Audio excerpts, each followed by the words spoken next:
His next full strategy strongly to minimize the damage or what Catalyst can do, but that's not the same thing as actually finding units that are started to do his best work inside this week. Talking about the challenge ahead of him with that height distance, that height reach disadvantage. He said, I know I need to go clear for all of this. You're not going to see me fighting from distance. This is one pair of right hand. Michael Fox is shaking up a bit here to close round two. He wisely clinches. He needs to be careful. Placing his feet and trying to get his way out of the rough.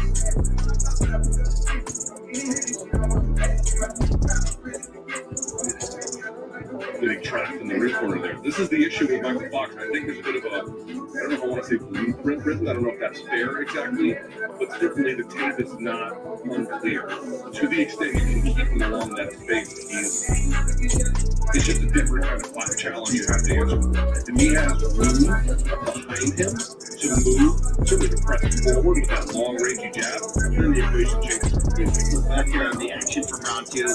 Kowalski is getting inside leg, right cross. There's the right hand that walks with the legs of Michael Fox. He rolled through, but then Kowalski wisely waited and popped him again on the rise.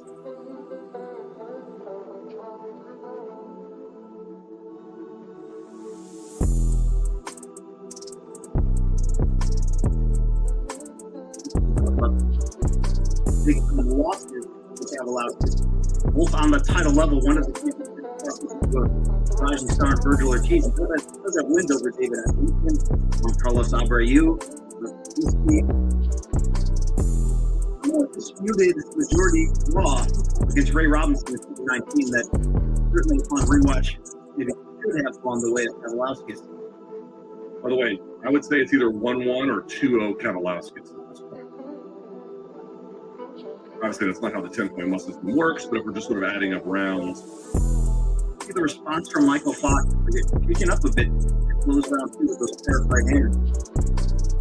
Yeah, he's got to get something that allows his thinking and slowing down whatever he can do. Not just the movement, some kind of punching behind it. Machine cutting off the ring very well here. Yeah, he's all over it.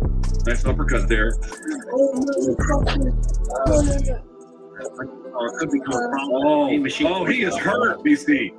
That one of those right hands, a couple of them got. Oh, Fox is down. The punching power is just way different between these two. Way different. Michael Fox.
Please fasten your seatbelts.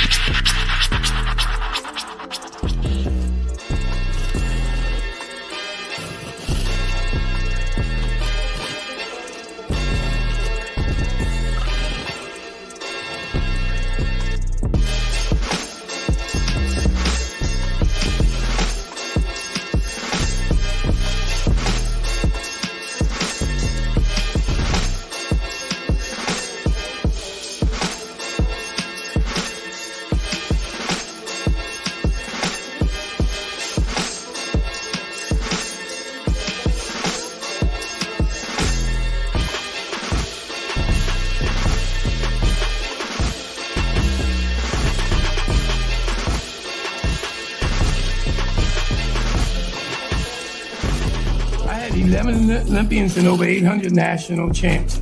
And all those men, they wouldn't do half the work that she do. And I'm seeing it from the young ladies. These last 2 years, when you think about it, all the good fights is coming from the women. The guys is ducking each other, looking for the easy way. I'm telling you like it is, you know? So again, you know, this young lady done did everything I asked her, and she did more. And I'm watching all the young ladies that's boxing now. It's like they trying to prove they better than men. Now, we knew they was kind of there, but now they showing that they mean. You know, in the old days in Philly, we call these guys crazy. And that's the way these women are. So when you go back home, speak nice to you. Welcome to Bodywork.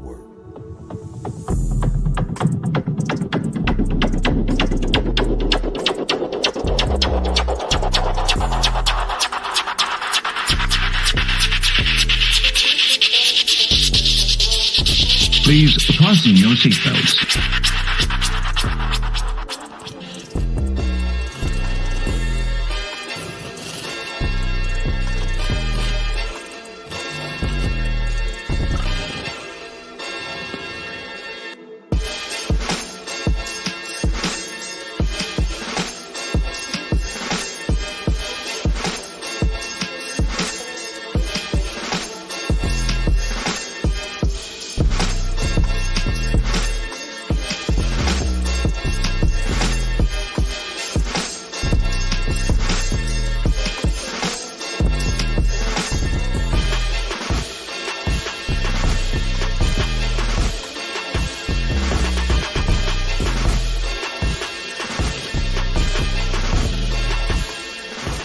I had 11 Olympians and over 800 national champs. And all those men, they wouldn't do half the work that she do. And I'm seeing it from the young ladies. These last 2 years, when you think about it, all the good fights is coming from the women. The guys is ducking each other, looking for the easy way. I'm telling you like it is, you know? So again, you know, this young lady done did everything I asked her, and she did more. And I'm watching all the young ladies that's boxing now. It's like they trying to prove they better than men. Now, we knew they was kind of there, but now they showing that they mean. You know, in the old days in Philly, we call these guys crazy. And that's the way these women are. So when you go back home, speak nice to you. Welcome to Bodywork.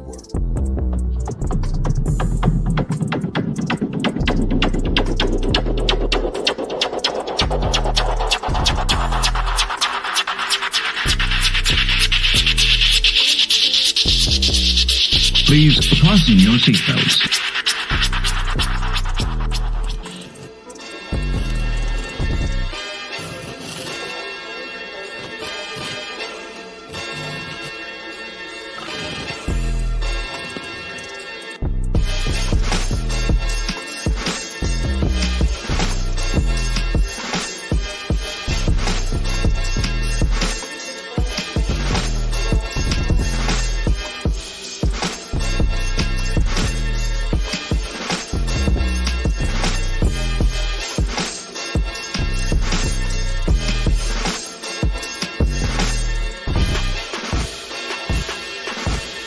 I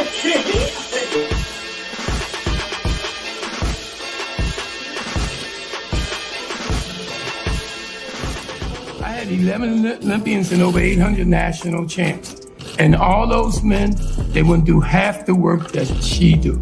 And I'm seeing it from the young ladies. These last 2 years, when you think about it, all the good fights is coming from the women. The guys is ducking each other, looking for the easy way. I'm telling you like it is, you know? So again, you know, this young lady done did everything I asked her, and she did more. And I'm watching all the young ladies that's boxing now. It's like they trying to prove they better than men. Now, we knew they was kind of there, but now they showing that they mean. You know, in old days in Philly, we call these guys crazy. And that's the way these women are. So when you go back home, speak nice to you. Welcome to Bodywork.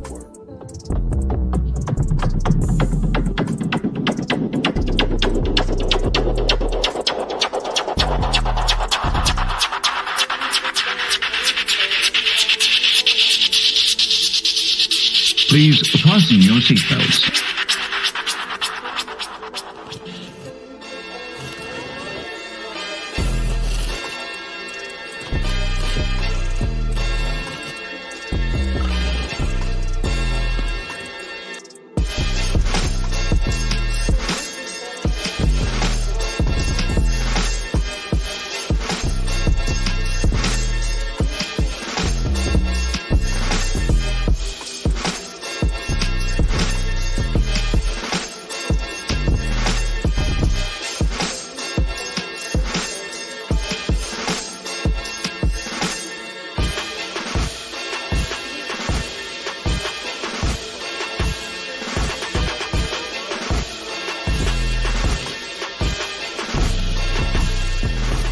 I had 11 Olympians and over 800 national champs.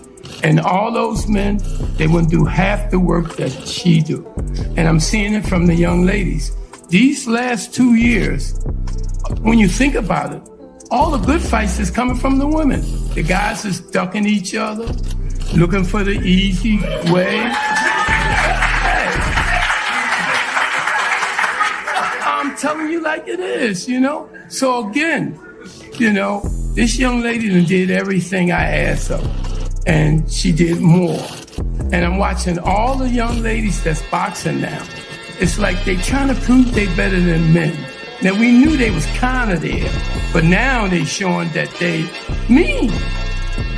You know, in old days in Philly, we call these guys crazy. And that's the way these women are. So when you go back home, speak nice to you.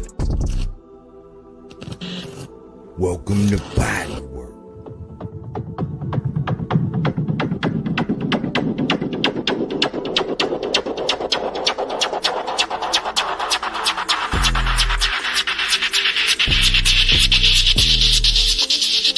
Please fasten your seatbelts.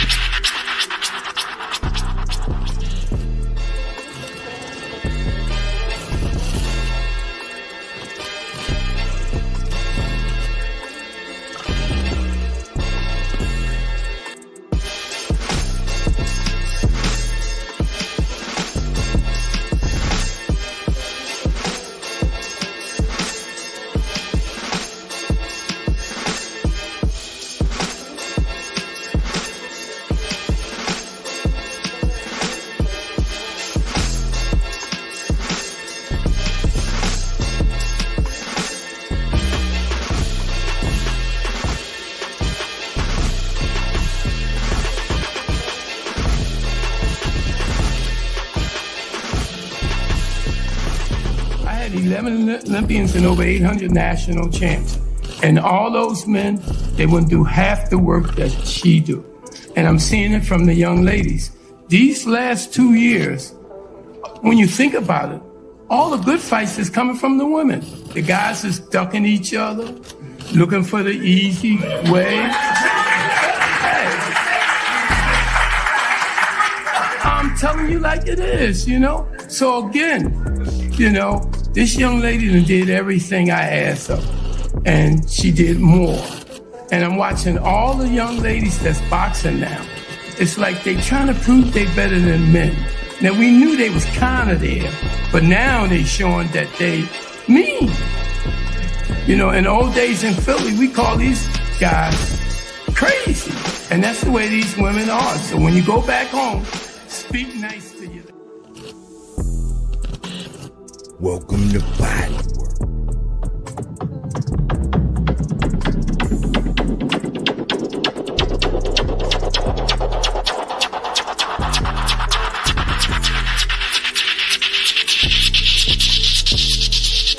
Please fasten your seatbelts.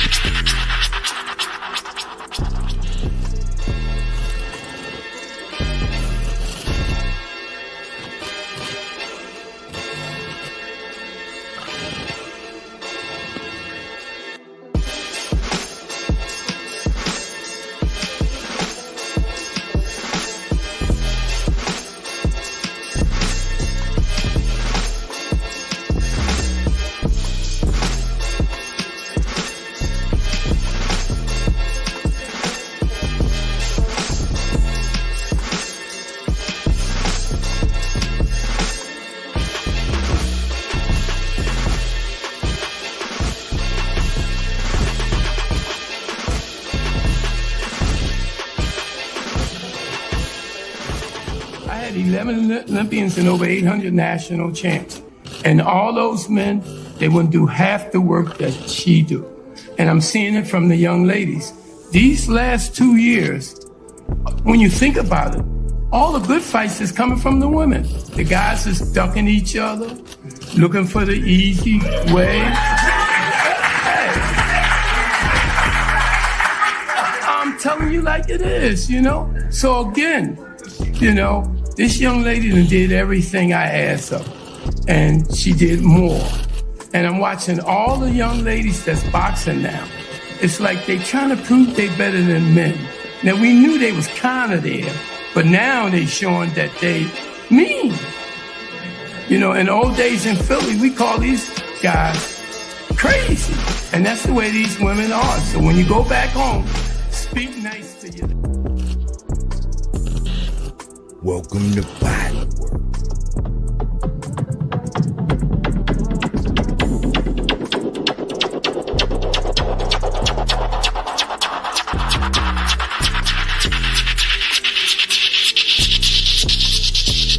Please fasten your seatbelts.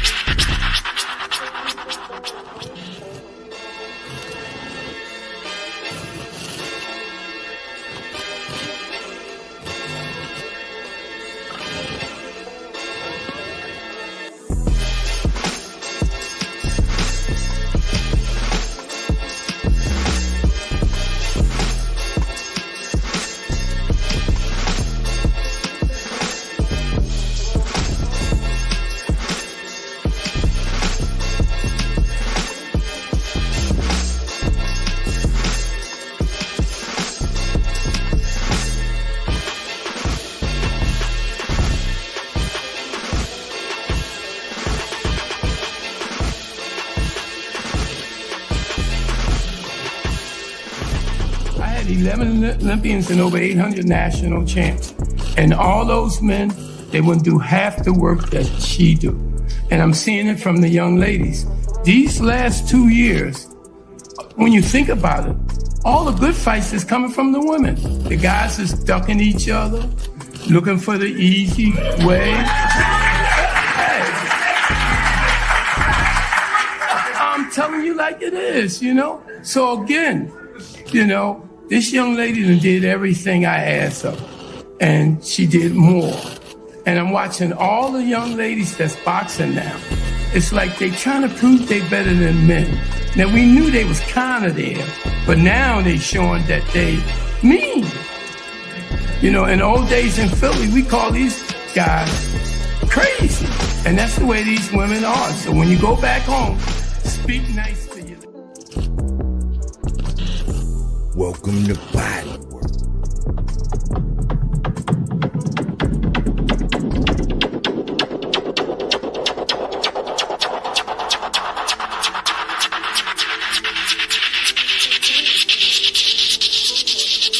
Please fasten your seatbelts.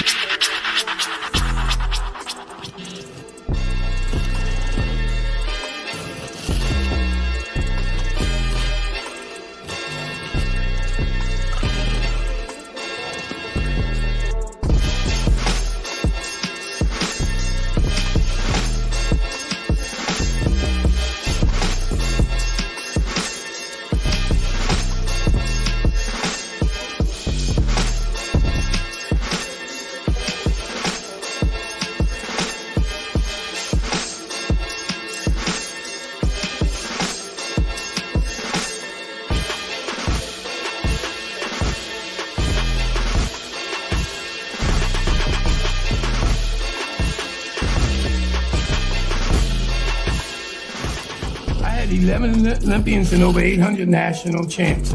And all those men, they wouldn't do half the work that she do. And I'm seeing it from the young ladies. These last 2 years, when you think about it, all the good fights is coming from the women. The guys is ducking each other, looking for the easy way.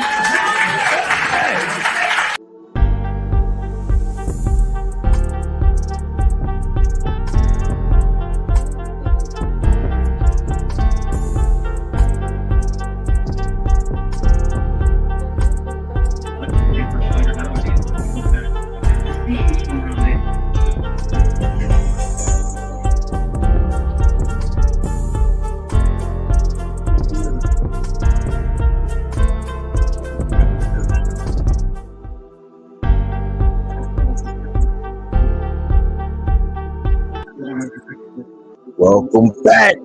It's Michael Rogers. Welcome to Bodywork Boxing. What's good? What's going on, everybody? Man, I'm looking at this Michael Fox in this Green Machine fight, and it was a little controversy. I was getting set up, man. I couldn't really, you know what I'm saying, do what I needed to do. But I was like, man, what is going on with my man Michael Fox? I think he kind of grabbed the bull by the horns a little bit and started fighting. You know, but I'm trying to figure out what's really going on. You know, I'm like, man, I don't know, man. I knew my forecast was that Green Machine top. I didn't know that he was going to get himself into a power fight, man. And I know that Green Machine like going to the body. I knew that he liked going to the body, so I was just like, man, is Michael Fox gonna try to engage and bang with this dude, or is he gonna stay back and box like he should, you know? And man, look like he got into a whole firefight, man.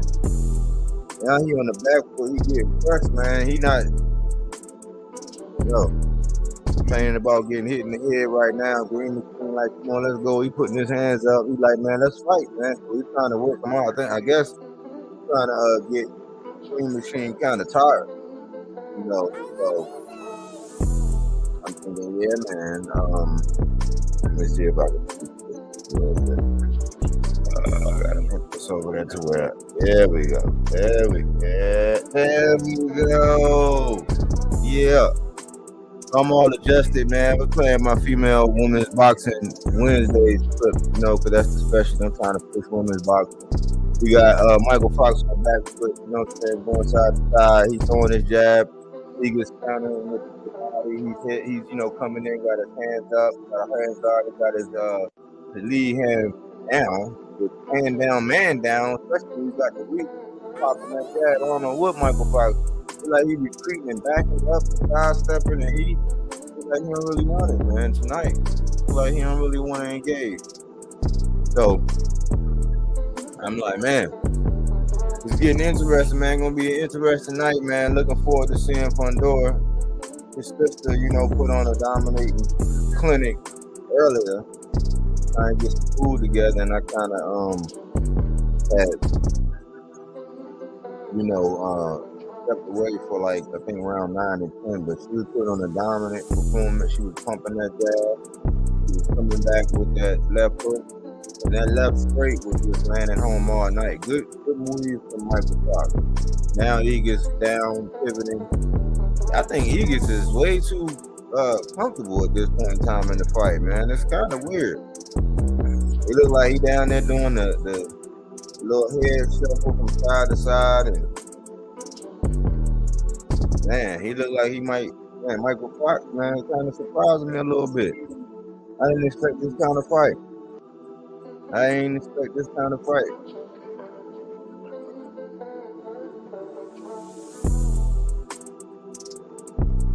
It's the last round in the prelims, you know. So what they saying? So Michael Fox putting that jab out, got caught with a right, and backed up. Look like he don't want to engage, man. Look like hey, Green Machine can thunk. That was in my prediction. I didn't foresee this, man. This is when we separate the weak from the real, man. We know Green Machine don't like it to the body. We know that. We know he don't like it to the body, but man, you got to get to the body. You know, when you got the physical advantage, you got the height and the reach. You know what I'm saying? I think he got better quick speed. He might have faster hands, but Eagles is just he's being a Terminator, man. He's pressing the issue. I think he smelled blood. It's the last round, man. Hey, you're not gonna win like that. Mike, man, engage, Mike. Mike won't even throw, man. He just side to side. He throw a jab every now and again, man. Like bouncing around from side to side with a little 1-2 real quick, side to side. You know, he probably gonna throw one and then a 1-2. The one got caught with a left. Like got caught with a left, man. This is wild, man. I didn't even know this was gonna happen like this. He's fainting. He's coming over. He's pivoting. He's throwing a little soft, you know, paw and jab. You know what I'm saying? So I'm like, man, salute, just do boxing.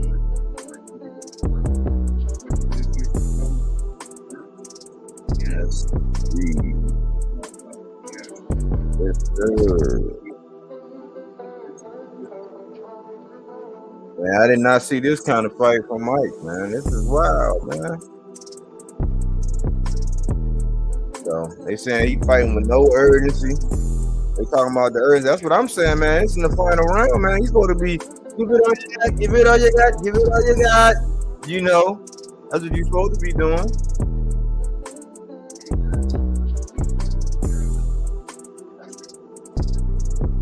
They're like he just trying to coast out this round, man. We gotta finish, man. You from the DMV, Mike, man. You gotta finish. Finish this man, man. You gotta engage, man. You gotta hit this man. You're getting paid, man. You got a whole minute left, man. Yep, pop that jab. Go ahead, come behind it with something, Mike. He just, I don't know, man. Look like he don't want the contact, man. This is kind of weird for me to watch Mike fight this fight. This was a proven fight right here, man. This is gonna separate the man from the boys, man. It's like Green Machine said, you had to pack a lunch. I mean, he's hitting him with that jab, but I don't know. I was getting set up and trying to, you know, get this live thing going. So some of the beginning of it, I was missing some of it. You know, I heard it. I saw the controversy when he was hanging on for dear life. He keep getting caught with that right, man. And that's kind of scary that this man can dart in and just hit this man like that. I don't know.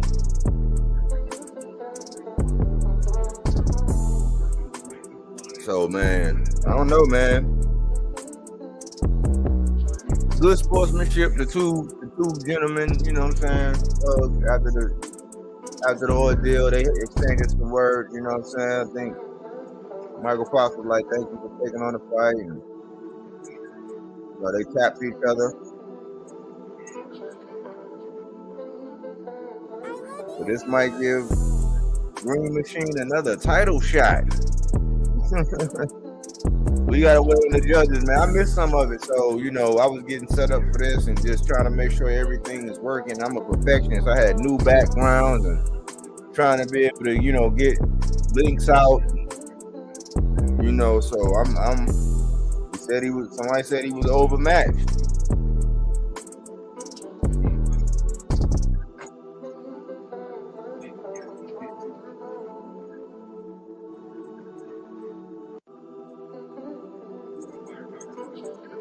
Yeah, the overall verdict was too much firepower, man. I was saying, man, I don't know, man. He tasted that. They got to go back to it, man. So they talking like it's no bueno. No bueno for the Foxter. Anyway, I'm excited, man. How y'all feel about boxing, man? How y'all feel? Any questions? Any comments? Any come in, you know what I'm saying? Speak your piece. Say what you got to say. If you want to say something, there's a lot going on in boxing. Excited. Excited to see Fundora. Excited to see this Adames Montiel. You know, we're gonna see if Montiel is that bad man, but it looks like Adames gonna. I think Adames gonna crank that chin like. Adames gonna crank that chin tonight. I think. If I had to put money on it, I'd say Adames is gonna crank that chin. I'm excited, man, because it seemed like, man, a lot of smoke coming down the pipe, man. You know, boxing, right? It was a little constipated for a little while, you know, but it seemed like we getting ready to get it on. Here soon, man. A lot of these fights about to, you know, we gotta come to a head, man. Gotta come to the head, man. These boxers starting to see, yep. So they gave it the Green Machine, man. Green Machine got the dub.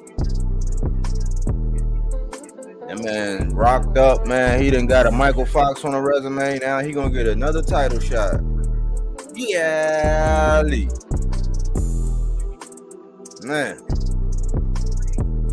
He got a knockdown in round 3. They were saying, man, I didn't see this, man. I feel bad for the man, Mike Fox, man.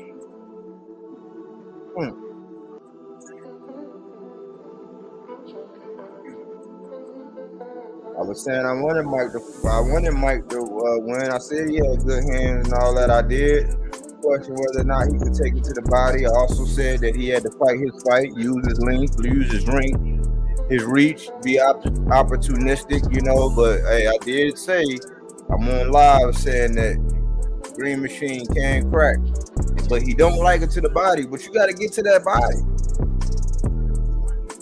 You know, I just did a video with Earl Spencer, and man, it shows, man, some of the tactics that he have and employs, man, and I think he make it a lot easier than what it really is, because he'll go to that body, you know what I'm saying, he'll come up and go to that head, he'll fake to the head, he'll double jab to the head, come back to the body, whip, escape, come back with a jab, a 1-2, mic check on you, you know, then he'll come back, head, body, then he might just jab you and then evade, and then he might just slap you with the left straight up, you know, disguise like he bought the jab, don't jab, and then come right behind it with that left, right down the pike, and go inside your head. I call that man the machine, man.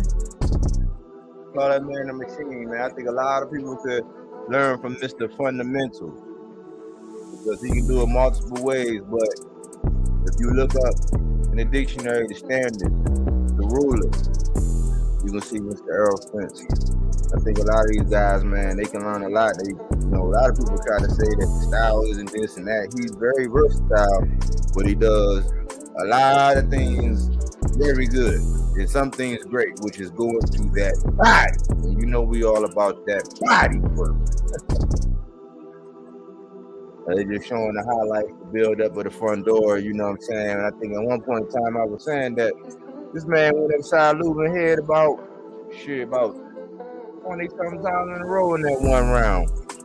And he just went in there and imposed his will, just was cranking that man. Kevin Cunningham, I salute. He did what Mark Breland would do. He came in and said, nah, man, no more.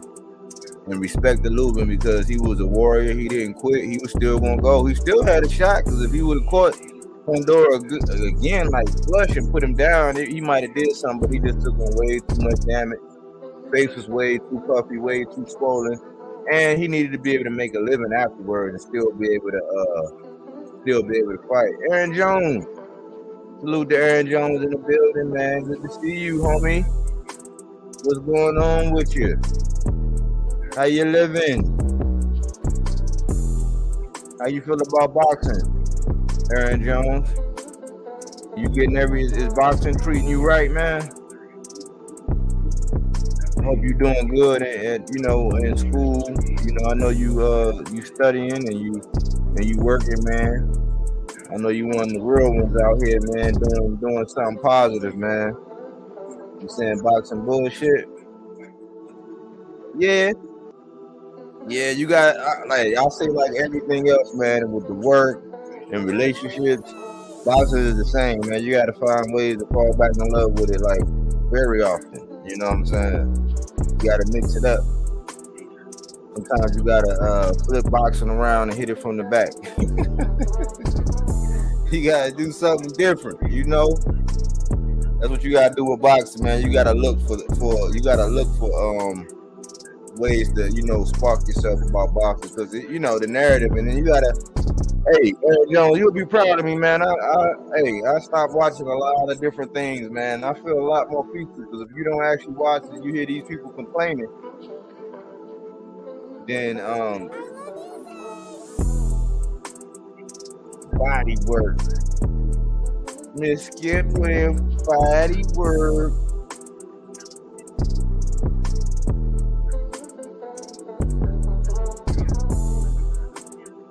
Yeah.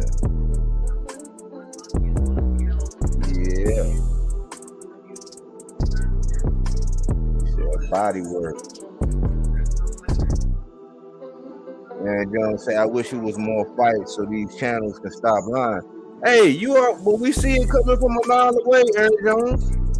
We see it coming from a mile away, man. No bullshit. If you don't watch that shit, it's way better. Yes, it's way better to deal with. That's what I realized. I said, why am I gonna get my blood pressure all spiked up? You know what I'm saying? Why am I gonna get myself all worked up listening to these fools complaining about boxing, and it's all this boxing going on? You know what I'm saying? I'm like, man. Yeah, man. So I'm excited. We're gonna get some of those fights though. It's coming, man. It's coming. You just gotta be patient. Floyd keep making them mad. Yeah, Floyd keep making them mad.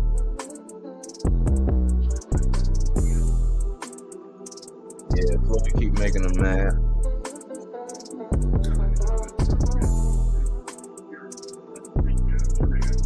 How you feel about where Tank is at right now? How you feel about who's getting the blame? Is it Tank? Is it Floyd? Is it a combination of both? Like, how you feel about that, Aaron Jones?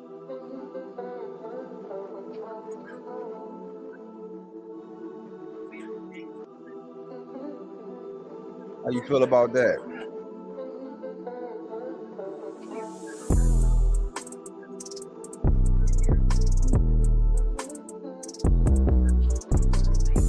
I think that, you know, I don't know, man. I guess he getting the big bag and he getting the bread or whatever. I think a lot of people are trying to figure out what's going on with Floyd. You know what I'm saying? Well, a lot of people wondering, like, okay, Floyd, you going to get your bag, but what's going on with Tank? A lot of people saying it's like, you know, repeatedly every year around this time they get into a lot of drama going into the fights and everything, and it's really a ploy. But they're saying that it really be a ploy to garner traffic and to do different things to garner more attention for the fights. I'm like, I don't know. You know, we keep going to the well. I mean, it's the same timing. It's the same timing, you know. But I hope that they, you know, start, you know. I want Tank to dispatch some of these big names.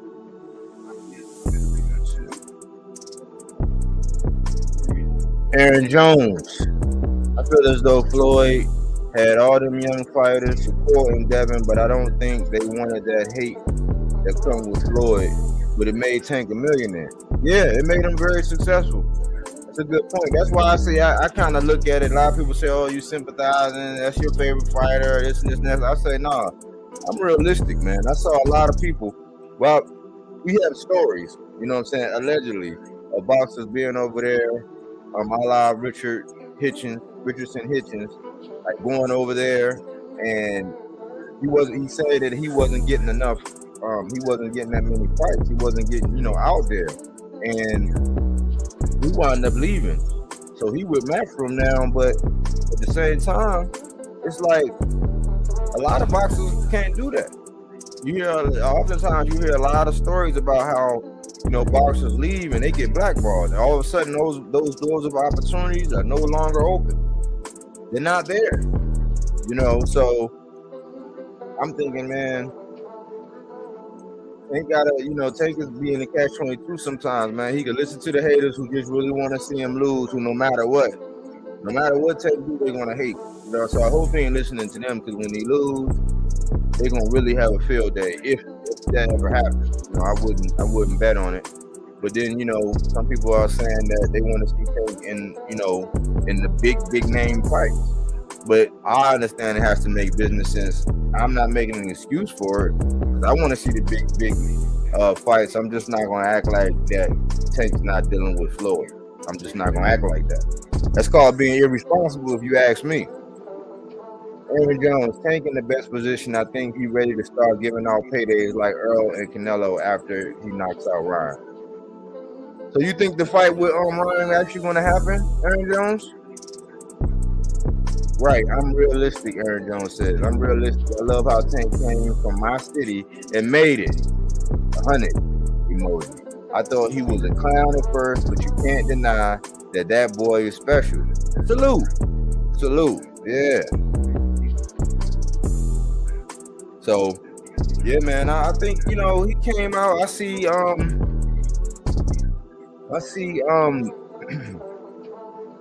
Tank doing his thing.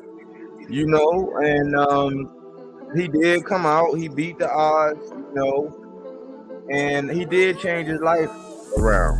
I think a lot of people be hating unjustly sometimes. Sometimes I be thinking it's a little bit of colorism. Yes, because I believe that there is colorism in boxing. The whole light skin, dark skin fiasco thing that people cater to, because we can act like it. Everybody always say racism exists in boxing, sexism exists in boxing. Colorism exists in boxing, believe it or not. Salute to Mr. Haradu. Hello, peace and love to you and the rest of the good people here in the chat. Salute. Thanks for the pulling up the Bodywork box. Eric Jones, to be honest, Richardson Higgins will lose eventually. He was really in that Mayweather protection program. Oh man, I gotta get you to talk on this, man, because I actually like Richardson Hitchens. I think that he's a pure boxer, man. I mean, I haven't seen that chin really tested, but what if that chin really never get tested?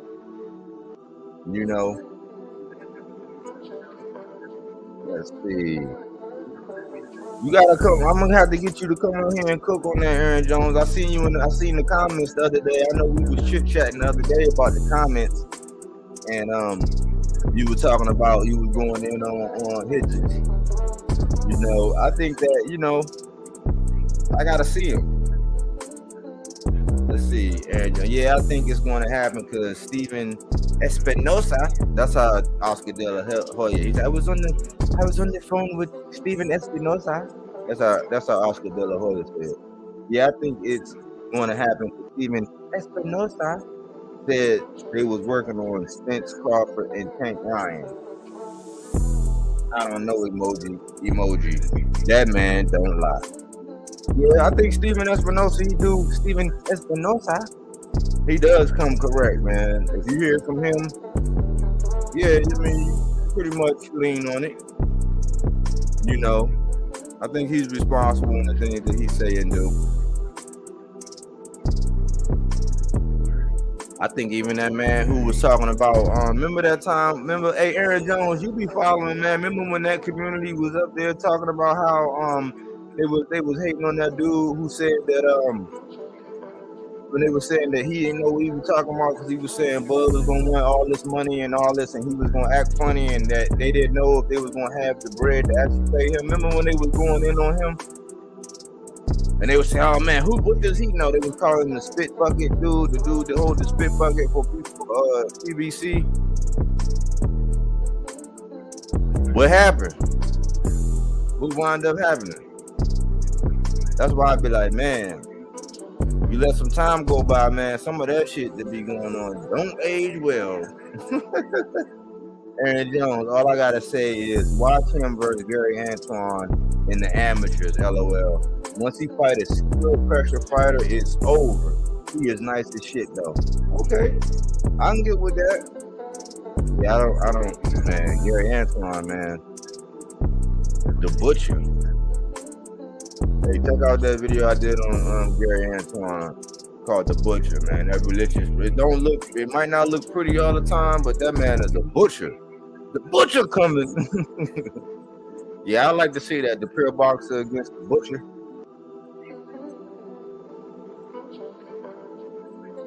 Aaron Jones, real shit. Yes, sir. Yes, sir. Hey, Aaron Jones. Hey, Fundora, man. How you feel about the Fundora? I call him the landlord. How you feel about Fundora, the landlord, man?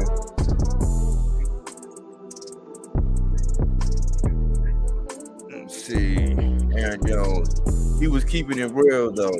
They don't want to hear the truth. They want you to satisfy them dreams and fantasies. I be on Ellaby page all the time, LOL. Yeah, I gotta get back on the Ellaby page. I gotta keep up with him. You know, I gotta touch base with him every now and again and see what he be having going on. So I could. Sometimes I don't know. I just know that when I see a title that got Tank in it, and I know that they pretty much hating, I don't even click on it no more. It's just. Some people, man, some of these boxers, they hate when some of them get successful, and no matter what, man, they gonna have something bad to say. But you get the knockout, they gonna hate. You know, if you win dominantly, same thing. So it's getting ready to come on, man. It's like it's coming on in like we got like 10 minutes left before it come on.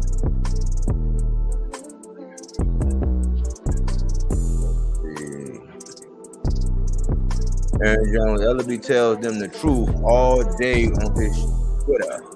He just said in a nice way. Yeah, I think he corrected somebody the other day. I seen something about it.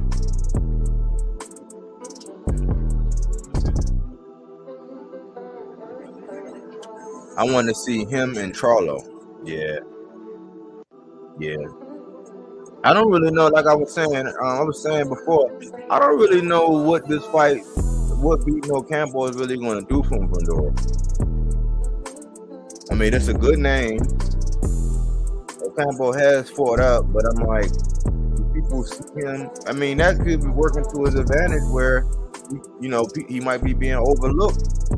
You know what I'm saying? He might be being overlooked, but I don't know what this win does for Fundora. I just think it's going to be a brutal, devastating stoppage. I think he gonna crack. I think he gonna hit that man with so many uppercuts. It's ridiculous. But I'm gonna go ahead. I'm gonna set up the I'm gonna go ahead and switch channels from YouTube and go ahead and pull up the Showtime so that I can get to talking about this boxing, baby. Hey, share this for me, man. Share this to some people, man, so they can come in here.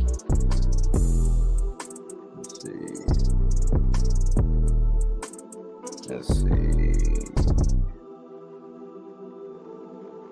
Yes.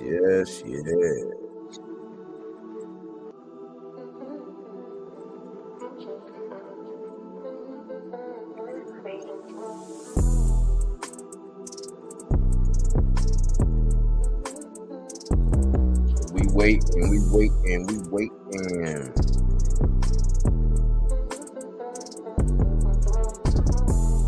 Yeah, man, we just.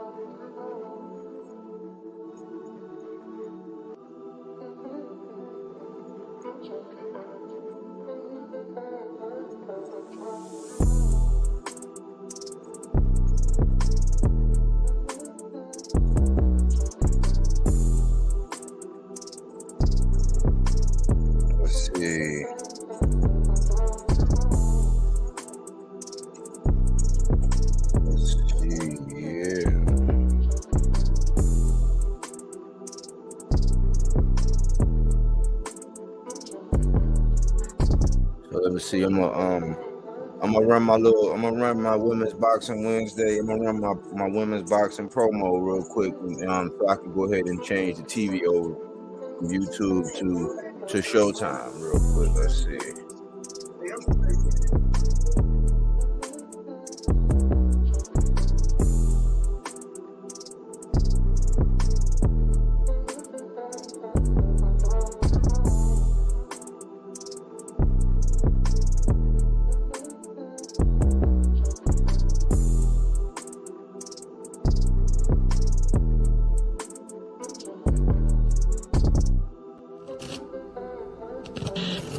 Welcome to Bodywork.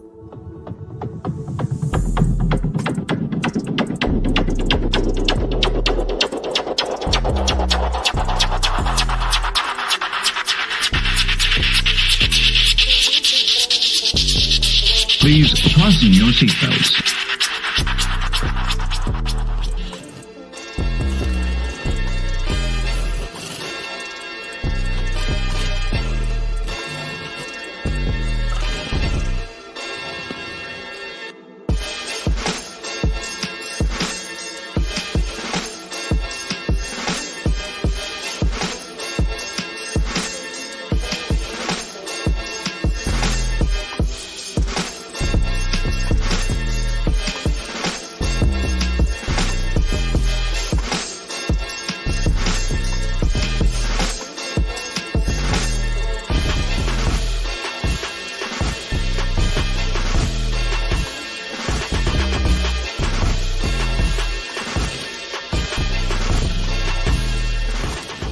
had 11 Olympians and over 800 national champs. And all those men, they wouldn't do half the work that she do. And I'm seeing it from the young ladies. These last 2 years, when you think about it, all the good fights is coming from the women. The guys is ducking each other, looking for the easy way. I'm telling you like it is, you know? So again, you know, this young lady done did everything I asked of, and she did more. And I'm watching all the young ladies that's boxing now. It's like they trying to prove they better than men. Now we knew they was kind of there, but now they showing that they mean. You know, in old days in Philly, we call these guys crazy. And that's the way these women are. So when you go back home, speak nice to you. Welcome to Bodywork.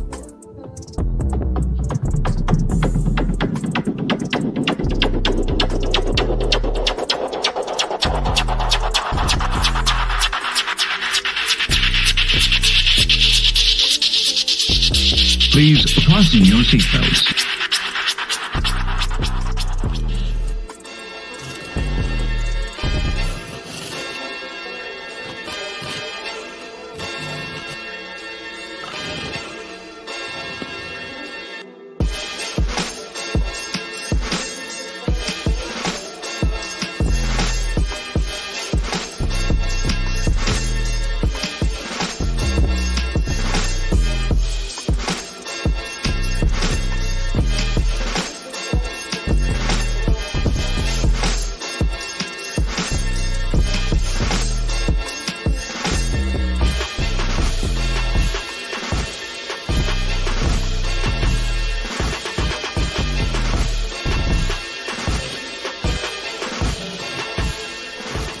I had 11 Olympians and over 800 national champs. And all those men, they wouldn't do half the work that she do. And I'm seeing it from the young ladies. These last 2 years, when you think about it, all the good fights is coming from the women. The guys is ducking each other, looking for the easy way.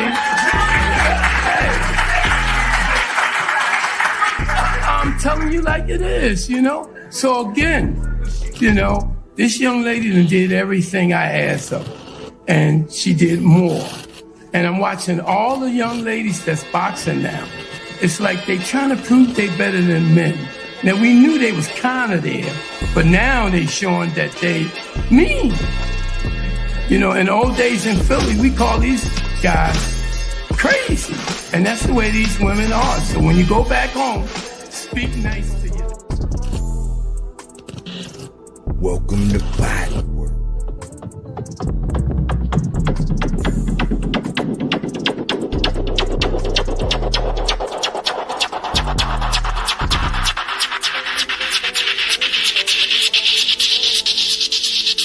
Please fasten your seatbelts.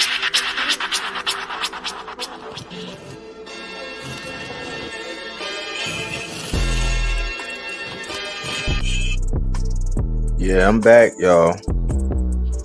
What's going on? I'm back. I don't know how the volume is. Let's see.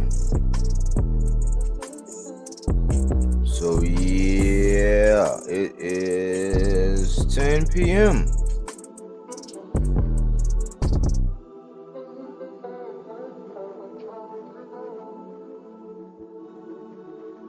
Trying to get some of that good grub. Hey y'all, what's the best fight food? You know what I'm saying? You get.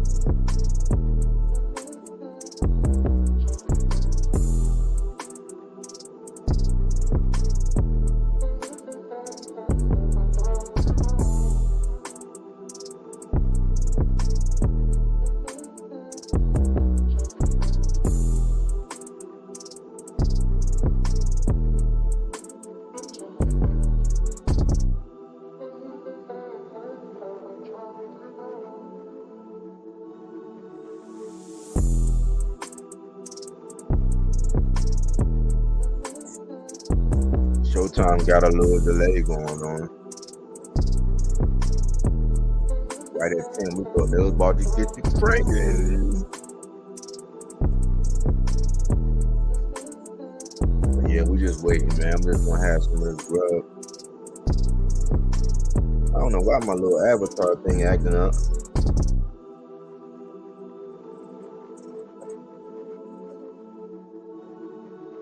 Hey chat, what's the best boxing food? What y'all be eating when y'all be watching y'all boxing? I try to watch stuff that don't get me too messy so I can still be taking my notes. It's like, you know, you a dog, you be worrying about what you eating while you watching boxing. You gotta eat between rounds, and it's funny.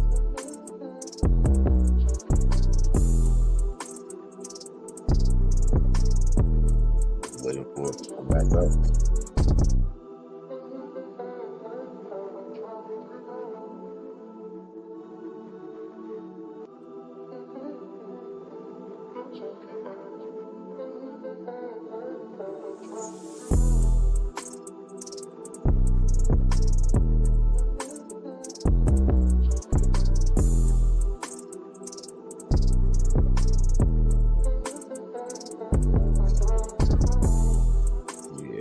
Just waiting on the fight, y'all. I'm gonna be calling this fight, y'all, man. We getting excited. I think they're gonna come out the gate with a loaded stack card. I think all these fights, man, you're not gonna be able to really walk away until they go to the corner. So this is gonna be loaded.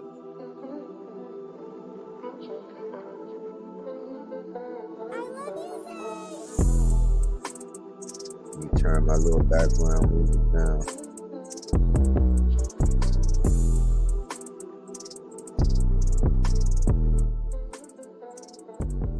Turn my background music down a little bit.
Yeah.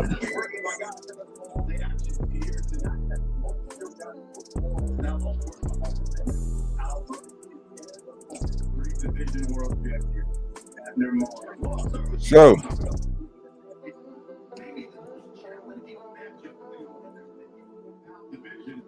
what's goody out there?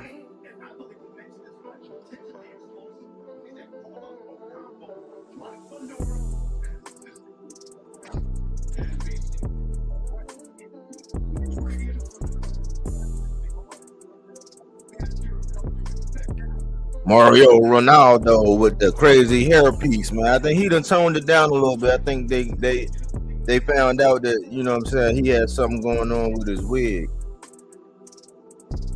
That man had a lace front, man. That man was partying like a rock star. Partying like a rock star. Look at that height difference, man.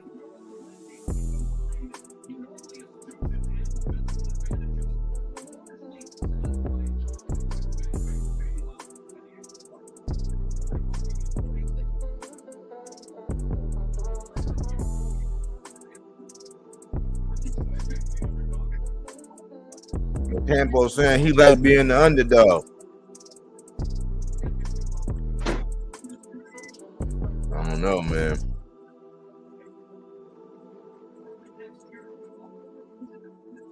And I don't think Tim Zoo got anything for Charlo.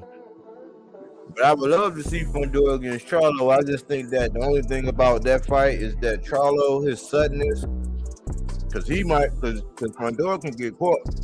And Charlo is the type that's gonna go ahead and bing bing bang, bada bing bing bing bing bing bing bang bang bang bang bing bing bing bing bing. He gonna get on you and he ain't gonna let up. I'm just trying to smash this food, y'all. Thanks for hanging in there with me. I don't want to be dismantling this food like that in front of y'all, man. You ever seen The Rock Wilder grab a hold of a chihuahua? That's what this plate looking like, man. I got some fried chicken. I got some kale. I got some mac and cheese. I got cornbread. I got some wine. It's warm right now, though. I'm thinking about having some of that wine. That's about all I can have right now. It only take a little bit because my body don't even like it no more. Somebody trying to give me some donuts.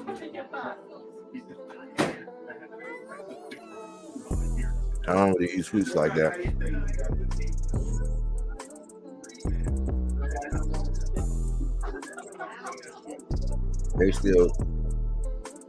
They want some ice cream.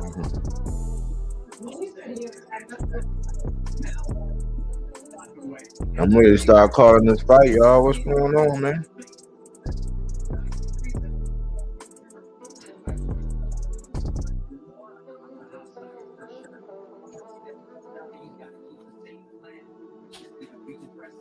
I don't know what it is. It's probably strawberry.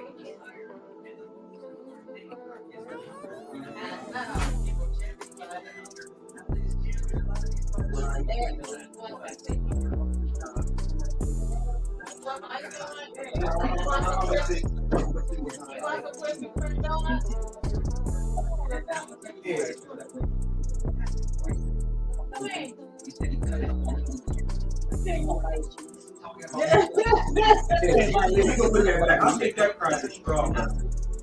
What is different kind? And we're talking about an experienced fighter, reigning 6 years in a row champion in Ocampo. One thing is for sure, Brian, no matter what tactics, what you plan these fighters bring in tonight, not to be a boring fight.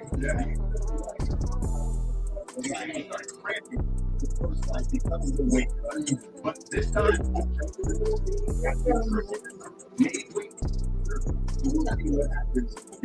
I'll let you guys get back.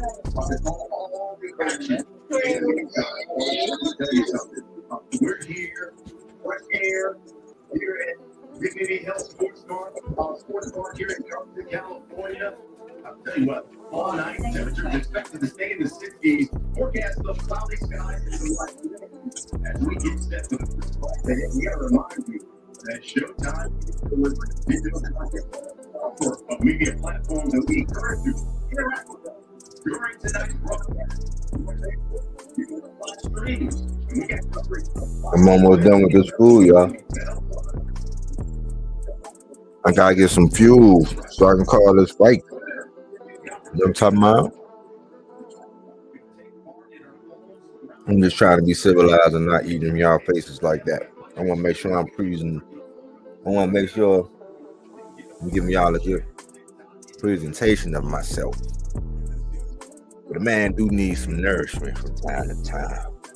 You know what I'm talking about? Like on the weekends, I might eat sometimes I eat at least twice a day, but on 3 times a day. But during the week, I only eat once a day. So I got to get this in.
Man, I remember that fight, man. That was a war. That was a war. I remember that. I remember that fight.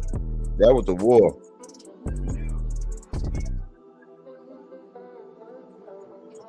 This gonna be a war. My man had a rematch. Pause.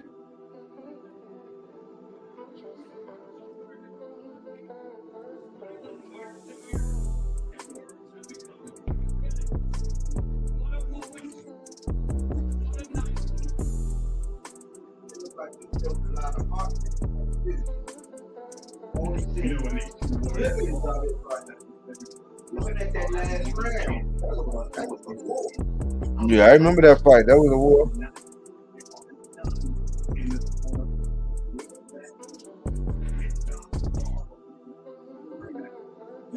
So we getting ready to watch Fernando Martinez and Jerwan Ancajas. It's getting ready to go down. I'm getting ready to dump this plate, y'all.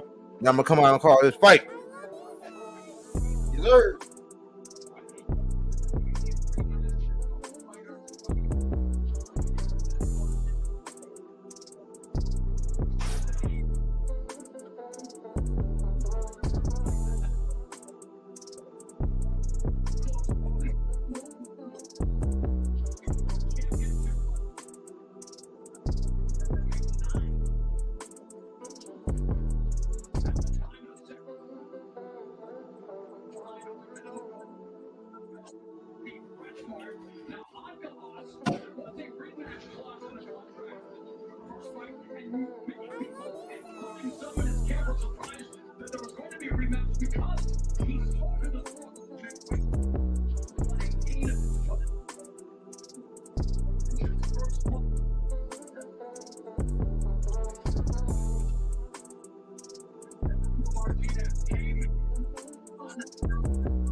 We got Fernando Martinez looking like a Smurf.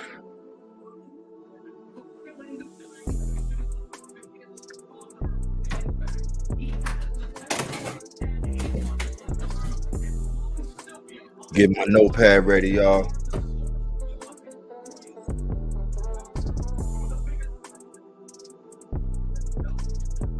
Get my notepad ready, y'all.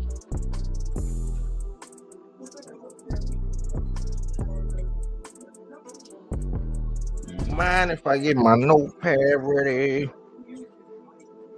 I gotta be able to take these notes.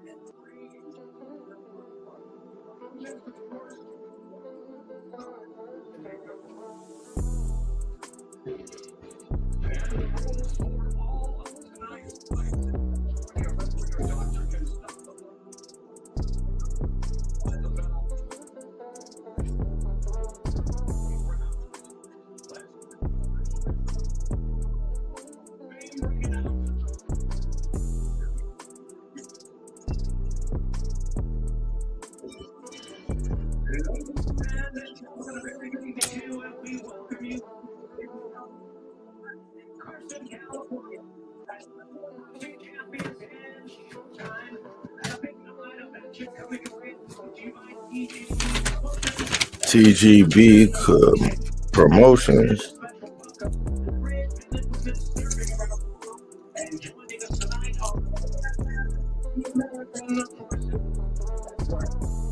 Hey, when you forget stuff, I forgot to get my drink.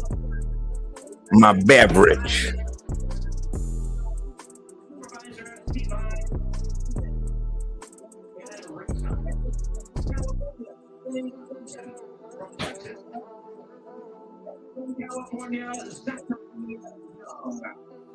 Introducing our third man to bring the referee in charge of the action, Eddie Hernandez Sr. All right, guys, here we go. 12 rounds of boxing scheduled. Rematch for the IBF Championship of the World. Introducing the first time.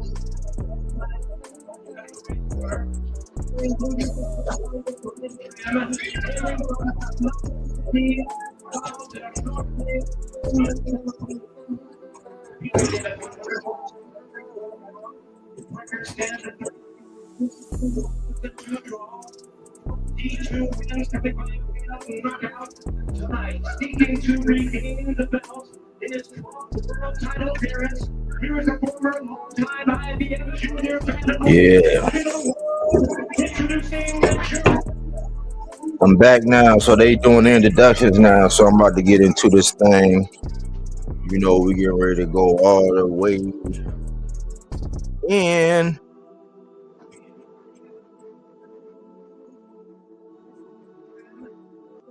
Fernando Martinez. The man got the crazy blue hair with the crazy fade.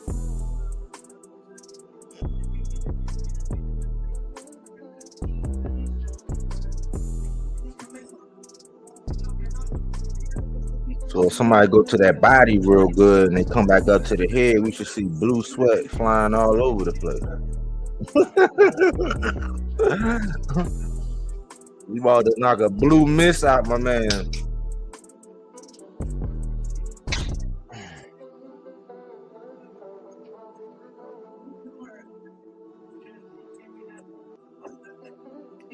Eddie Hernandez.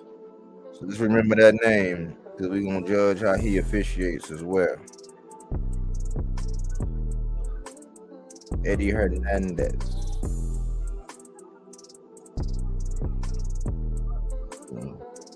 We're going over the rules. Slight height advantage for Jerwin Ancaja. Well, I like saying his name. Ancaja. 319 fights, so he got some experience.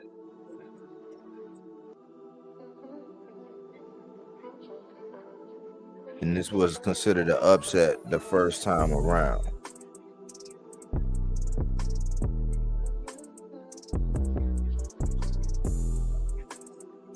We got Martinez pressing the issue. He look a little wound up. Undercard looking to sidestep and counter, so it's getting wild. Martinez is a little riled up, man. He need to settle down, man. He gonna get his ass hit with an uppercut. He gonna get caught coming in. He don't relax, man. He not jabbing his way in. He just coming in with his hands up. He ain't looking for a way in at all. He got his hands up. He just bouncing around, moving forward, aggressive. Undercard is just waiting and looking. He watching him.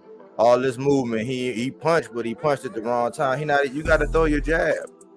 You got to jab your way in. That's a fundamental flaw right now I'm seeing off the top. And later on, they're going to be like, use your jab.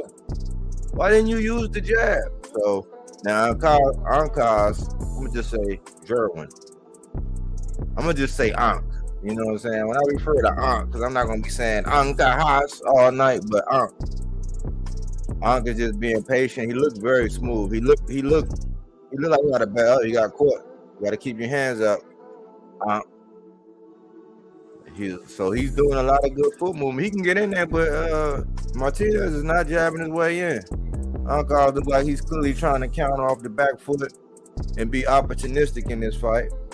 So let's see, we got a jab from Martinez coming in wild. He ain't lining nothing, and he just wild, man. This corner good body shot by Martinez, and they talking about the nervous energy right now, you know. So let's see. Yeah, they talking about the stats now. Martinez need to settle down, man. Settle down. He coming in, he ripping body shots, and he gonna get caught, man. He gonna miss one of them wild ones. He gonna wish he had all his energy back by about the 6th round if it make it there. Cause he's like a bull in a china shop right now. So if that's his turn, his idea of ring generalship, I guess, you know. But it's a lot of wrestling going on, a lot of cranking of the necks, and like he's about to try to take my man for a piggyback ride or something. Look, they clinched up again, man. This is a sloppy, messy, ugly fight, man. And as the winner, you don't want to make it ugly and sloppy. You want the fight to come to you. He's not letting the fight come to him. Got his hands down. Up just ripped a nice little 3-piece. They hit gloves and he got through to the body in the last one with a right hook. He looking to land that right hook. Hey, Ankh is going to that body. And right now, it just looked like Martinez just want to just get it on and I guess stamp himself. But he coming in wild. He just got hit with it wasn't flush, but it was a check right hook, and he almost got ran into the daggone corner of the ring as we going to the corner right now. So I'm guaranteed they're gonna tell him, settle down. Let's listen and hear what they say.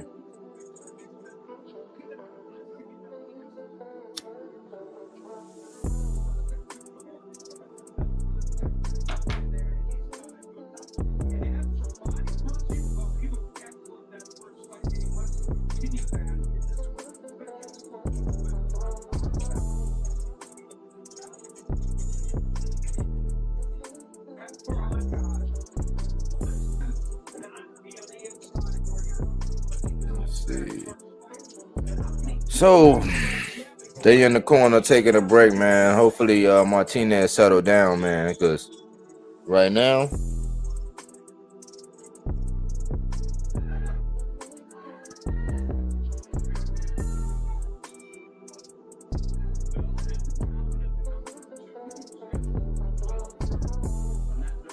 here we go. So see, they meeting in the middle of the ring. Man, he comes in with it in that hot guard. He got good foot movement, but he don't punch his way in, man. I don't know. That's a bad habit Martinez has, man. But he's getting close. They want him to, one of the keys is for him to get on the inside. Now he just, now he's using his head. Look, he keep heading my man, and he got him in the corner, and he just waiting to go. He just got a lot of pent up aggression, man. He just swinging for the fences. I think he gonna get his ass knocked out. They keep fighting like that. I'm just gonna be honest with you. I'll be like, man, just be patient. Side there up. Good rip to the body by Martinez. Good rip. Not a traditional way to get in. But he ripping to the body. Now he going to the body and head. Now he got spent around because he being reckless. Got his hands down. He's tired. He looked like he might be getting tired. Them arms, when they start, look, he almost got his ass thrown out the ring with a wild ass overhand left. Pivoted, moved out, rolled out. He's staying patient, man. Now, I think that uppercut slipped through the guard. Got your hands down, man down. So Martinez doing the same. Now he posing now. Same sustained foot pressure. A wild overhand left almost ran into the corner again. I don't know what his trainer telling him in the corner. It's ridiculous. A double two from Ankh. Ankh missed with a wild right. Martinez tried to counter him. He leading with that two for some reason. I don't know why. I mean, he just live off the jab, and when dude try to block it, he should just come back with the two upstairs and then downstairs and pivot and use the right check hook. Yeah, he just trying to get him up against the ropes. Martinez trying to get Ankh up against the ropes. He's rabbit punching in the back of the head now. So, good 1-2, good 1-2. Stopped him in his track. If he come back behind it with something, he might have some success. But Martinez just need to settle down. I can't say that enough. That's when you get back the bully. Or you get Pacquiao. Oh, good. That was borderline low blow, but that was a beautiful body shot. He landed right there, man. Right there at the body. A nice 1-2. Hit him in the head. Ankh boxing now. He moving. He's pivoting. He just got a check right hook. Martinez came in with a wild left to the body. He's punching crazy. He got through with the left with a wild punch. The referee better start get this man under control because he's fighting dirty, man.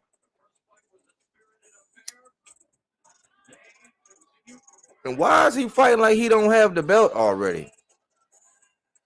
I don't know why this man Martinez is fighting like he don't have the belt. It's not your job to actually. You gotta sustain the belt, but he bringing the fight and being wild. Look at that uppercut. Boom. Nice flush uppercut from Ankh. During the break, they showing a replay now.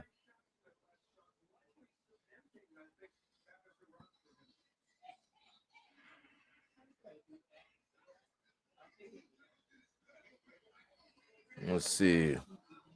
They got DMX playing in the background now. You know, they just talking.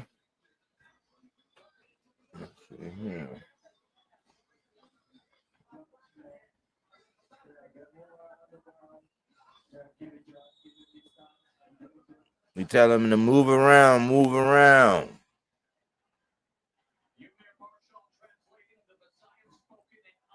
Let's see if Martinez change his game plan. I'm not even taking notes at this point, man. This is an ugly fight. I'm not taking notes, man.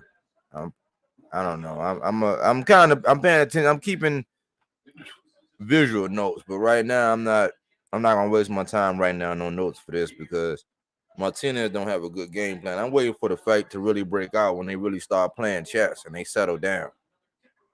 Cause I got Ankh winning right now.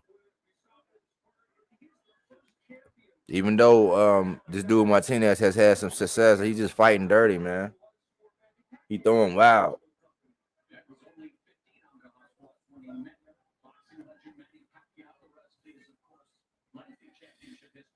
Yeah, so let's see.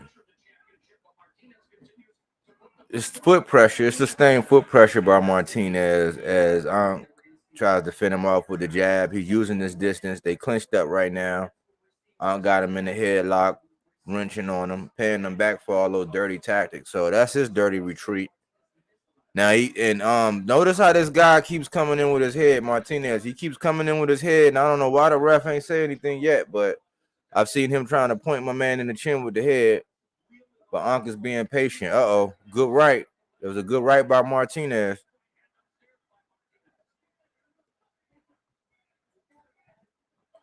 They tell him the ref keep telling him to work out and everything, so he gonna let it be a dirty squab. We got a dirty squab going on. You know what I'm saying? These two guys met in the alley, man. Oosh.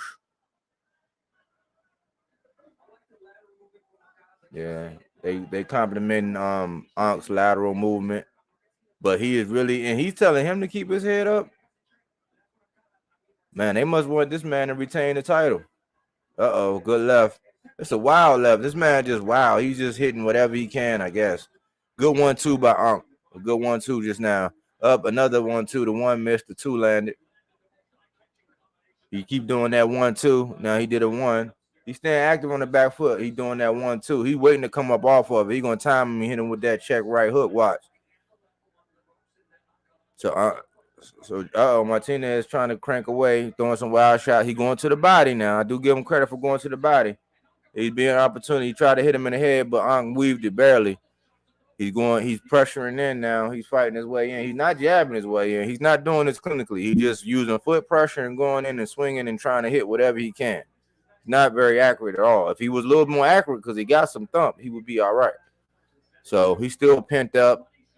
I think Ankh need to go to that body one good time and settle him down.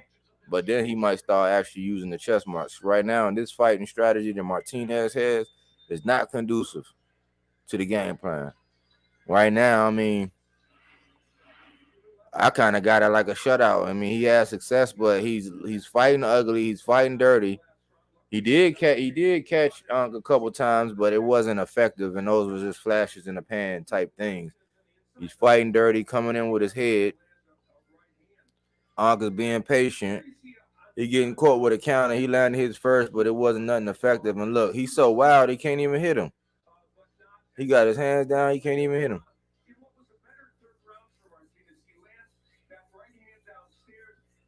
And that this fight going on, I think, because it looked like we got a southpaw against the orthodox, so the clash of heads is probably going to happen, because I'm surprised it didn't happen yet, because Martinez is leading with his head.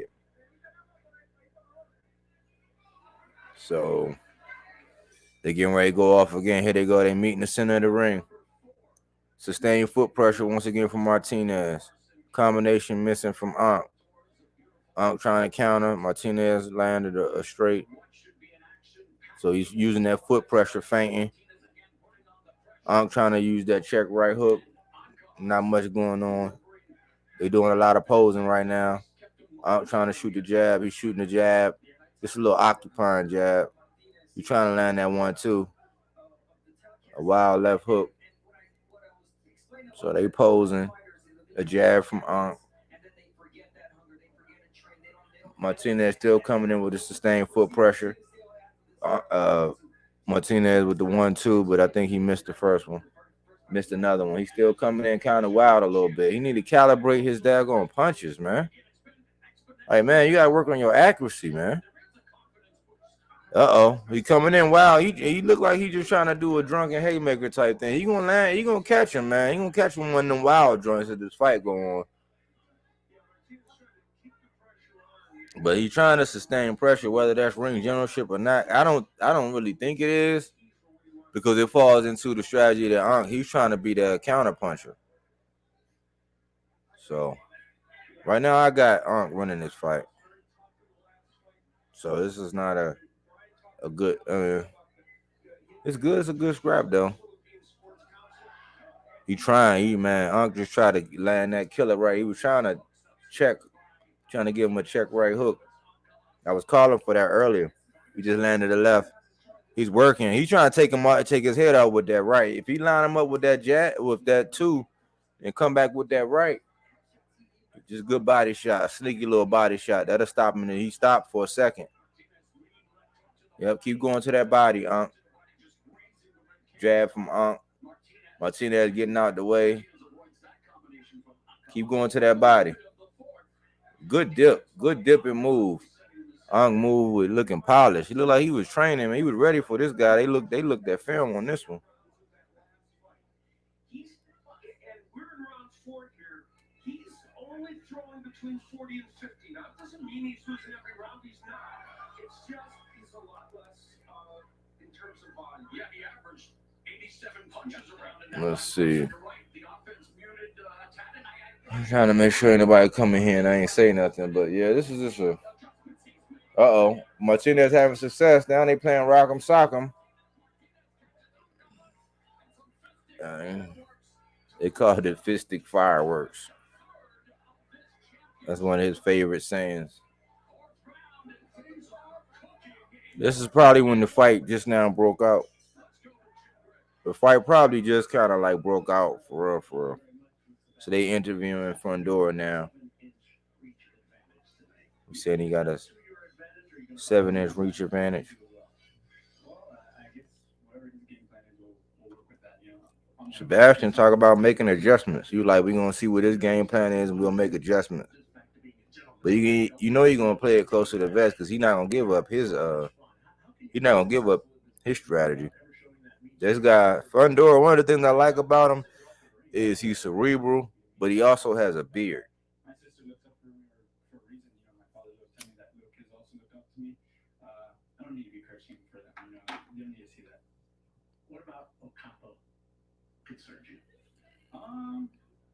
I can't say anything honestly, but we know. They asked him Fundora what concerns him about Ocampo. He said nothing. So he's talking about his win streak and stuff like that, but it's gonna be a good fight. So I'm looking, they posing. Martinez using that foot pressure. He coming in. This is a clash of heads waiting to happen, man. I don't know why this man don't just use the jab. If he uses jab, he got the good foot pressure. He's in distance. He just don't jab. Unless he think it's a liability. He coming in and getting that one good lick and then leaving him, and Ankh is responding, and he might get like maybe 2 punches and land 1 out of 2. So it's just an ugly scrap. They holding each other, and Ankh boxing. Martinez is just rushing in.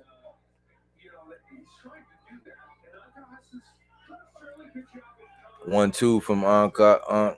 Pretty much hit gloves. Foot pressure again, same thing. Ankh throwing out that jab.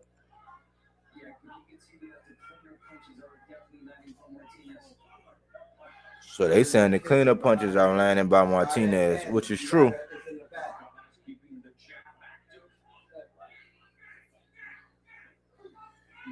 So it's a little lull in the action right now. I told you it's round 5. They kind of look like they might be tired. Martinez, he's getting some sneaky. He landing some sneaky shots in there. You know what I'm saying? That might take his toll. Yep, Ankh going to the body now. He putting water in the basement. Like, I gotta slow this dude down. Yep, another the stab jab bread basket with the jab to the stomach. So you need to do that up. He hit him with a right. He just landed that right twice. He doing the left right now. So, and Martinez is coming in wild. He's trying to land that choppy overhand right. But they just posing now. A lot of posing.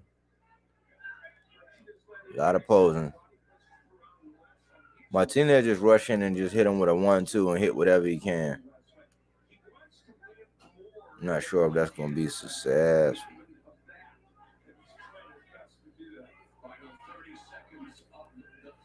Going into the last 30 seconds. Kind of low blow there, but no, it wasn't called. Martinez landed a shot. And let's see, they posing. Martinez is putting that foot pressure on, a good counter to the chest. Check right. Martinez is wild. He's all up on. He's smothering his punches, man. He need to give them bullets room to breathe, man. He got to take a step back. I don't know how long he's gonna be able to sustain that, cause he just following my man around like a puppy. So they highlighting the body punching of Ankh, and you could see that it did something. He took a deep exhale. So they see the flying, they call it a flying jab. And if he was a little more patient, man, he probably could have landed something when my man head was down. There go that check right. There's that check right that if he time it right and torque it right and pivot the right way and get that off, man, he might be able to knock my man into the daggone ropes with that check right hand. He been landing it all night. He's been having success with it. I ain't gonna even lie to you.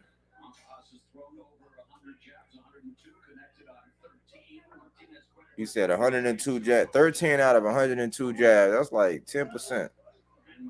You gotta land more than your 10% of your jab. You need a varying jab. So let's see. They both tried to go to the body at the same time. Keep trying to rip to the body. So they doing a lot of posing. Martinez still foot pressure, hasn't thrown a punch in like 15 seconds. He rushing forward, just throwing. He's smothering his punches. He just want to get close and just swing wild. You're looking for a head crack. He's not being strategic about the way he's getting inside. I mean, they said the key was for him to get inside, but he's not being strategic at all. He got good pressure. He pumping the jab, pumping the jab on the back foot. I think he kind of know he's kind of winning this fight. I mean, he's winning it. But you're supposed to be able to take it from the champ. I just got him winning the fight right now. Martinez, he's having success with some of these punches, but he's just wild. Maybe he's going to change up the game plan in the second half of the fight because this is the last round in the first half of this fight.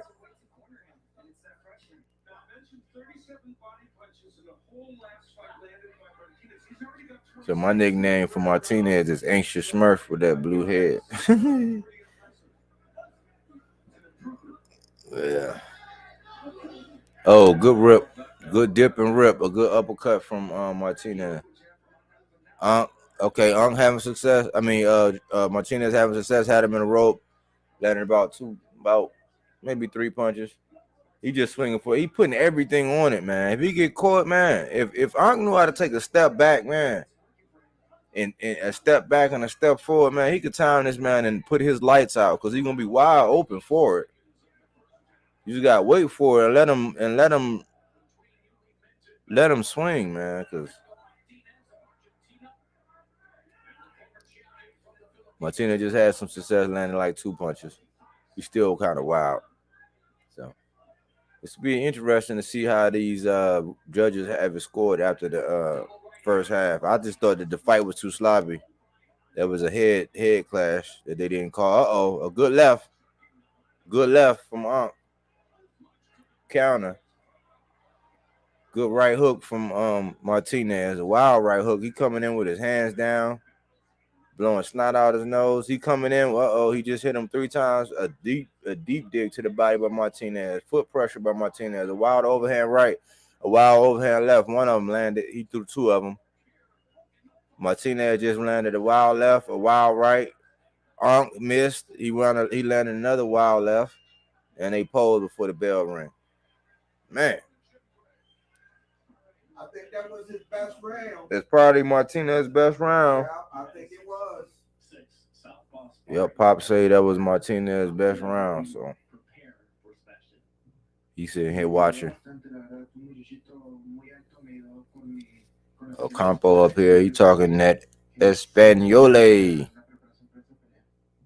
helped me a lot. It was vital for me to prepare for this fight with that kind of quality sparring partner, and I'm really happy that we were able to do it. If he uses his reach, how do you overcome that? They asking Ocampo how he gonna do with the reach.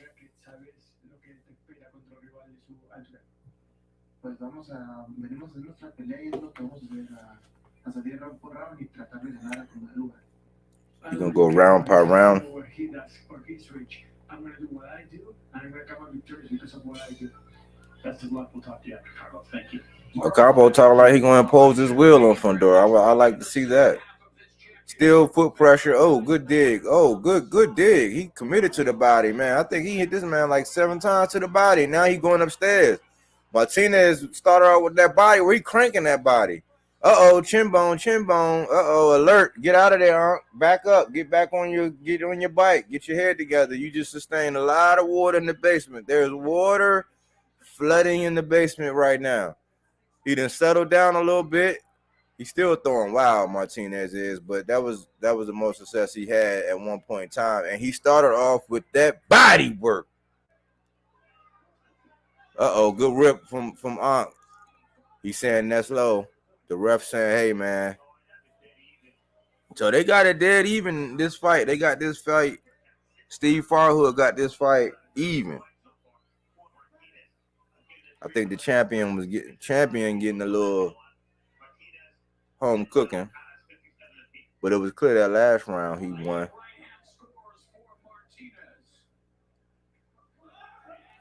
So Ankh just got off. Martinez just got off one. They posing now. Both got their hands down. Good counter from Ankh. Ankh looked tired. They both look tired. Now they standing and posing. Oh, my man got a jab. I didn't even know he had a jab. This man don't use his jab. He'd rather use it too. Now he been waiting and ref ain't called a hitting in that back of the head yet.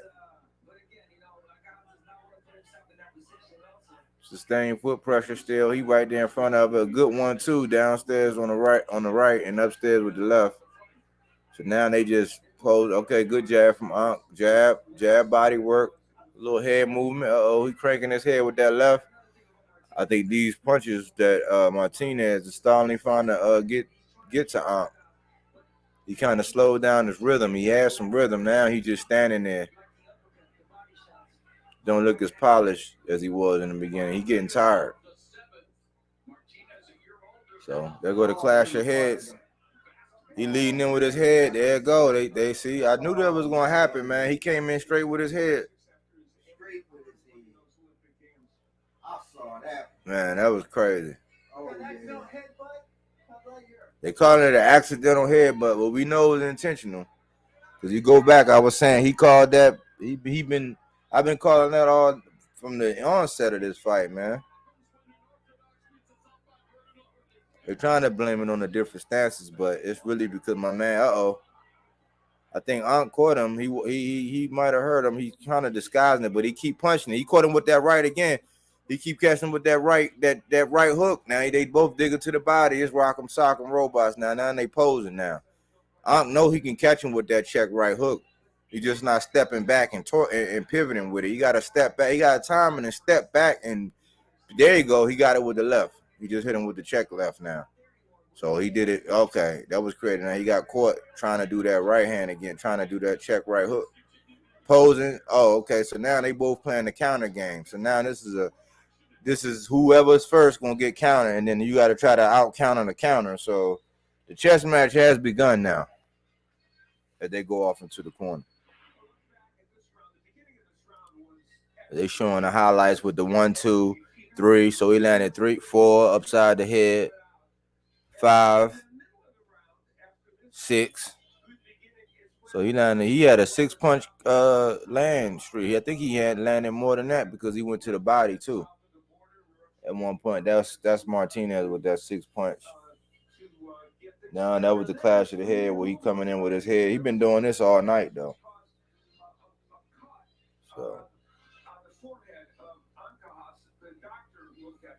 So it's a small cut on Ankh's forehead now. So they getting ready to come out again. Ankh, he looked like he been in the fight. He looked like he been in the scrap. Martinez, he got a couple little war wounds, but he look all right. So now it's sustained foot pressure now. Look like Martinez and settled in. He got hit in the head, in the chin just now with a head. A good 1-2 from Martinez. He done settled down now. He got caught with an overhand right. They swinging for the fences now. Now they posing. Now they just standing there. Good body shirt. Good two rips to the body by Martinez. Slightly backing up with slightly half steps back as Martinez maintained the foot pressure. He's still not jabbing his way in. Now he coming with the overhand right. You trying to land the chopping right. That's what he really want to get him with. Try to hit him to the body with a right hook. Missed the right hook. Ankh did. Missed some body work. Sherwin doing some body work, going upstairs now. He trying to land that right hook. He throwing that little chicken when he got. Good dig to the body. Martinez going, good uppercut. Good body shot by Martinez. Nice little work right there. I think he's a little wild, but he's settled down. So now they got Martinez up by a round now. So he might be taking over the fight now. So that might have been his game plan, to come out like a bull in the first half and then use his poise in the second half, knowing that he the champ and the belt has to be taken from him. unless he want to settle for a draw.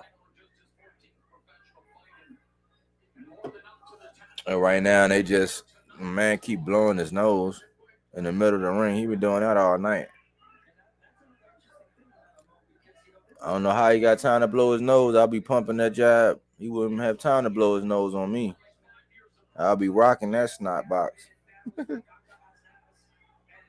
He pumping the jab, Ark pumping the jab, good uppercut from, good dig to the body. He loved digging to the body, Martinez.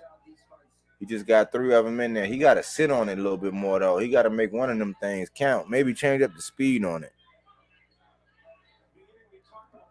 Good little flurry, little shoe shine flurry by Martinez. He caught that chin with that left. Ark better be careful, man. He lined him up with that chin. He might do what Spence did to Porter, man, when he knocked all the rings out his ass. Good rip to the body. Like he tired. That body work might be paying off. I think that body work paying off on Ankh, man. He's slowing down a little bit.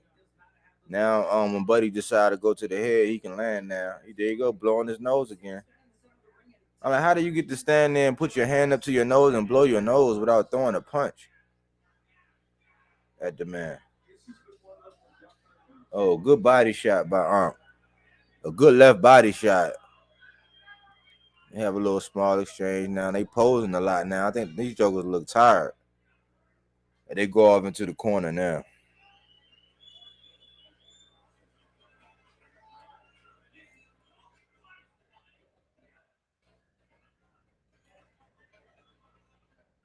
It's actually a scrap now.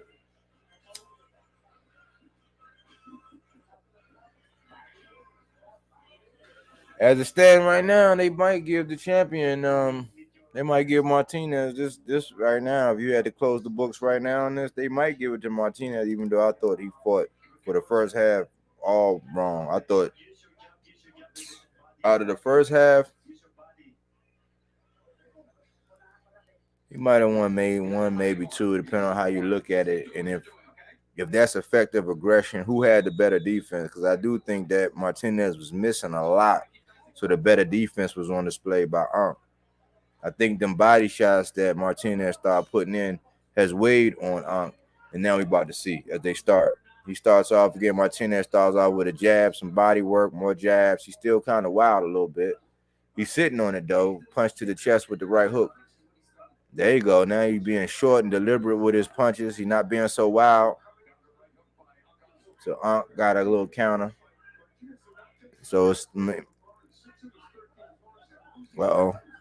good right hook by Ankh. Good dig. But we both digged each other to the body. So they're trying to counter each other now, and they both committing to the body at the same time. Good jab by Ankh. Good occupying jab by Ankh. They got a 77-75 Martinez right now. So good. He missed the wild right hand. Ankh did. The jab by Ankh, jab. Good body dig. Good jab. Good counter by Martinez. Oh, good body shot. He was telling him to get up. That might be a little bit low, but that would look like a good body shot to me. Oh, good body shot. But Ankh just he just stuck him. Almost like how you had to do that dude on Mike Tyson punch out. When he coming down, you got to just wait in his time and hit him right in the stomach. He just did one of them numbers. Now he's sitting back. Martinez is still swinging. Jab by Ankh with nothing really on it. No mustard on it. Martinez is really showing out, making it look like good work, good body work. He's just a power punching machine. I think I saw this man throw like one jab. Martinez with a good choppy right. Up, another choppy right to the side of the head. Them kind of punches. Good uppercut. Counter by Ankh. A good 1-2 by Martinez. A good 3 by Martinez. Got counted. Counted. This is the exchange, y'all. They going back and forth now. They ready to bang. Good counter. Coming in. They got to be careful for the head clash now. Overhand left by Ankh.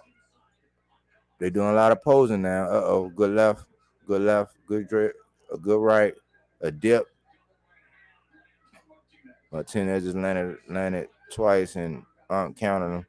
Unk throwing the jab. They both throwing the jab right now. So they both trying to get off and get out the way. So they get theirs off and get down and get out the way.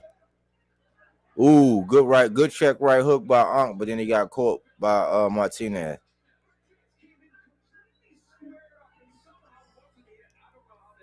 Good dig to the body. He got. There we go, another round in the books.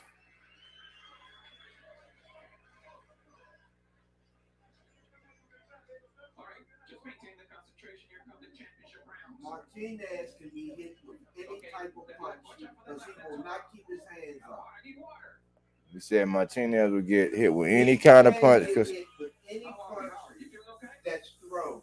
Any punch when is they thrown. hit tight, he keeps his hands below his chest. Yeah, Anything to the head will connect. Yeah, Martinez. Okay, watch how he look at where his hands at. Boop. Now look, watch his hands. Oh, he got caught with his feet crossed. He will not put his hands up. Yeah. He do got a bad habit of dropping his hands, Martinez does. Now watch. He could throw anything to the head and it'll land. That's a good point. Watch when they in tight. He will not lift his hands up. 115 pounds. I can't even remember the last time I was 115 pounds. Look where his hands at. Yeah, he got a bad habit of keeping his hands low. Now watch that. When he throw a punch, He been a little bit patient. He got in with a right hand. Now they posing. Now it's a jab from Unk. And he going from side to side. He trying to time him. Uh-oh. He rocked him with two good shots. A right and a left. But Martinez is trying to, and he aiming for the fence. He trying to put this man to sleep at some point. These are the championship rounds. This is when you see who got it now. If you got something in the tank, you better use it.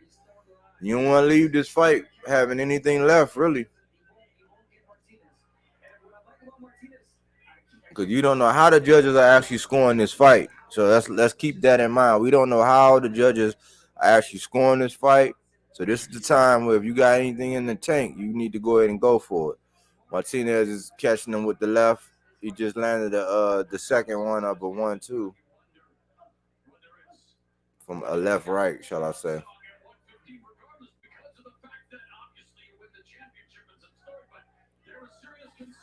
So he's trying to land a certain kind of punch because he's walking in with his hands down, getting very close without punching in, and then he's deciding what kind of combination you want to throw.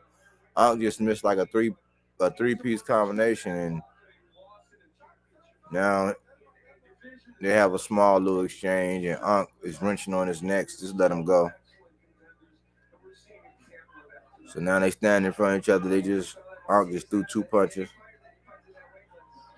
He has some sets with the left. Ooh, he got him with a 1-2.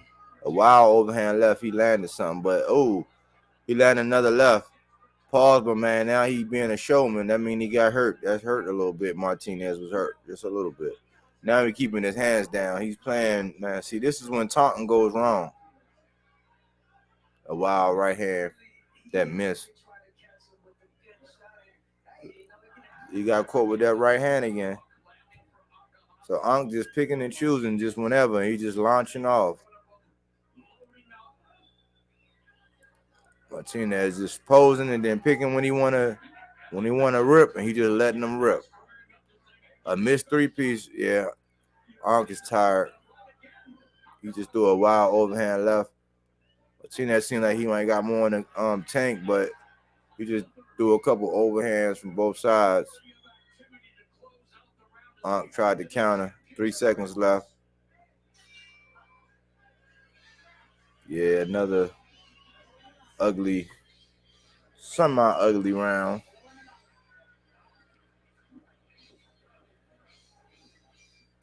It's like, man, neither one of these guys really have a game plan tonight. They're just in there just fighting. You got to dictate. You got to take ownership. You gotta make your opponent get into a certain position. You gotta make your opponent thinking you're gonna do something and you're doing something else. Time them. And at this point, man, you need to start sitting down on something, but be accurate with it. Shorten up your punches. Go a little bit straighter. Feint sometimes. If Martinez would ever jab his way in, he might have success, but he comes in with his hands down and then swings for the fences. And at this point, since Ankh is kind of tired, he is having some success.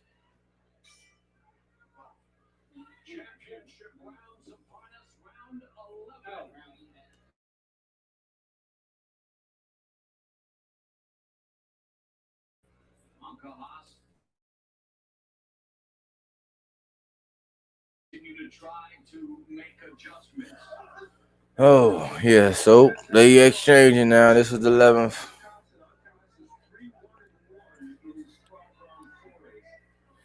Oh. A lot of posing, y'all. A lot of posing. An occasional little 1-2 exchange. Wildness. I think both might be kind of tired. A lot of posing. The punch output went down. Now they clinching and holding.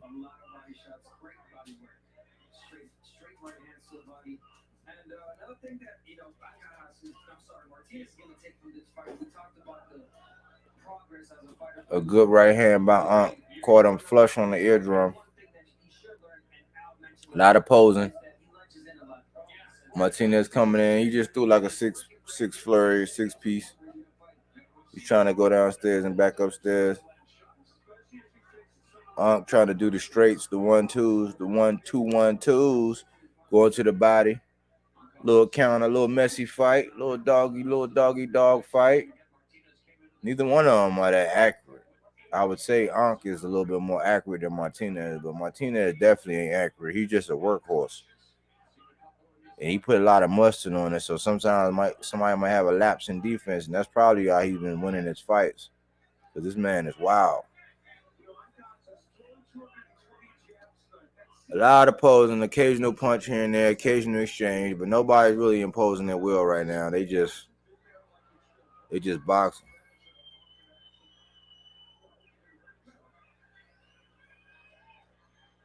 They just collided, and somehow Martinez fell down, started pointing to his ankle.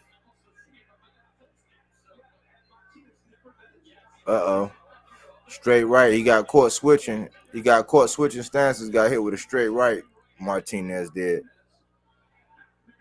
A little small exchange. Nothing crispy. I'm just shooting out that jab, or occupying jab, trying to keep this man occupied, I guess, because he ain't coming behind it with nothing. I guess he's going to pull out his whole bag of tricks in the 12th round.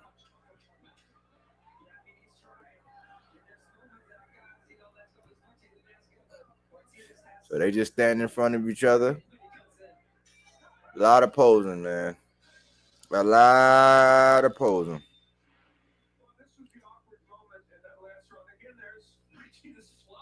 So they showing the mix up. Oh, okay. So Martinez had his leg on the inside of Ankh's, and on the way back, his heel got caught up on the arch of Ankh's shoe, and he wound up falling down. So this fight has plenty of awkward moments. So I'm waiting for Adames.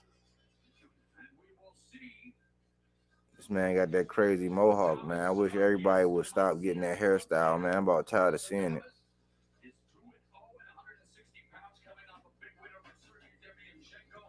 But maybe he told himself, if I get a haircut, maybe, if I win, I might can get myself a haircut. But Montiel, man, that little dude, he don't look like much, but he got a little heart. I just think Adames is going to try to hit him with them bombs. He's going to try to crank that chin bone. So here go the last round. Doing a little bit of posing. No punches. Okay, a couple punches now. A little exchange. They both. Ankh landed one. He going with the 1-2, and Martinez decided to counter. I think he kind of hurt with that left. He done landed that left twice. Martinez did on Ankh. I think it kind of buzzed Ankh a little bit, and they want to have a standoff now. I think they want to box. So they posing. Ankh is trying to set him up with a jab, but he ain't coming behind it with nothing. It ain't a stiff, accurate jab. And right now they got Martinez up 107 to 102. So this one look like it's pretty much in the books. I think they gave Martinez everything from the 6th round on. So they're gonna try to say that this is a tale of two fights, which it kind of is.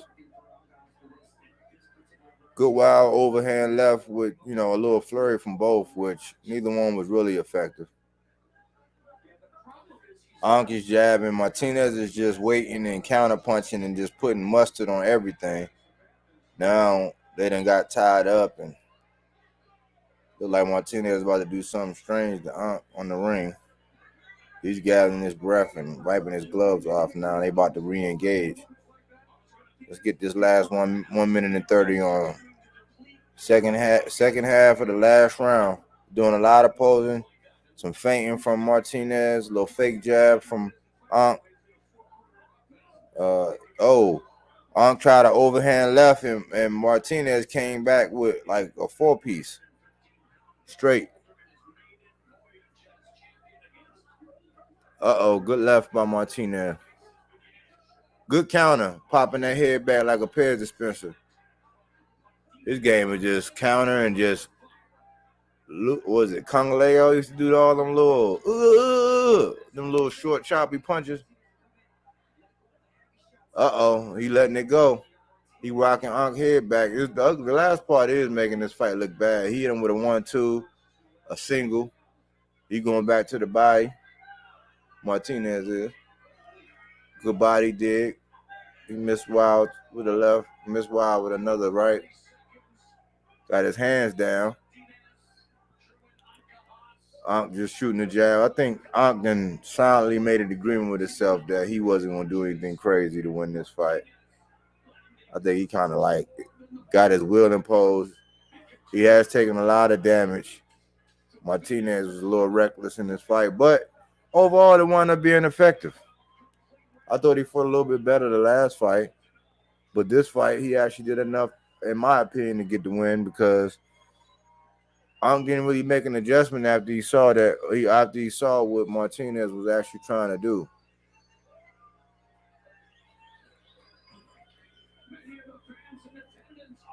So yeah, I mean they showing Martinez up on the ropes. He's taking it as if he retained his belt, and I believe he did. I think he did enough to retain his belt. I liked Ankh in the first half of the fight, at least up to the 5th round, where it seemed like it was clear he won Martinez won the 6th round. But I kind of liked how Ankh started and how poised and patient he was. I just think that he got caught a couple times and he was just like, man, it's just gonna be one of them fights where if I go for it and this man counter me and catch me, it's gonna be over. So I think he kind of made a silent agreement to dial it back, have some dignity, live to fight another day. The power punches, Martinez landed 38% of his power punches. Ankh only 31.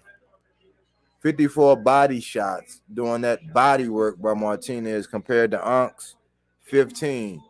And so far, that looks like the difference in this fight.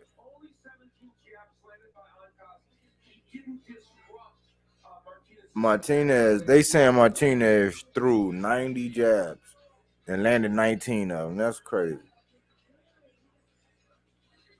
He's no Earl Spence, I tell you that.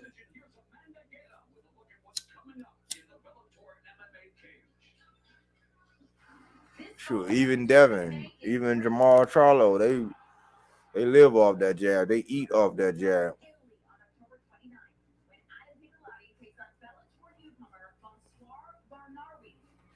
So I'm going to take a break and I'm going to see what's going on. I'm going to take a break for a second. I'm going to see what's going on once they start calling this next fight.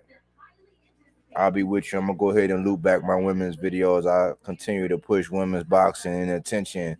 Listen to Al Mitchell on this clip when he's actually talking about the women in women's boxing. So I'm gonna go ahead and play the clip, and I'm gonna let the women's boxing ride out, and I'll be back.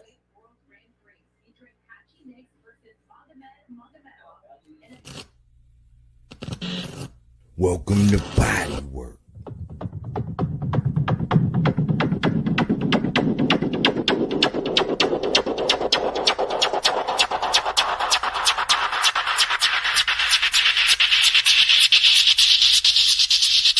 Please fasten your seatbelts.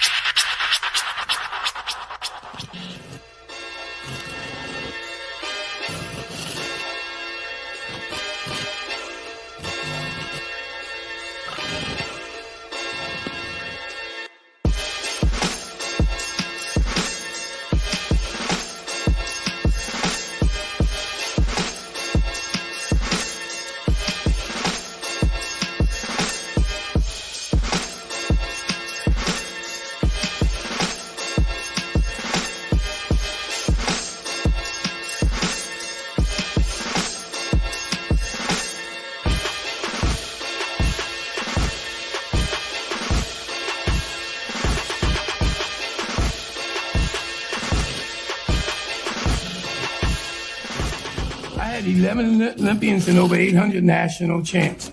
And all those men, they wouldn't do half the work that she do. And I'm seeing it from the young ladies.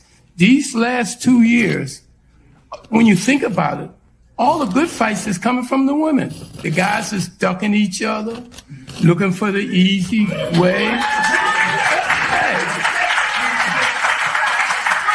I'm telling you like it is, you know? So again, you know, this young lady done did everything I asked of, and she did more. And I'm watching all the young ladies that's boxing now. It's like they trying to prove they better than men. Now, we knew they was kind of there, but now they showing that they mean. You know, in the old days in Philly, we call these guys crazy. And that's the way these women are. So when you go back home, speak nice to your. Welcome to Bodywork.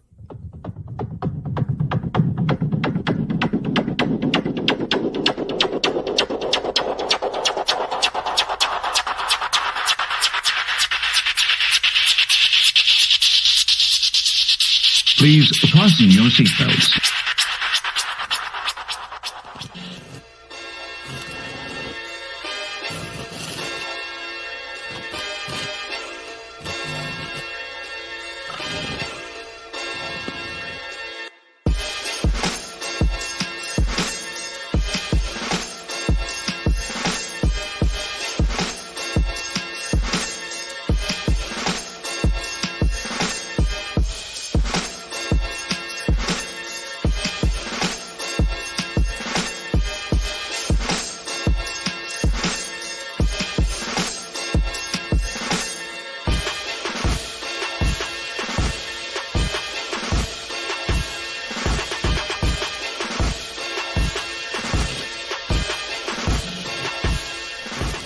I had 11 Olympians and over 800 national champs.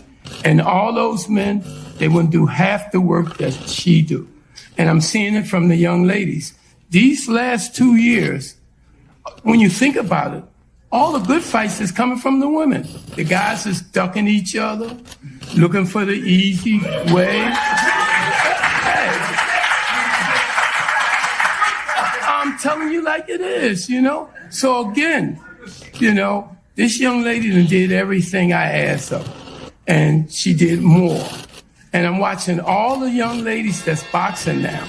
It's like they trying to prove they better than men. Now, we knew they was kind of there, but now they showing that they mean. You know, in the old days in Philly, we call these guys crazy. And that's the way these women are. So when you go back home, speak nice to your. Welcome to Bodywork.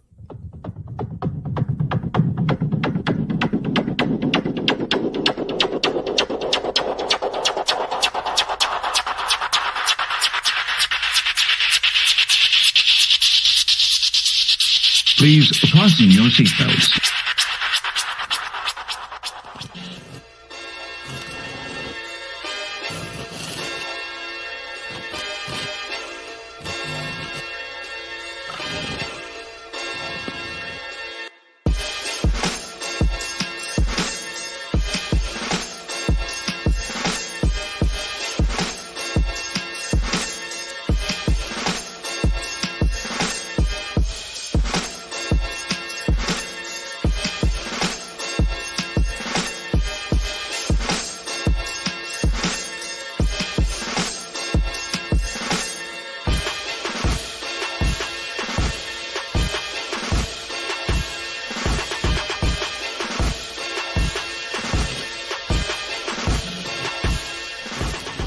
had 11 Olympians and over 800 national champs. And all those men, they wouldn't do half the work that she do. And I'm seeing it from the young ladies. These last 2 years, when you think about it, all the good fights is coming from the women. The guys is ducking each other, looking for the easy way. Hey, I'm telling you like it is, you know? So again, you know, this young lady done did everything I asked her, and she did more. And I'm watching all the young ladies that's boxing now. It's like they trying to prove they better than men. Now, we knew they was kind of there, but now they showing that they mean. You know, in the old days in Philly, we call these guys crazy. And that's the way these women are. So when you go back home, speak nice to your ladies. Welcome to Bodywork.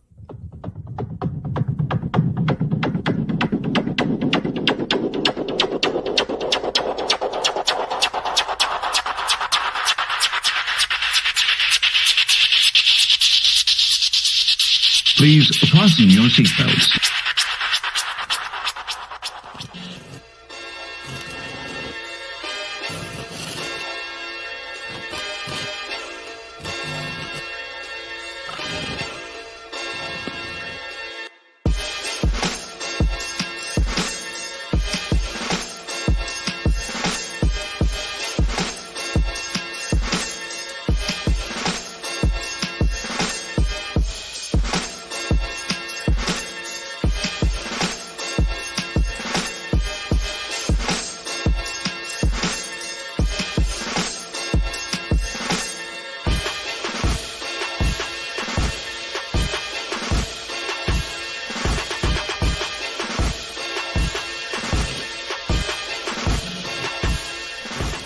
I had 11 Olympians and over 800 national champs.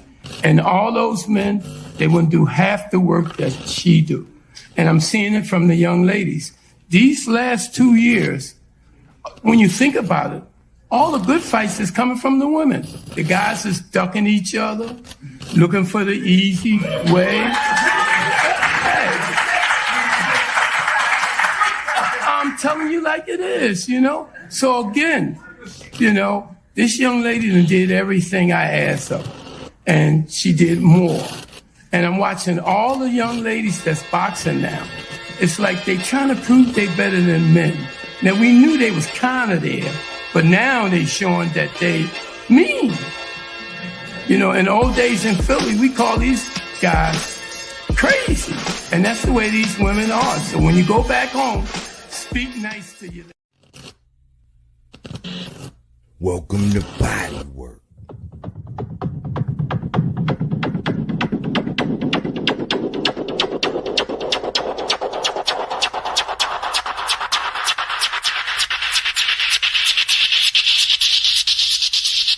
Please fasten your seatbelts.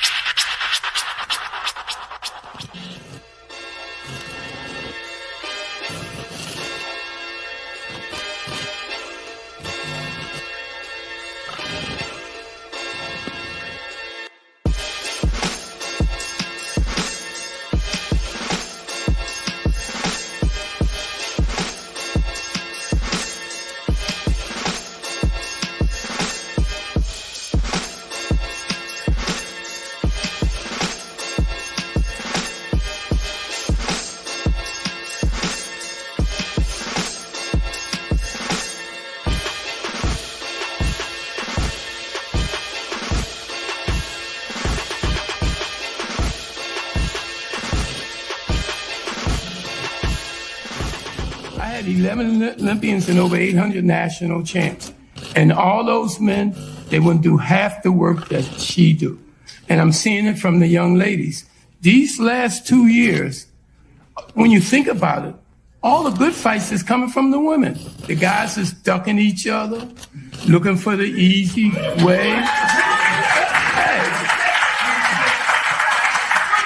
I'm telling you like it is, you know? So again, you know, this young lady done did everything I asked her, and she did more.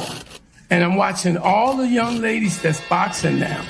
it's like they trying to prove they better than men. Now, we knew they was kind of there, but now they showing that they mean.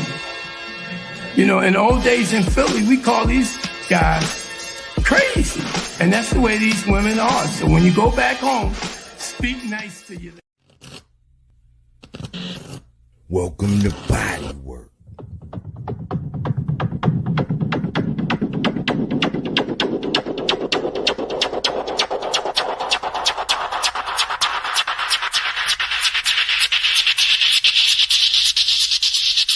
Please fasten your seatbelts.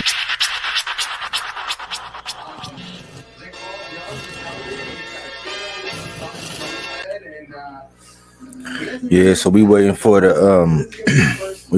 next fight, Carlos Adames. You know, they kind of saw it the same way I did, in which they saw that Ankh had, you know, the first 5 rounds. Excuse me, he had pretty much the first 5 rounds, and Martinez took over the second half of the fight. From the 6th round and then the second half of the fight, he took over and won. So we're getting ready for Adames and Juan Macias Montiel. So I didn't even take any really notes on the last fight. It was a sloppy fight. But on this one, I know Juan, he tends to be a tough dude. He looked like a tough cookie against Charlo, even though that was like a 10-2 fight in which Charlo won. He just had opportunities where, you know, he got hit with everything but the kitchen sink, and he hung in there with Charlo, which is very hard to do, you know. So we're getting ready to see Juan Montiel. So let's see what happens. Let me get my notes ready. Let me get my notepad ready.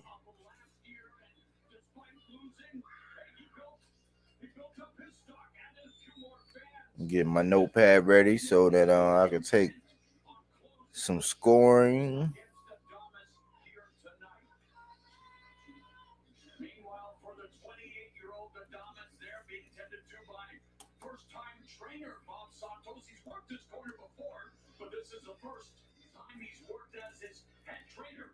And interesting, Santos, who's been in the sport for close to 4 decades, said Adames may be the most talented fighter he's ever worked with. Adames told us he's never been hungrier, and he is planning on knocking out Macias Montiel.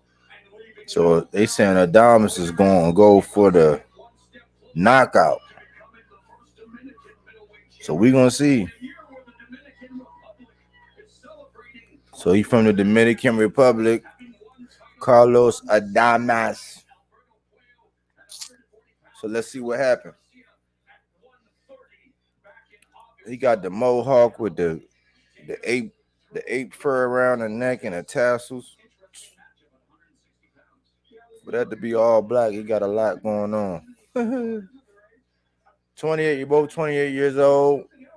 Adames is 5'10". Montiel is 6 feet. The weight, 159 and a quarter for Adames, 160 for Montiel.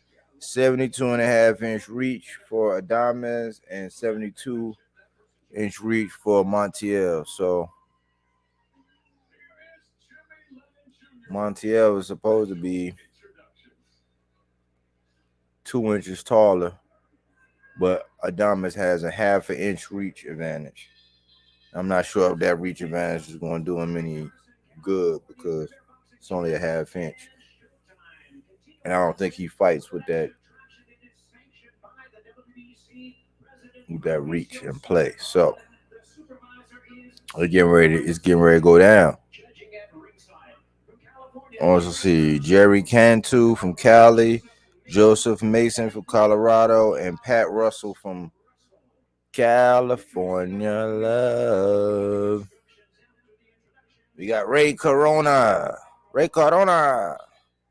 with the big stash. Ray Corona with the big stash is actually calling this fight. This is a middleweight championship. Montiel was 23-5-2 with 23 knockouts. So all his wins came by knockout. He did lose 5 times and get a draw. That's not bad. He from Los Mochis, Mexico. That's pretty impressive, though. All his wins is by knockout.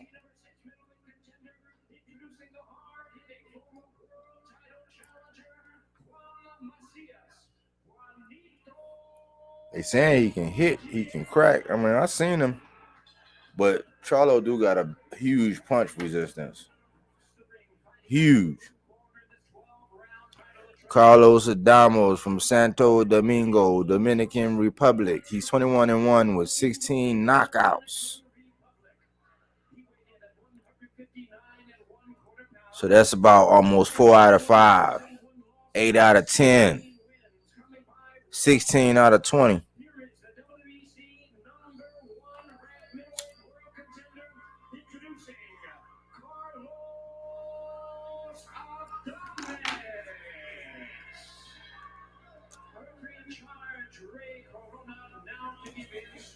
So Ray Cardona getting ready to give some instructions.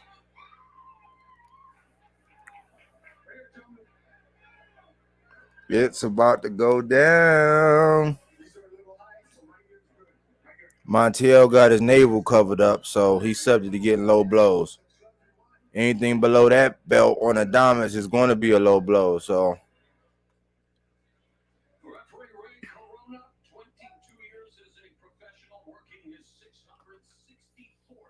here we go, y'all. They getting ready to sound it off.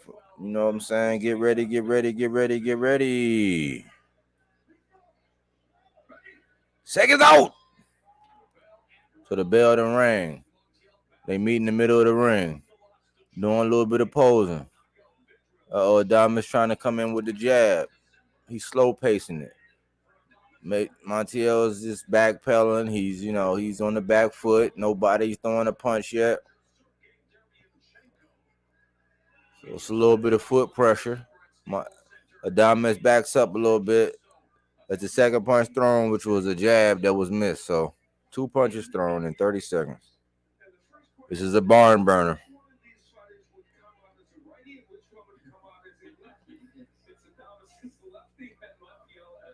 So Adamas is southpaw stance. Montiel doing the orthodox thing, which is typically subject to headbutts, but these guys don't look like they're ready to engage yet. It's a filling out process.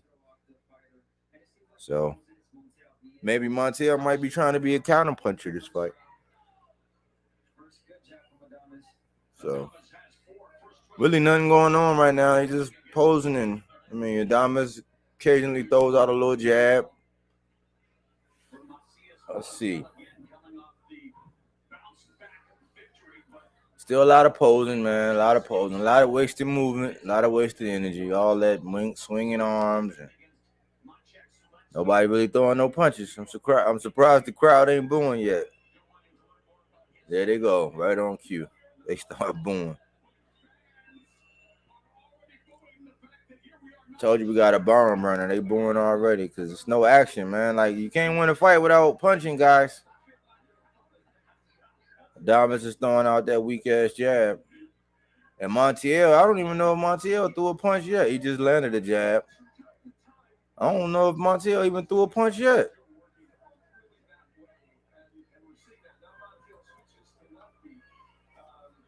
So now it's righty. Now it's southpaw against southpaw. Montiel done switched that. Now he switched back to orthodox.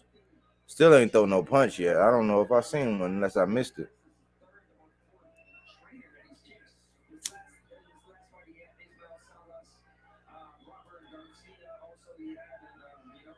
I thought I had this fight going totally different. Right now, ain't nothing going on but the rent. The crowd is booing. They are upset because they go a 1-2 from Adamas, but I don't know if that really got through real good. It was a straight right to the body by Adamas. I guess they recording data right now because they definitely not boxing. They posing.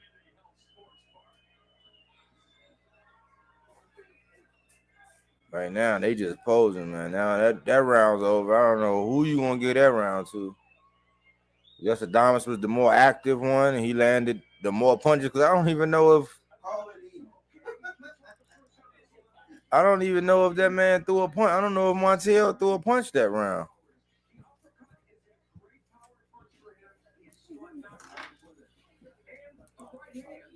I had to give it to Adamas because he was more active, I guess. I mean, that was an ugly, weak round, that first one.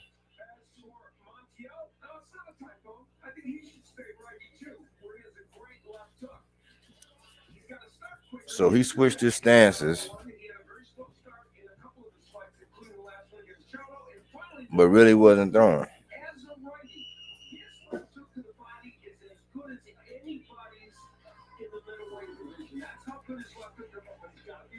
So here we go, y'all. We getting ready to go in for round 2. Montiel came on and actually threw a punch this time. Yep, he threw 0 punches. Like I said, he didn't throw not a single punch in the first round. Now he coming with the right. Adamas is going upstairs and downstairs with a straight jab. Montiel switched stances. He went over the righty. Now he's switching back. He's in transition. Okay, so now he's left. He got caught in transition with a body shot with the left from Adamas. Adamas still pumping that right hand. Montiel ain't really throwing. He just threw a punch. He threw 2. He got his head popped back while jab. Adamas look like he can hit Montiel at will. He hit him twice with the right. Hit him downstairs with the right. Changed the position of his hands as they circled each other. And Montiel is still not active, man. I don't know how you're going to win a boxing match without throwing any punches. But I don't know what kind of game plan this is. Maybe it's to hope he gets tired. So they saying Montiel's face already marked up. Posing, Adamas is occasionally throwing the jab.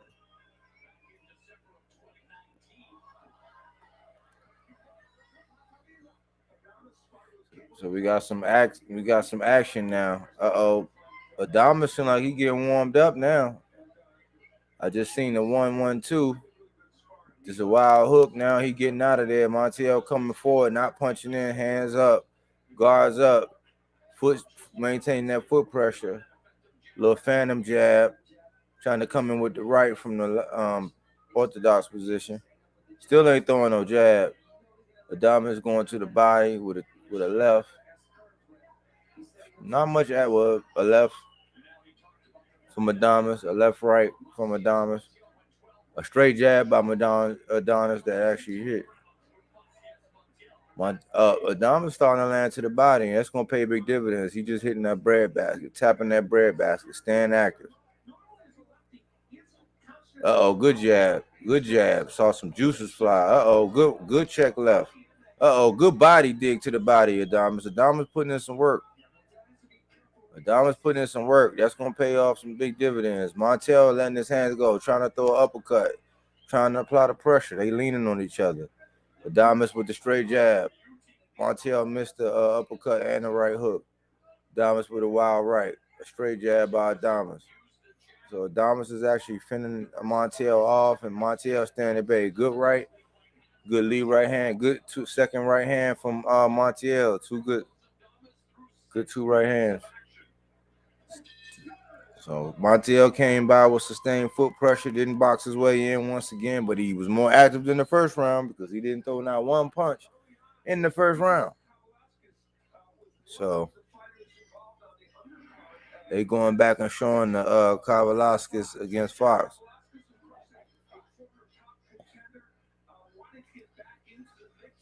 So they showing it.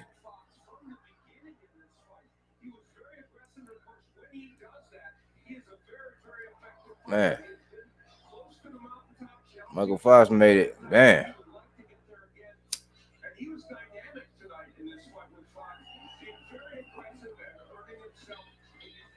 Man, Green Machine was pretty. Man, he just pressed the gas on Michael Fox, man. I did not see that kind of fight happening, man. But Hey, Great Machine got some power, man. You ain't got nothing really to keep him up off you. He definitely gonna come in and crack you. He was ripped up at the weigh-in. He was ripped up at fight, man. That dude.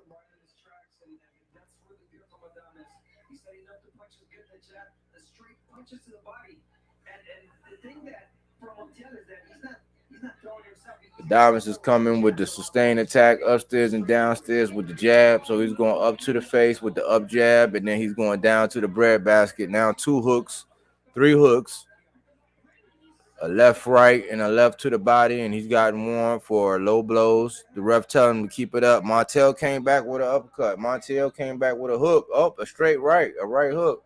Adonis come back with 2 body shots, and Montel coming through with that right hook. That right hook is landing. Oh, he got hit. Montel got hit by Adonis. Now they exchanging. So now Montel is actually at but it seemed like, hey, Adonis, when he decided to let it go, he's having the more impactful punches because he's bobbling and Montel around like old bobblehead. He dig to the body, he ripped to the body with a right. So they saying Montel is actually taking punishment. Adonis is just ripping away. They stand in front of each other, and now it's just like a rock'em sock'em robot. There you go with some head movement as Adonis dips, pumps the jab twice. Montel comes with a jab. Adonis got that upstairs, downstairs. Now he going to the left, to the body. Good right hook. Saw some juices fly this now by Adonis. Montel need to keep his hands up and stop switching stances, man. That's a bad thing because he getting caught in the middle of stances and he don't hold his guard up like that for real, when he's moving. Got his hands down again. Adonis just need to keep putting that jab in his face and going back to the body and making him guess when he go back to the body and upstairs. And he can get this.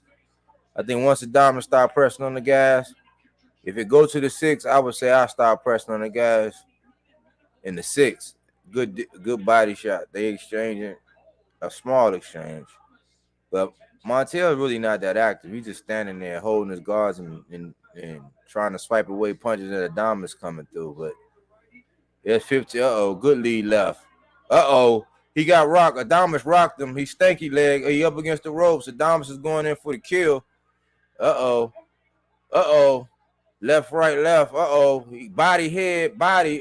He got stopped. And Adonis stopped this man. He poured it on and stopped this man. That's what it means. When a man ain't supposed to be in there with you, you got to show the world that the man don't belong in the ring with you. He went to that chin bone. Got Montel the fuck out of there. And they saying it was a good stoppage. That's what you're supposed to do, man. When somebody don't belong in the ring with you, you're supposed to get rid of it, man. You don't go 12 rounds with somebody, hint, that don't belong in the ring with you. You don't.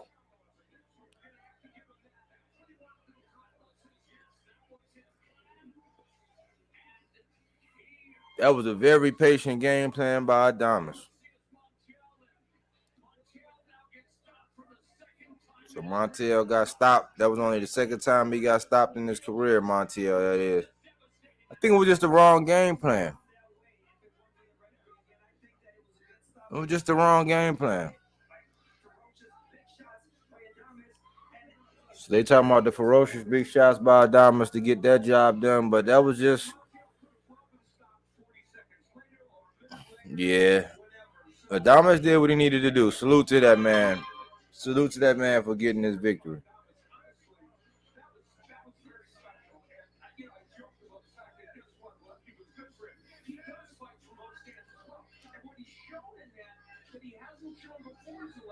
Very good.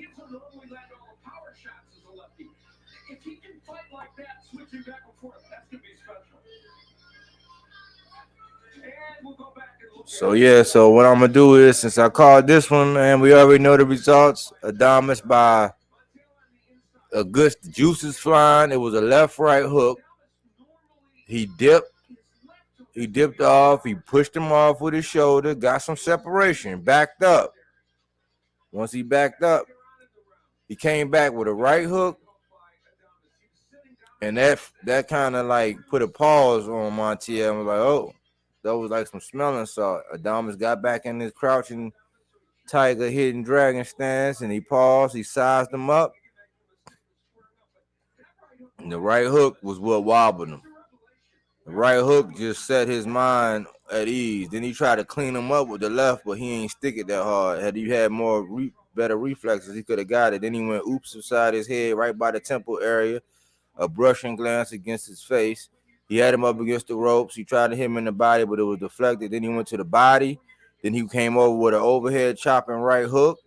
Then he hit him in the chest and then the head and tweaked that chin. And then he hit him with a left. And the ref was like, no mas.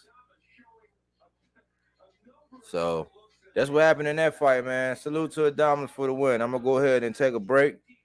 And I'll be back before Fundora, because I'm going to call this fight. I'm waiting for the Fundora joint. So let me know you in the building. I appreciate if you share the video, if you like, if you have any feedback, if you want to collab, let me know. If you want that boxing smoke, let me know. So they're getting ready to make it official. I'm going to go back to my women's boxing.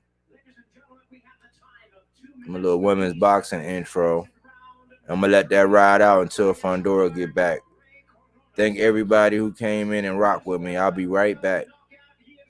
When right when the build up for Fundora get ready to come up, I'll come back.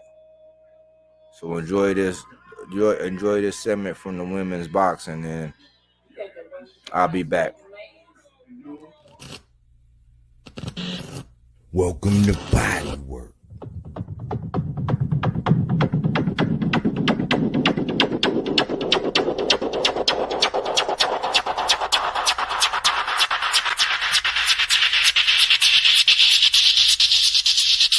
Please fasten your seatbelts.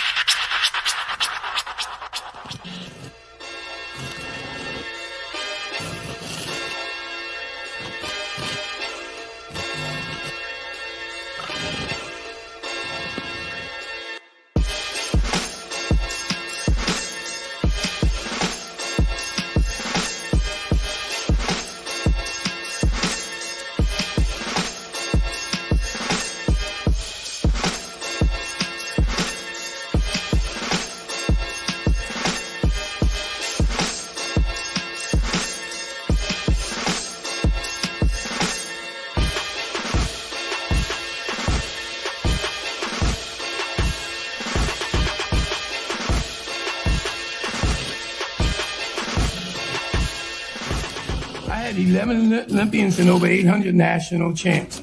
And all those men, they wouldn't do half the work that she do. And I'm seeing it from the young ladies.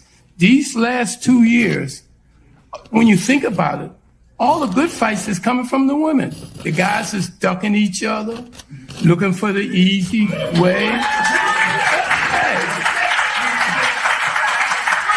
I'm telling you like it is, you know? So again, you know, this young lady done did everything I asked her, and she did more. And I'm watching all the young ladies that's boxing now. It's like they trying to prove they better than men. Now, we knew they was kind of there, but now they showing that they mean. You know, in the old days in Philly, we call these guys crazy. And that's the way these women are. So when you go back home, speak nice to your ladies. Welcome to Bodywork.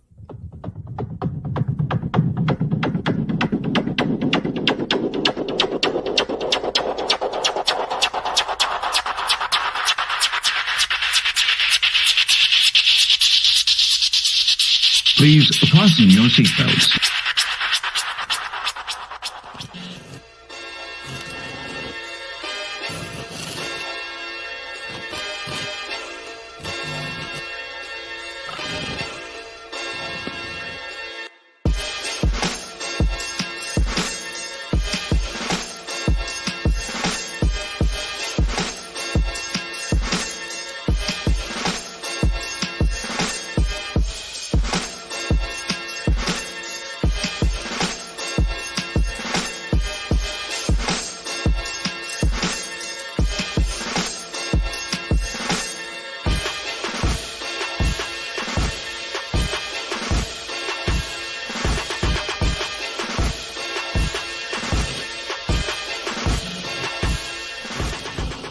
11 Olympians and over 800 national champs.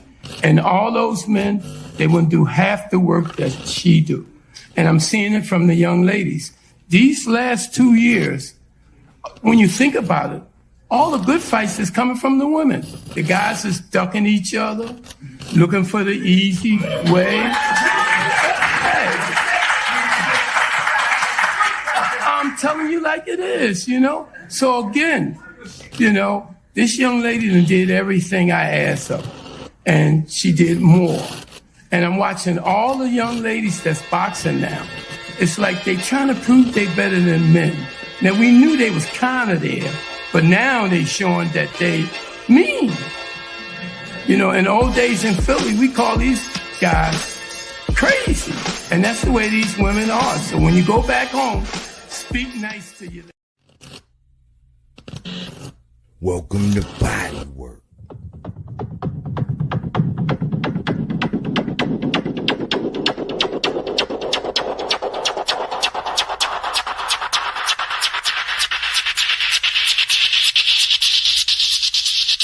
Please fasten your seatbelts.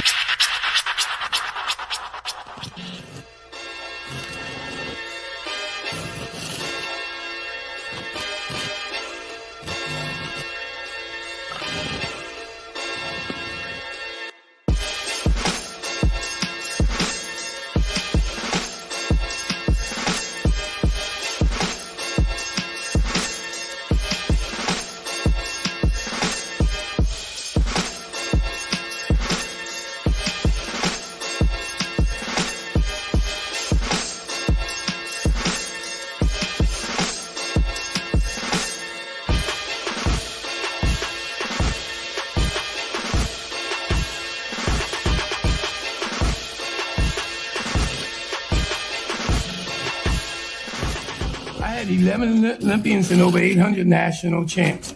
And all those men, they wouldn't do half the work that she do. And I'm seeing it from the young ladies. These last 2 years, when you think about it, all the good fights is coming from the women. The guys is ducking each other, looking for the easy way. Hey. I'm telling you like it is, you know? So again, you know, this young lady done did everything I asked of, and she did more. And I'm watching all the young ladies that's boxing now. It's like they trying to prove they better than men. Now, we knew they was kind of there, but now they showing that they mean. You know, in the old days in Philly, we call these guys crazy. And that's the way these women are. So when you go back home, speak nice to you. Welcome to Bodywork.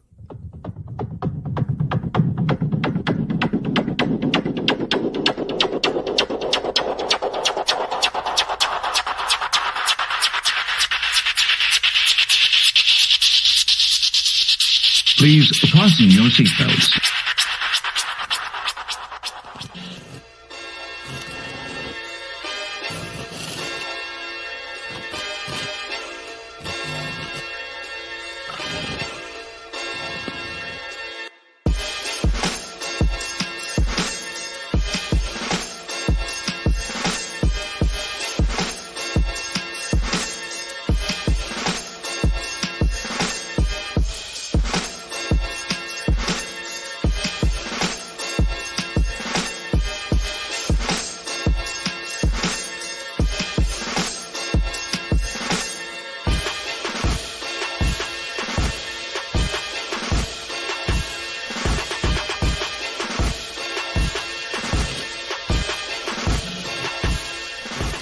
I had 11 Olympians and over 800 national champs.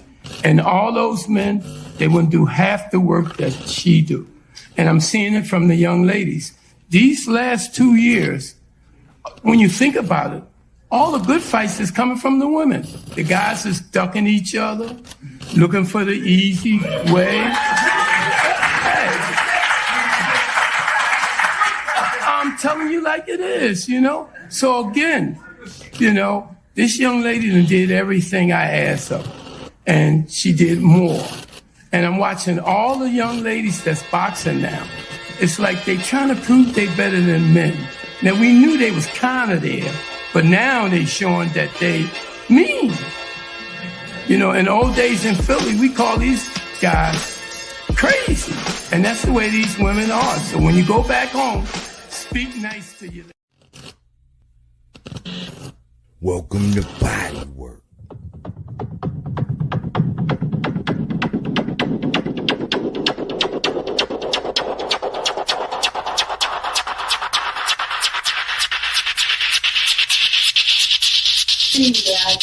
Please fasten your seatbelts.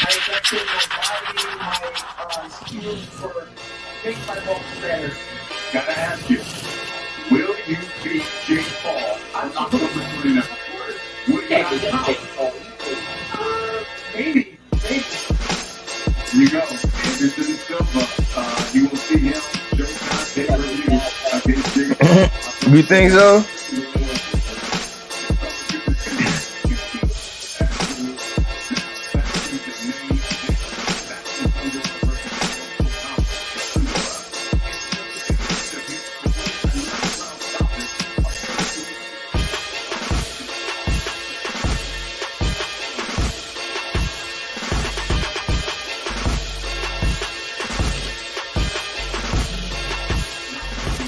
I had 11 Olympians and over 800 national champs. And all those men, they wouldn't do half the work that she do. And I'm seeing it from the young ladies. These last 2 years, when you think about it, all the good fights is coming from the women. The guys is ducking each other, looking for the easy way.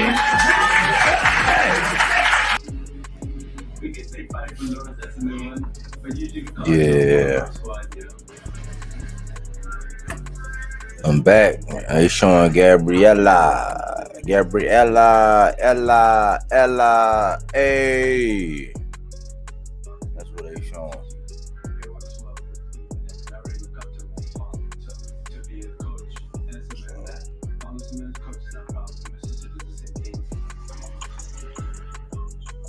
That's what we got going on.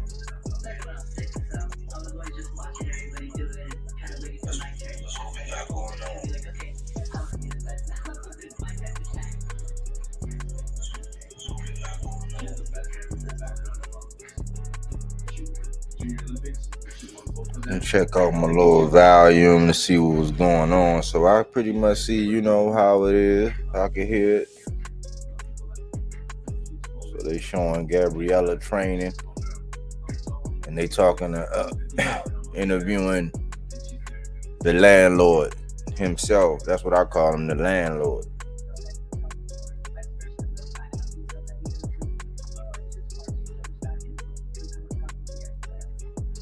Yeah.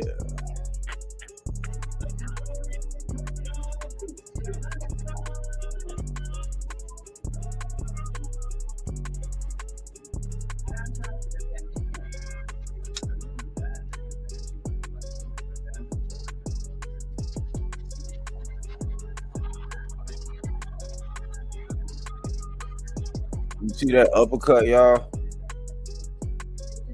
Y'all see that uppercut? But that's when he went down. That's when he shook his head. He was like, he was pissed when he shook his head. He got back up, man, and went Dow seam on Lubin, man. He got that Ivan Drago. He got that Ivan Drago thing going where he get mad and he start looking like, look at that, just relentless. Look at that, relentless. Boom, like that torque and that size, you can't deny it, man. He looked like he's skinny, but that dude, that's a grown man, and his bone was probably hard as a rock. And that torque, that leverage, he like to lean on you. And if he catch you with the natural range of motion of his arm swinging with his elbows locked in place, man. So Gabriella talking that smack like she about to be the one.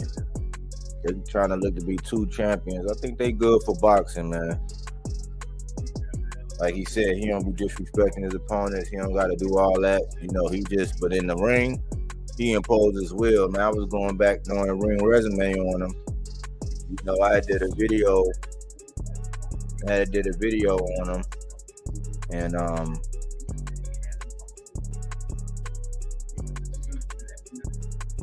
I came over with the name the landlord.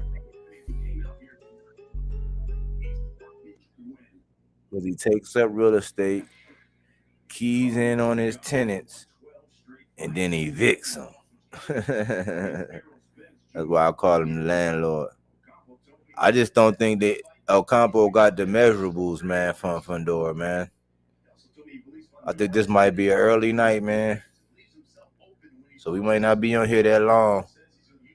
We're going to let these dudes get lathered up and do all of the festivities, man. But, hey, I hope Ocampo put up a good fight, though. And I respect him, man, for coming back. You know, he's been climbing his way back up to the top. Say that man on a 12-fight win streak. And he done worked his way up to Fundora, who trying to get to Charlo, man. You got to love the 154 division because it ain't really no – well, there's a little bit of smoke dodging if you really want to nitpick. But everybody in 154 get it on. So you can't really complain about the 154 division at all.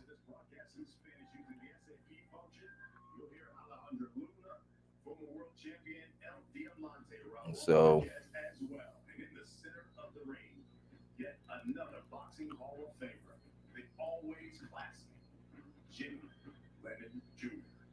Jimmy Lennon Jr. They get ready to go through the main event. You got Brian Custer rolling out the carpet. It looked like a beautiful event, too. So he's 19-0-1. He got one draw, Fundora. And then Carlos.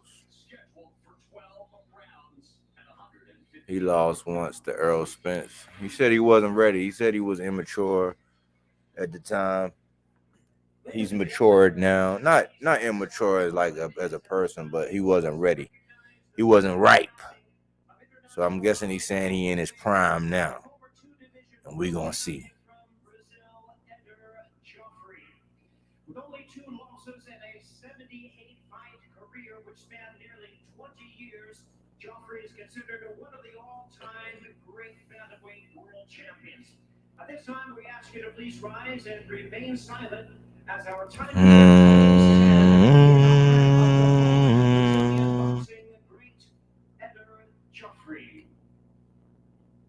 Moment of silence.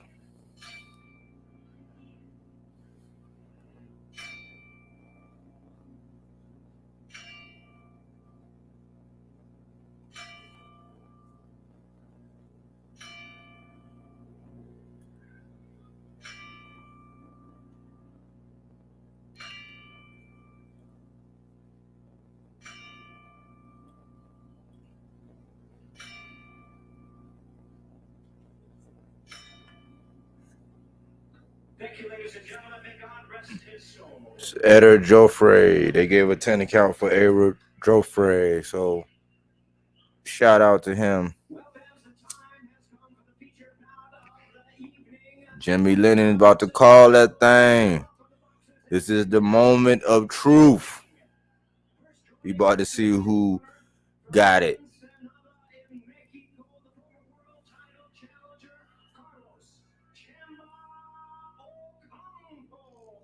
Ocampo is coming to the ring. And they got the little, he got the mariachi music on. So he wants to get it on. So he coming up, getting lathered up, trying to do his little, you got the head movement. Yeah, you're going to have to get low. You're going to have to get low the right way, though. If you get low the wrong way, it's going to be good night. So that uppercut is coming. Man, I think he about to beat the sap out of Carlos Ocampo, man, by about the 3rd round. I could be wrong. Part of me be like, man, I want to see a fight that's long and a war and all that. But part of me be like, man, I just want to see one fighter just impose their will somebody put up a good fight, make an adjustment, and then get it on. Come back, put in another game plan, and rise to the occasion.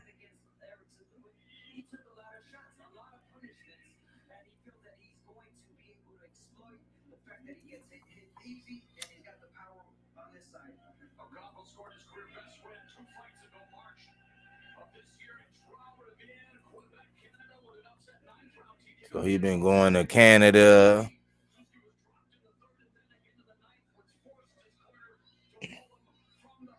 So I guess he stopped somebody, and they in their corner did what they were supposed to do and threw in the towel. What they explaining. So we gonna see what Fundora gonna come out to. Let's see.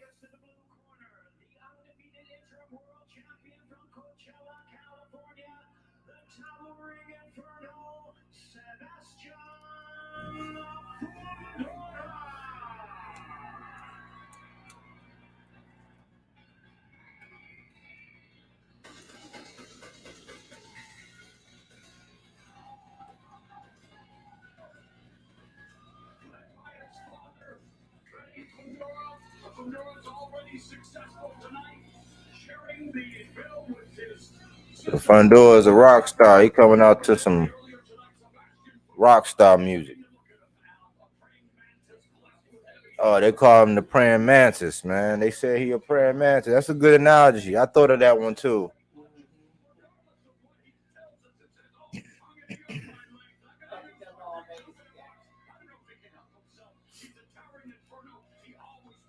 I just call him the evil landlord, man, because the dude he could box, he could use his jab and stay back. He could use his reach. He can do that, and pretty much you have to do something crazy if you just stuck to it. I mean, it might look like a boring fight, but he can put that jab out, and then as soon as you try to pivot, hit you with that left.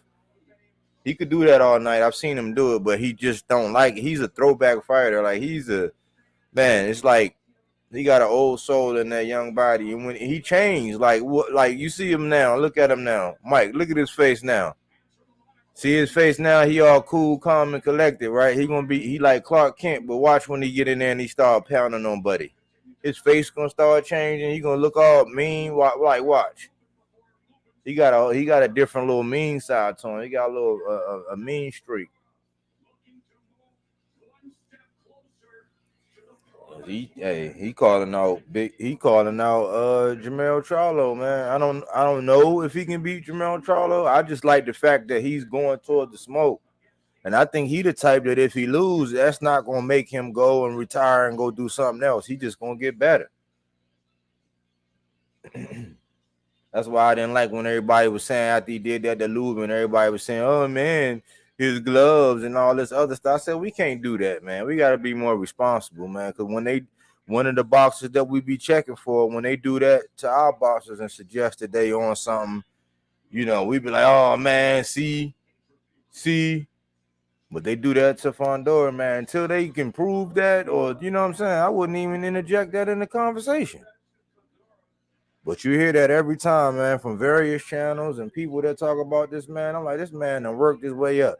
He got an 80-inch reach to 73. So he got a 7-inch reach advantage.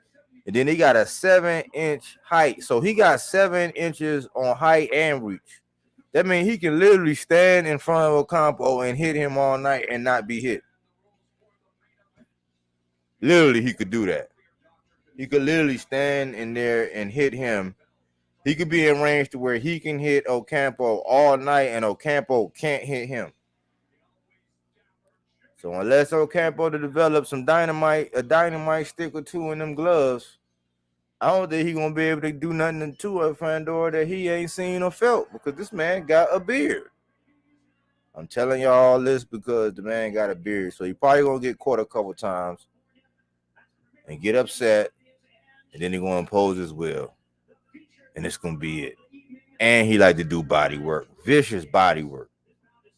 All the boxers on that I be checking for be doing body work.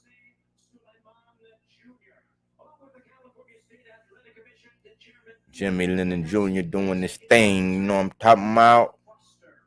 Our three judges scoring from ringside. From California, Rudy Barragan.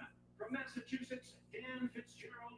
And from California, Dr. Lou Moret.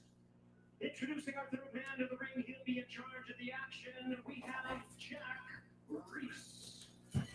All right, fans, here we go with the main event of the evening. 12 rounds of boxing for the interim WBC Super Welterweight World Championship. And now, ladies and gentlemen in attendance, and boxing fans joining us around the world, live from Carson, California, It's showtime, baby. Who we got in the building? Who we got in the building? You know what I'm saying?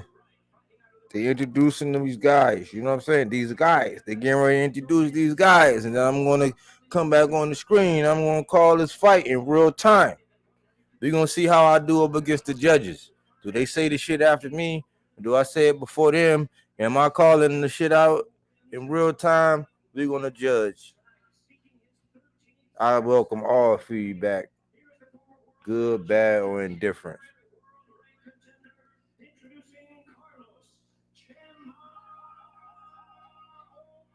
They just introduced Ocampo.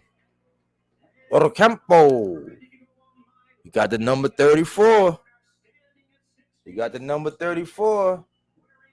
Fundora. And he's smiling. He can't help but stop, man. He liked that spotlight. Look at him. He feeling like a rock star.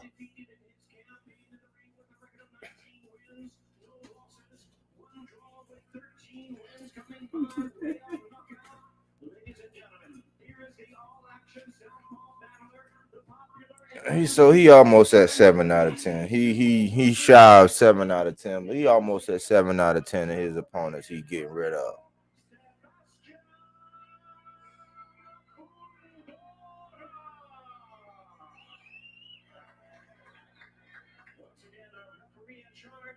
Would that be close to 7 out of 10? Let's see.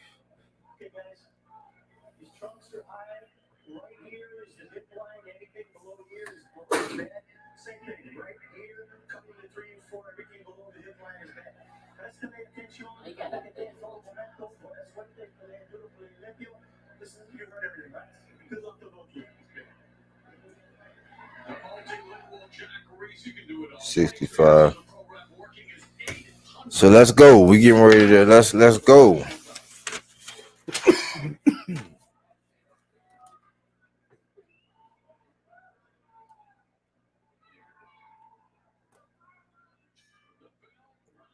So we started. Here we go. Stand off in the middle of the ring. Paw and jab from Fundora. Ocampo ain't moving. He right there. He flicking that jab. It's an occupying. He waiting to set up that left hook. So he just pawing the jab. They both pawing the jab. Ocampo trying to go to the body with a right. They still pawing. Let's see that inside. The inside foot position. It's the southpaw against the orthodox. He just standing in the middle of the ring.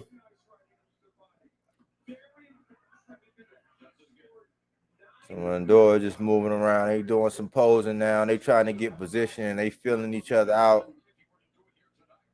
I think Fundora just like to get lathered up real quick. He like to try to get going.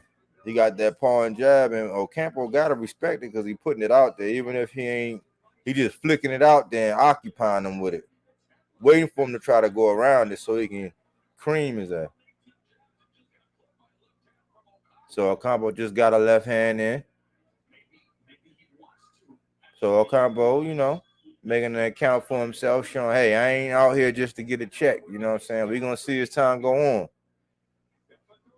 He's a little antsy. He got his hands up, but is he controlling them? Fundora just getting in position. He testing out, okay, from here, this is how that jab look. Okay. Little body shot from Fundora, a little sneaky little left. A pawn jab.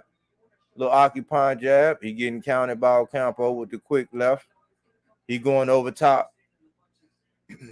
Oh, okay. So I guess Fundora probably got to go to his body. He's just flicking that jab out. But Ocampo, hey, he's active. He got head movement. He's going from side to side. He got his arms down though.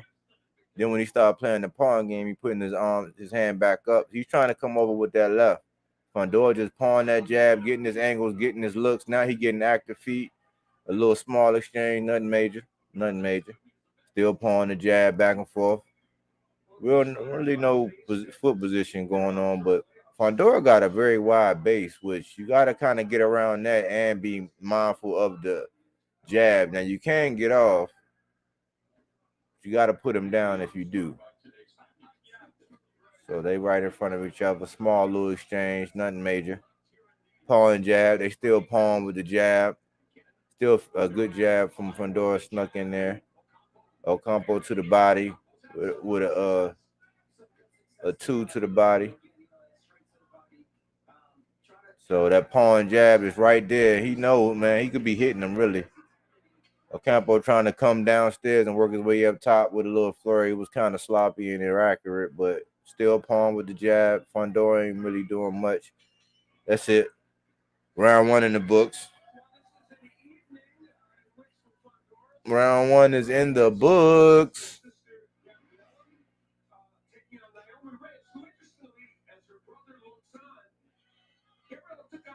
She was killing her with that right. And that left, that straight left was just pock up every time she threw it. But she did a little shoe shine. See that left was just getting home. I like them, man. I like the brother and sister, man. They're gonna inspire some people, man, because they don't look like boxers, so it's gonna make people that maybe thought that they would never be good at boxing. It's gonna make them say, hey, they don't look like boxers because they don't look like boxers, but they can box. They actually got in there and put that work in. So round number 2 done kicked off. Pawn jab, still in the middle of the ring by the ropes though. Closely in the middle of the ring though. Facing them. So Ocampo is countering. Got some success now. You see that right hook. You see that right hook that he can just keep whenever with that lead hand there. Once that left hand gets on the inside, once that left hand gets on the inside of Fundora, he already know if he get his head off the line, he gonna be able to hit Ocampo with that right. Now this is where you see the orthodox and the lefty, and it could be a head clash if Ocampo start coming in with his head, but we'll see. It's a small little tangle up. They still pawn with the jab. Ocampo is waiting. He got some good head movement. He's trying to time and counter Fundora. He got to come back with something. And when he throw his right, he's off center. He's not sitting down. Good body shot. A 1-2 body shot from Ocampo. Fundora, okay, good body shot. He rocked Fundora. He twisted his head with a little right, overhand right. He getting his head pumped back by the jab. He tried to throw his own jab, did Ocampo. Pawn. Ocampo trying to jab. They both pawn jab. It's a jab contest right now. This is what veterans do until they figure it out. They don't get all wild and reckless. They take their time. You know, this is you watching two poised, skilled boxers. This is the difference. It ain't all come forward and see that counter left hook coming in. He got caught coming in. He got to keep his hands up. But Ocampo is doing a good job. He's standing there. He got good head movement. He's standing on the offense. He's trying to come over with that overhand left. Not sure how well that landed, but it might have. Good straight, a quick little viper-like jab from Fundora. Pawn jab from Fundora. Couple of feints from Ocampo. Ocampo throwing a little throwaway jab. You get more comfortable with trying to reach in with that jab. I don't like the way he come in with that right down though, like that when he throwing that punch, and that punch is coming kind of wide. If Fundora hit him with a straight left, he can catch his ass coming in. I think he might have grazed his head with a wild left. Ocampo did to Fundora. Still paw and jab. It's a battle with a jab. They still filling each other out. Second round. No harm, no foul. Still in the first quarter of this fight. So I like this. Well, he got his hands down. He got to get his hands up. That's one thing you can't do. And Fundora got to start going to his body. I don't know. That's pretty even. I mean,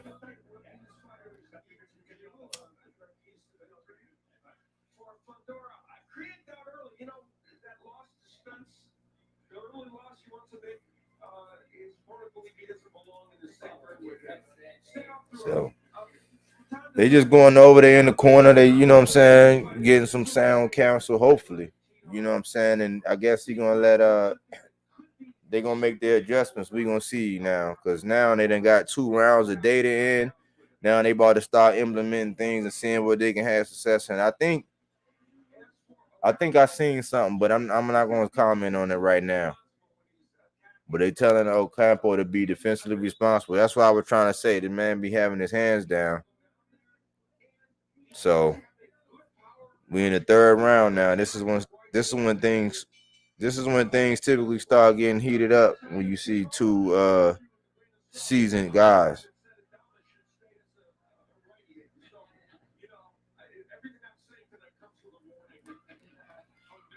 Still a jab contest. Ocampo is making an attempt to go to the body with the right.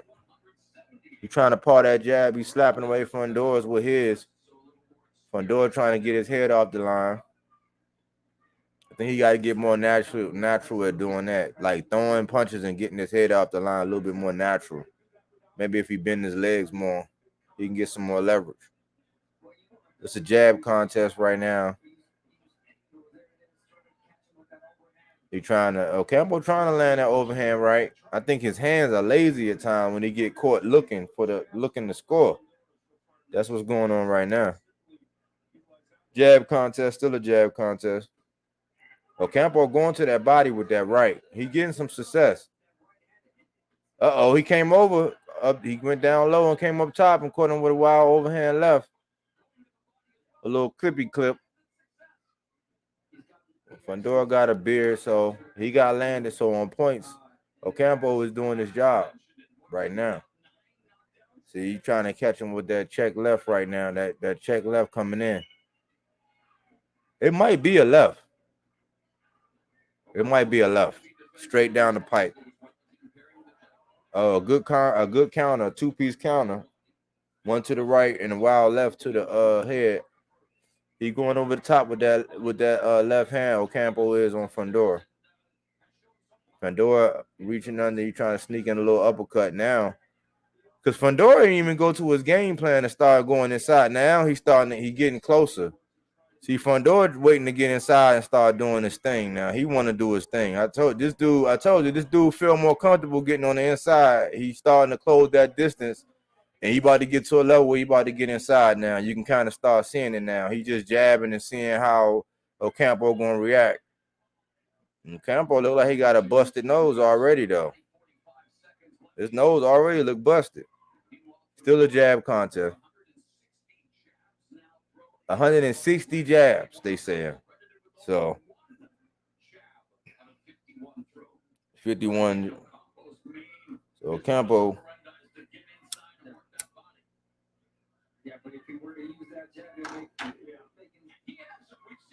Still a jab contest. A little light law in the action. I really think Fundora, yep, he snuck that little left uppercut in real quick, a little sneaky little left. I think it's gonna be a left, y'all. It's gonna be a left.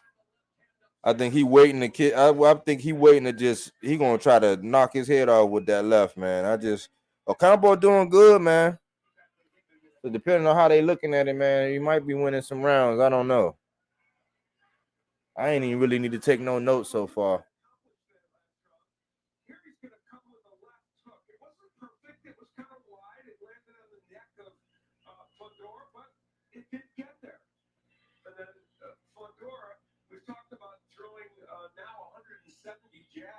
See, he been tagging him with that little jab, and I think he gonna catch him lunging in. See how that right hand when Ocampo come in, that right hand is down. I think Fundora gonna stop and turn into it with that left straight down the pike or a hook. If he do it with a hook or an uppercut, if he do it with an uppercut, it's over. If he do it with a straight, he gonna stun him and he got to go finish his food. If he do it with a right, it might be a knockdown. So I think it's gonna be a left right now, just looking at it. And they getting more active now. That jab starting to work from door. Ocampo getting his head out the line. He doing some body work. Upstairs, downstairs. Fundora swung wild and missed. Ocampo came back with a counter. Now it's back to a jab contest. Good throwing the jab. Fundora is. Ocampo waiting to be opportunistic. He looking for his opening. He about to try to shoot in at some point. So, he's having success when he go to Fundora's body and then he come back up top with it. And he's doing that. He's climbing a ladder from left, right. So he start off at the waist, go to the shoulders, and wind up at the head. Be a little bit more accurate. He was a little bit more accurate. It'll be it'll have more of an effect. Fundora, he ain't really started imposing his will yet. I guess he's just playing off the jab. I don't know what he's trying to prove. He inside now. He might have sucking him into an inside fight where he worked. This is where he like being. See a 1-2 from Fundora. Ocampo is coming in with, he got history off. Ocampo going to the body, so now they exchanging. So now Ocampo is right where Fundora want him to be. He's clinching and holding, but he's trying to get in. They exchanging now. Ocampo doing work on the inside. They both hitting each other on the inside. This is the kind of fight that Fundora want. This is what he liked for some reason. So now my Abner Marley said Ocampo threw the box. See, that's why he started whacking you with them uppercuts, and you don't see him. You already landed one. Now it's two. Now he just landed a left hook, a 1-2. So now Ocampo is doing that overhand right. He having success. So now they starting to fight. Now they starting to bang. Now the bang festival is started. So now this is his wheelhouse. This is where he thrives. So he getting some counters by Ocampo. Ocampo shelling up. Fundora hitting him. He keep landing that left hook. It's a sneaky left hook. He hitting him with the right now. This is when he started getting you woozy a little bit. So he's already working. So they leaning on each other. So it's the inside. Now they going back. They taking turns. Left hook. Good exchange. They both exchanging now. Now, the fight has just begun now. Now we in the fight now. Body for body, they going now. Now they going body for body. They straight up Ocampo, dig Ocampo. A 1-2. So they giving and taking. It's with a giving and take. A 1-2 up top. Up there, got that sneaky right uppercut by Fundora. They leaning each other. Now Fundora trying to get some distance so he can sneak in that little both body shots. A 1-2 from Fundora. A counter from Ocampo. A 1-2 from Fundora. Now a flurry from Ocampo with no mustard on it. A 1-2 from Fundora. And there we go. The fight has started, y'all. A good showing. Ocampo showing he got some heart. He got some cabrones. Ocampo, yeah. So Ocampo got a 1-2 in the highlight for the body. And then Fundora coming back. So, hey. Ocampo, he hit the shoulders. He got countered. Got hit upside the head. He tried to, got hit with the shoulder. Fundora can dip his head down below that shoulder too. It ain't quite like a shoulder roll because he keep his arms up, but it kind of is. So he landed that uppercut with that hook coming behind it, and then Ocampo came right back with a hook, and he missed that wild right. But the fight has started, y'all. The fight has started. So here we go. They call that high octane offense. So now they go right back to the middle now. It's the same thing now. Fundora starting to lean and wrench down, using that away hand and lean down where the ref ain't at. Now the ref can see on that side. So now they taking chances. Right hook, left hook, counter. Fundora to Ocampo, Ocampo to Fundora. They going back. 1-2, 1-2. They going back and forth with the 1-2s to the body and up to the head. Head. Now they both exchanging head shots, body, head, leaning on each other. I'm impressed. Ocampo is actually standing in there like this. Man, they going body to body, blow for blow. They trying to have a fight of the year type, you know. Fundora coming in with that left. Fundora hitting the body. Ocampo hitting the body. A 1-2. It's like everything. Every time Fundora do something, Fundora might have wackled that chin with that left. He rocked that chin.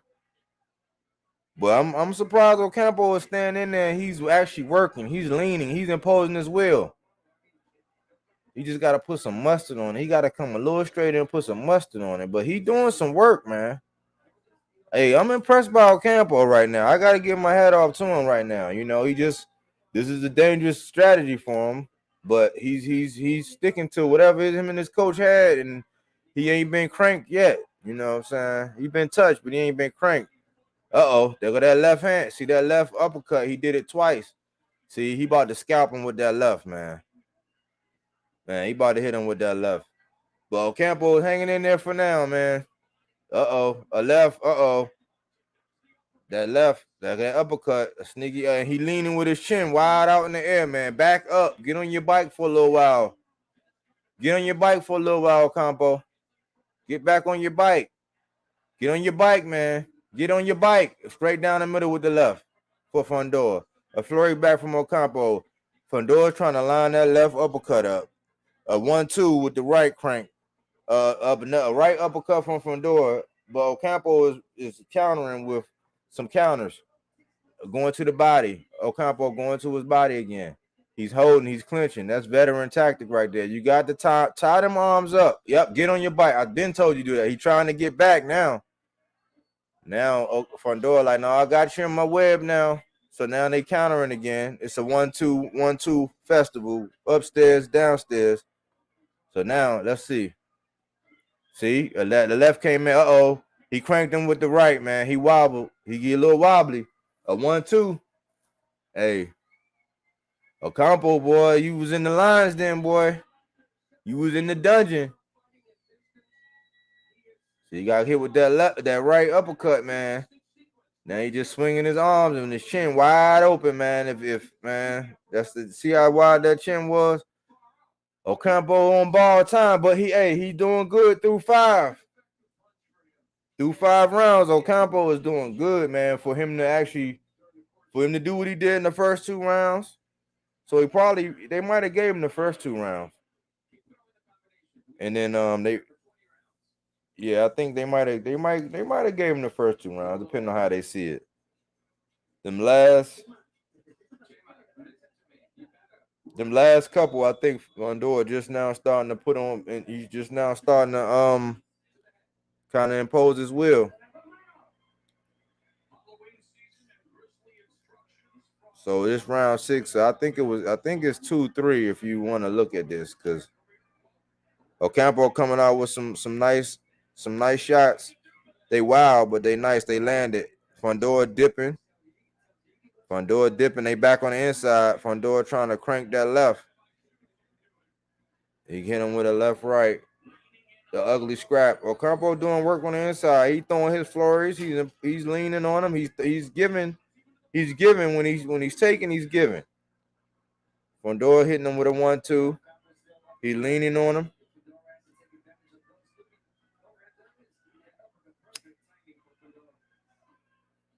See, he gonna catch him at an angle where he ain't gonna be able to do. Remember that angle I was telling you about when his chin is already gonna be cocked to the left. You hear me, Kev? His chin already gonna be cocked to the left, and he gonna hit him with one of them uppercuts. See how his chin already caught? See, when it's off center, he right there. He gonna catch him at that angle, right? That angle right there. He gonna hit him, and that chin ain't gonna be able to go nowhere. Watch. That left hand gonna hit him in the chin, and his chin ain't gonna be able to go nowhere. That's that leverage I'm talking about. See, he gonna get caught. And Ocampo rocked Fundora. That's why I say Fundora can be hurt now. Yeah, they talking about it now because he can't be rocked. Ocampo rocked Fundora, had him lean up against the rope for a little bit. Another one too. Okay, so now he got a little bit of distance. Now he's kind of picking now. Okay, so now he's leaning. Now he's stepping back now. This might be the play. Okay, so he stepped back. Now he got cranked with a 3-piece. Came back with a big right. Now Fundora trying to line him up. So he figured out that at distance now, you might not got the stamina. You might got to use your legs a little bit more. You might got to do some lateral movement because now they went back on the inside. Now he's gonna take his chances with trying to bang with Fundora on the inside. He having success. Fundora, he's giving, he's taking. Fundora just hit a nice dig to the body. Ocampo came back to the body. Fundora come back. So it's just a trade now. It's like a trade festival. Now he at distance. Now they trying to get the 1-2. Ocampo come back in. He's trying to grab and hold. The referee breaks it up. Fundora jab his way in, try to go back to the body with the left. Now Ocampo is hugging onto him like his girlfriend or some shit. I don't know what the fuck. Here comes Fundora, got him in the corner, hit him with a straight left. Caught him. He wobbled him. He's woozy. Fundora came straight down the pike with that left. Referee give him some time. He hit him in Ocampo on his bike now. I've been told you get on your bike. Now he coming back on the inside. Get back on your bike. There you go. Ocampo backing up. The round over. He got out of there. That might have been the veteran tactic, man, because I was smelling danger. So I would say maybe the first 2 rounds was Ocampo, if you want to say that. And then these last 4 was Fundora, if you ask me. And he got, yeah, with a 1-2. And that was a 4-piece. Mal. He came a 4-piece mount. A jab, that little annoying pawing jab, and boom. See that chin was already at the right angle. If that would have been a hook, he could have put him to sleep. But it was he did a jab. But if he would have hooked him, he would have went down. Cause that chin can't go nowhere. He gonna catch him with that chin on the wrong side, and he gonna hit him to that side. Someone go yank yank. I mean, round 7, Fundora jabbing his way in. Got to reset his feet. Ocampo coming back, retreating with a good counter 2-piece. And they trading. Ocampo still working though. Ocampo still got heart, man. Ocampo got heart, man. He fighting a good fight. He getting through the rounds. He getting in a little trouble, but he getting through the rounds. He's still active. He's still trading. He still saying, I'm not here to lay down. So that's what I like. But they got caught with a short, crispy one straight down from Fundora. Fundora leaning. It's an inside exchange. They going back and forth. Ocampo still working, still landing some occasionally. Now they just standing. Okay, now they trading a little bit. They got it tied up. Far hood.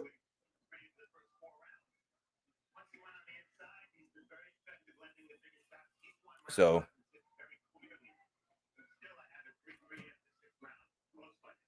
they saying 3-3. I got it 4-2.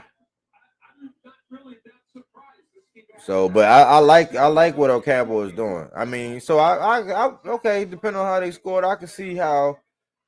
I don't know though. I don't know. I think I got it 4-2. But I do think that Ocampo was doing all right. I just think that Fundora hurt him, and I think I ain't saying he playing with his food, but he testing some things out right now. He trying to see.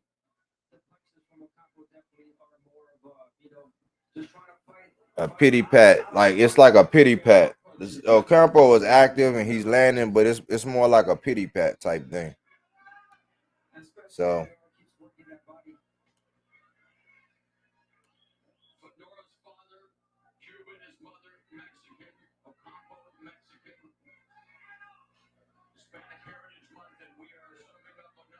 just a little inside phone booth. Ocampo got a good wild straight right. 1-2 to the chin from Fundora. A sneaky left uppercut to the chin. A body shot. Ocampo is pushing Fundora back. Ocampo is working. He's still trying to lean on him, and It's an ugly little mug festival where you get a little hit there and there. You know, you leaning. He got caught with a right coming in, a little wild flurry. That might have been some Folgers. He stepped back with a nice wild right, man. He caught Fundora. He gave some Folgers, and then Ocampo was like, okay. Then he hit him in the chin. So they actually fighting. They scrapping. Ocampo is, he hanging on. He got through another round. Ocampo fighting another round.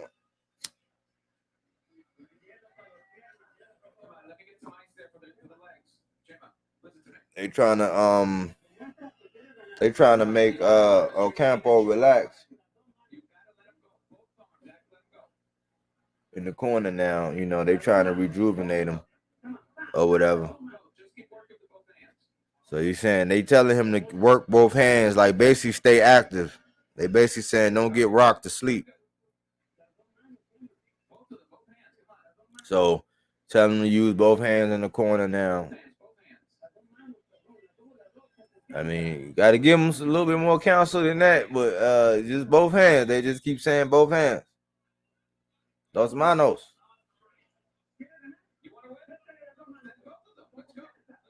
You like, let both of your hands go if you want to win. That's what they tell them. They tell them to be more offensive. I would tell them to be more defensive and try to counter this man at the right time.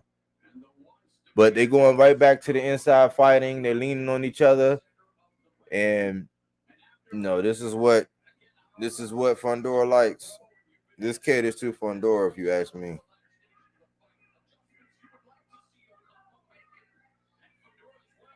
Now, when Ocampo has been opportunity, there you go. Ocampo has success with a 1-2 counter.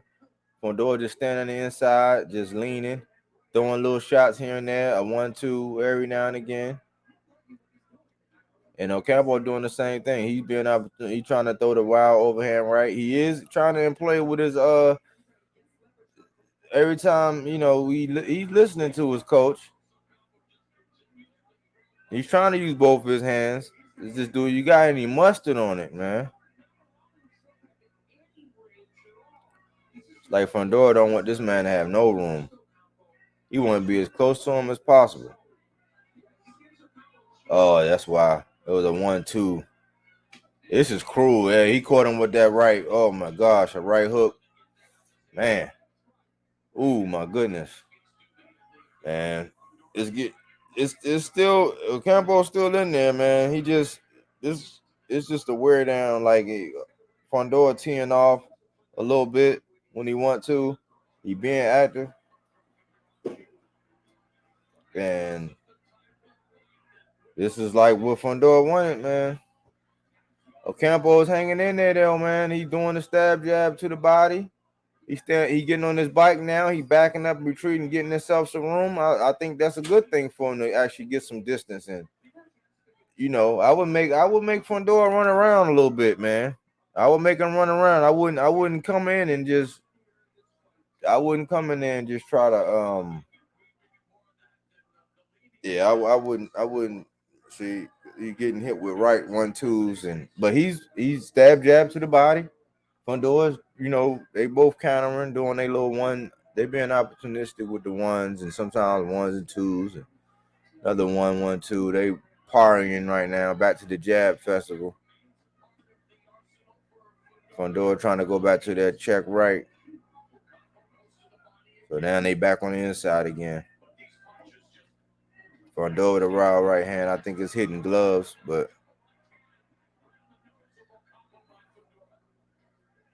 Fundora pumping that jab straight down the middle now. He trying to rock him to sleep, trying to mesmerize him with that jab and then coming with that left.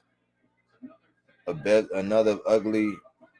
Hey, Ocampo made another good showing of himself. He's still in there. He lasting. He might be trying to take him into deep waters or something.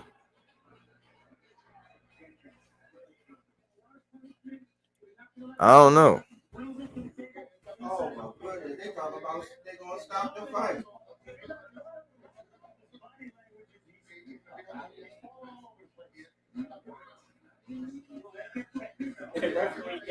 I thought, hey, they talking about stopping the fight. They over there. They coming over there.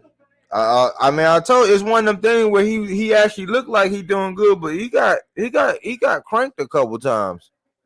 I see why they looking, because I'm like, man, he got the poker face on, man.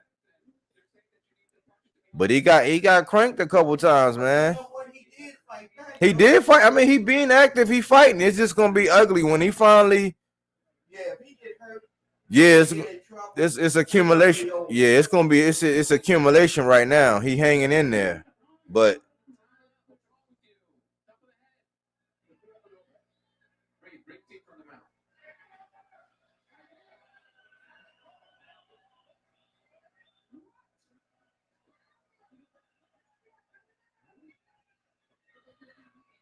I know they not talking about stopping this fight. They better not be. Come on now.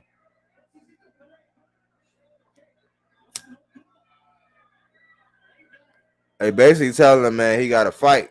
Yeah, but they supposed to you restrict that to the corner. You don't step in the middle of the ring. Yeah, the ref can't. Yeah, that was kind of odd. Acknowledge that, that's something you tell the corner. Yeah. I don't understand that either, man. Like, nah, I don't understand all that. Like, I don't even understand. I didn't like it when they went over to the corner and said it. Yeah, I didn't like that either. He is fighting back. That's a good wild right. It's an exchange. They in the middle digging. Fundora, they going back and forth with the ones and twos. Fundora with a right. Ocampo's, coming in. He's still swinging. He's still landing. He's still landing punches and stuff.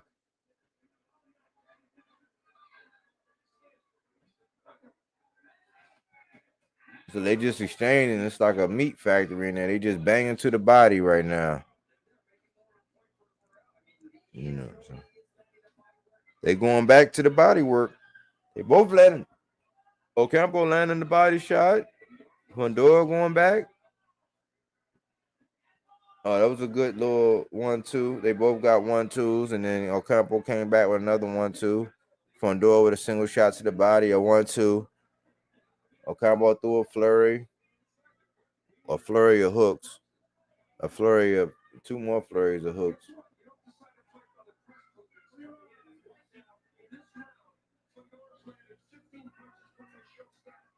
So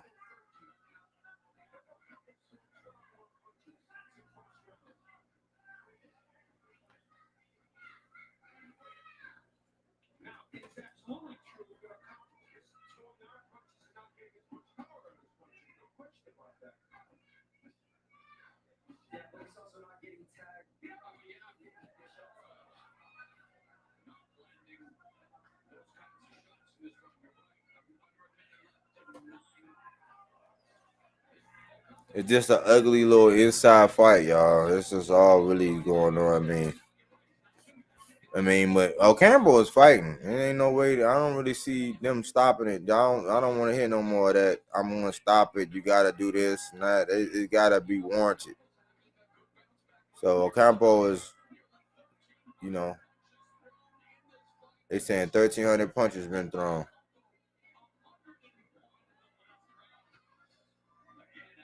So they just on the 1s and 2s tonight. They just 1-2, 1-2, 1-2, 1-2, back and forth. Quick little flurry.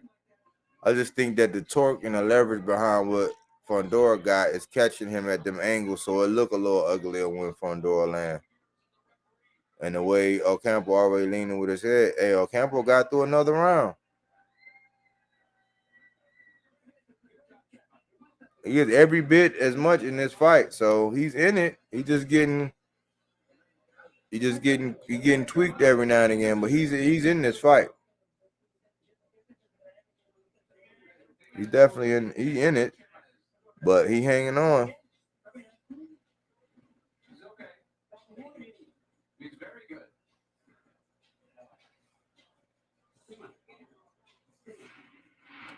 Last round, again, the posture was fighting on the inside. Good work by Yeah, so.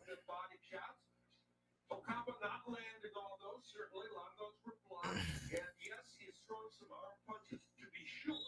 So they talking about how he throwing arm punches and stuff. They was arguing that was a close round, which you can give to either person. Which I was saying, hey, Ocampo, he hanging in there. A good straight from he got in there.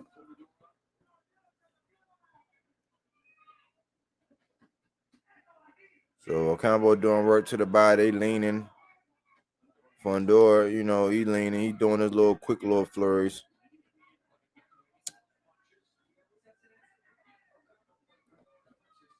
Same thing, 1-2, 1-2, 1-2, 1-2. That's all they doing. A body dig versus another body dig versus and they gave Ocampo that last round. But he connecting on Fundora. He having his little moments of he having his moments. He's snapping that head.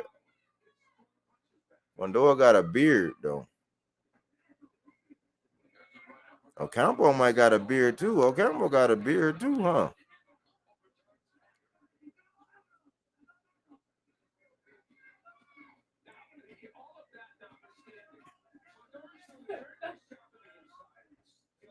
So now, yep. A 1-2, some good right hooks on both sides. It's just right hook, a 1-2 by Fundora, then a whole clinch fest. That's why I said, man, they mentioned how Fundora stopped going to the body. I noticed that too. So he just going. He fell in love with the head on this one. I guess he figured he wanna. So now he just go back to the body and went back upstairs. He got hit with a 4-piece. Fundora did. Ocampo just hit Fundora with a 4-piece, like a 1, 2, 3, 4. You know what I'm saying? He went up the ladder on him.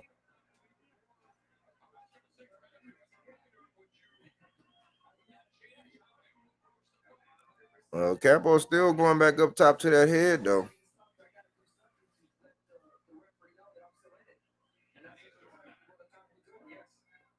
And he is letting Jack Reese know that he's still in this fight. He fighting back, man. Ocampo is making a good showing of himself. He going 10 rounds. A 1-2 from Fundora, crispy. Another 1-2 from Ocampo, right back, crispy. Ocampo is he got some get back in there. He got to get his hands up now. Still jab now. He got a little bit of distance now, and he's trying to use his jab. I don't know at this point. I mean, you got to get side to side though. You got to move side to side. You can't stand right straight because he can hit you with a straight. He longer than you, so he can keep going with it. When you stop, he gonna keep going, coming at you with that straight, and it's gonna land. That's what he doing now. So Fundora just hitting him with the jab right now, and Ocampo got a breather toward the end of the round. So they getting ready to go into the 11th round. Now it was a good flush straight up, a good hook. He dipped out of it to protect himself. And see, if Ocampo was smart right there, he should have hit him with the left because it was nothing. He was already past his arm.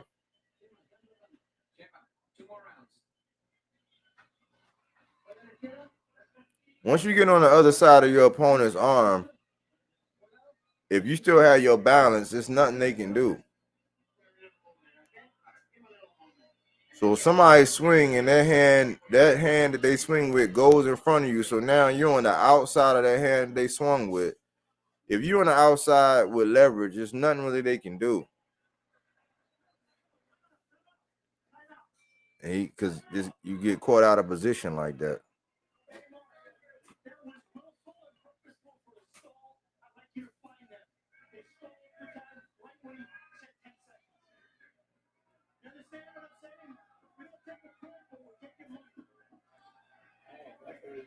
And Jack Reese said, man, he hit him with a stall tactic. He said, we're not taking points, but we're going to take some money. So they're going to find, it might be like a 10,000, I don't know. They spilled water on purpose. Going into the 11th. 2:45 in the 11th. Fundora got Ocampo up against the ring. Ocampo pushes him off so they create some separation from the ropes. Ocampo coming with a 1-1-2. Fundora still standing in there. Now they got some separation now, mid-range now. So Fundora trying to pump the jab. The check right hook landing when the Ocampo came in. Combo trying to stay back and throw the stick every now and again. They gave Fundora that last round.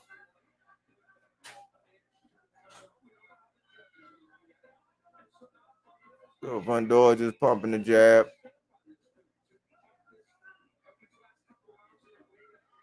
A 1-2 from Fundora. But right now, Ocampo at a distance where he can't really land unless he get wild. And I don't know if he want to get wild at this point in time in the fight because he in the 11th. So you can kind of see how this nose is just busted up, man. Like a bloody mess.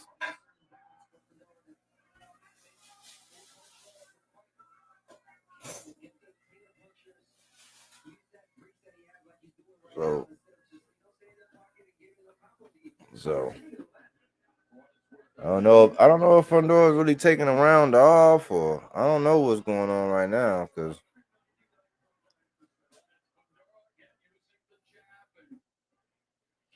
Fundora just pumping the jab and just stand on the jab, almost kind of like he gonna try to coast to a victory. But I don't know, man. I don't know, man. I mean, because they're going to say, oh, he went 12 in the 12th round like they did with Tank and Gamboa. He went 12 rounds with Gamboa. He stopped them. So, I mean, if he's going to stop him, he got to do it in the tough. But, like, if he go 12 rounds with Ocampo, I'm not sure if he's ready for Charlo. Because Charlo has a suddenness to where some of them shots that were not, technically sound that Ocampo hit him with, especially with not having the biggest power punching background in the world, Jamel Charlo would have ended Fundora. He probably would have ended Fundora about round 5. But, they going back and forth. Ocampo made it through, and he made it through. So it's going down in history books that Ocampo made it to the 12th. So we're going to see what happens.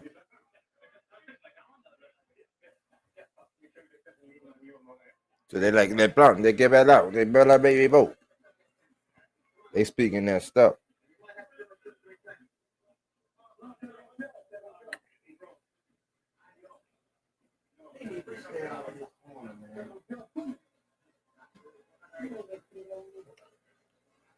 Yeah, how you like Jack Reese?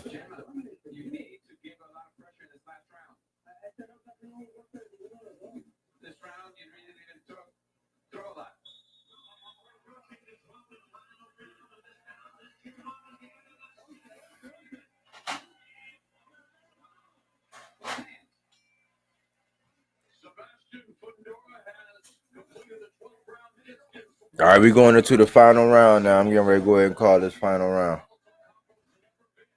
What to call this? Okay, so in the 12th round, they pawn at the jab. They in the middle of the ring, pawn at the jab. Fundora's landing the jab. Ocampo trying to get in, trying to get his head out the way. Fundora's not that active, but he's just pumping the jab.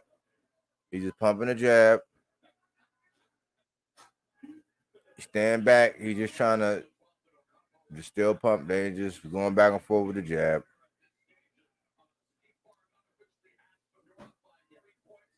So they got Fundora up by 3 points. 2:18 left in the 12th.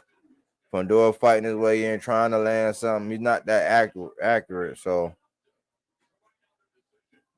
Fundora still pumping the jab. And I don't know. I don't see that. I don't know. It was normally a button that get pushed where Fundora would just, step on the gas and really impose his will. And I hadn't really seen that.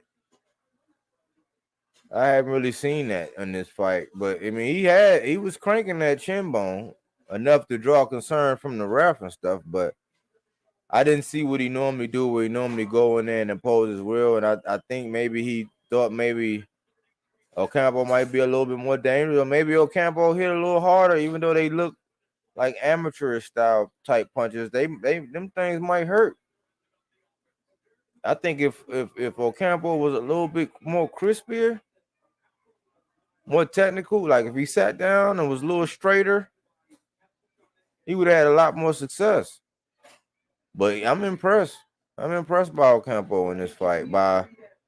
Because now he's mixing it up. He ain't gonna let him just bang on him on the inside. So now he got to work for the knockout. And so with him not really ending the fight like he normally do, it might raise question in the judge's hands. Even though he clearly took more of the abuse, if you want to say.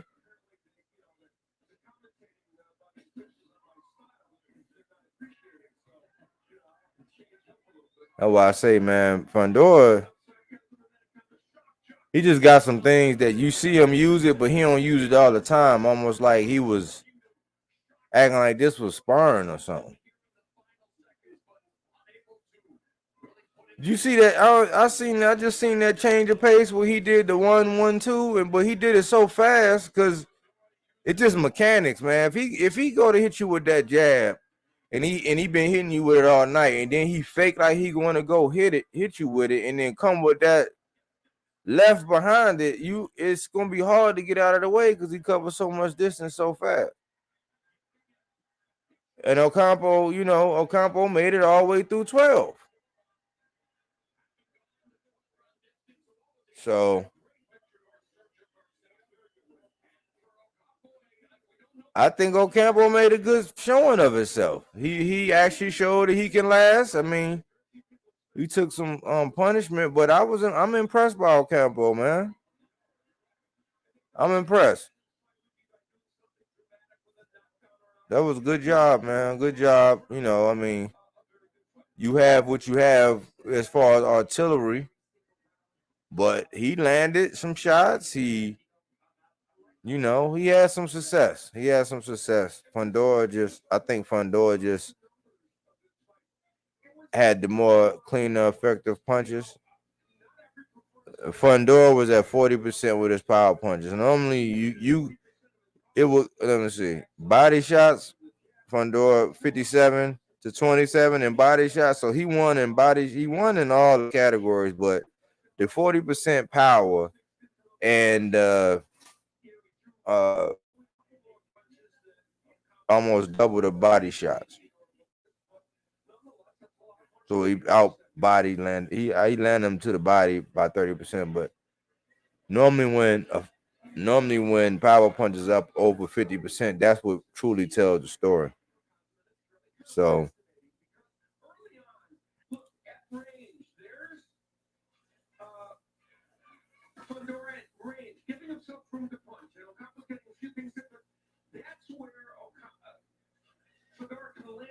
I think they just showing the highlights. So he had to clear effective punches, but it like that's why I say it almost seemed like at times like that looked like he like sparring, like he was just taking it easy, like he didn't really.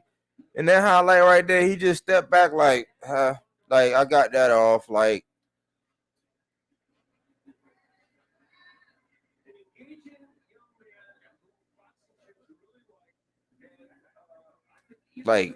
he got a little mean side, but he's smart.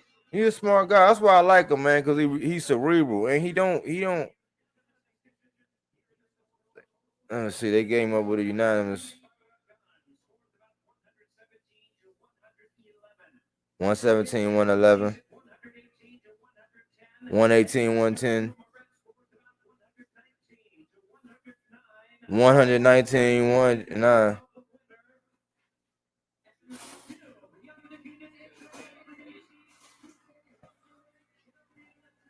Ocampo really thought he won that though.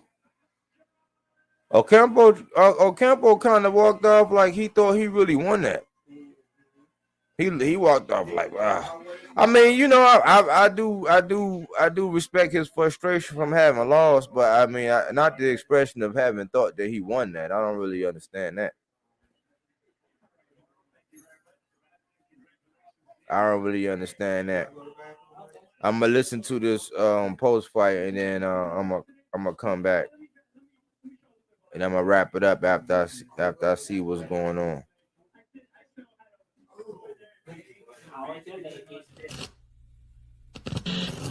Welcome to Bodywork.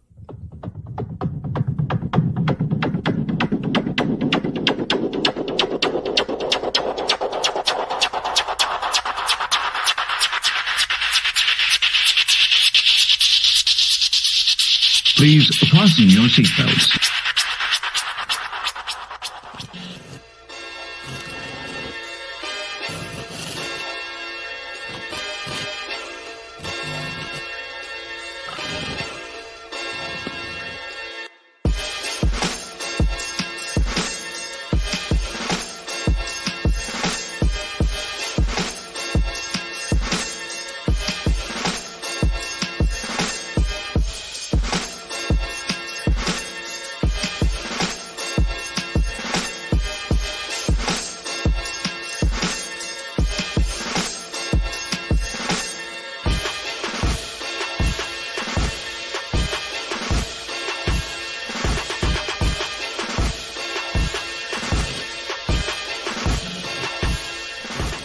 I had 11 Olympians and over 800 national champs.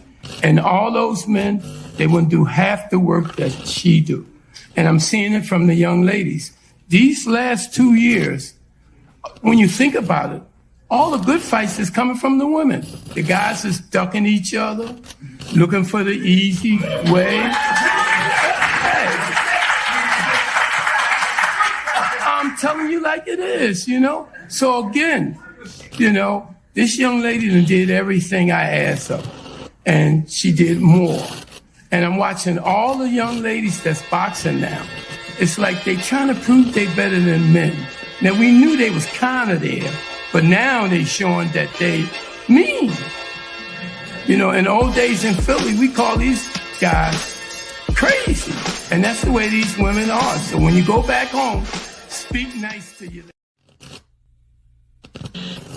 Welcome to Bodywork.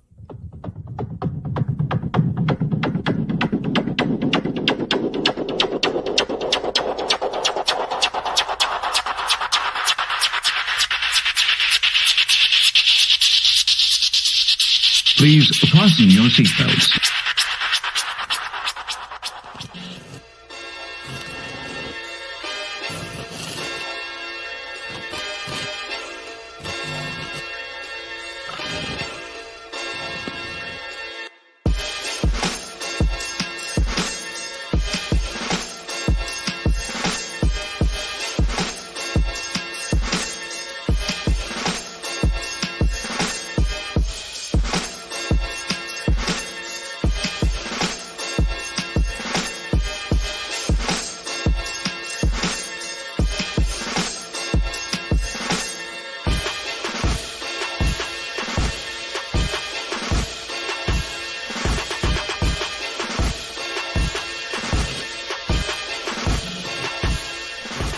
I had 11 Olympians and over 800 national champs.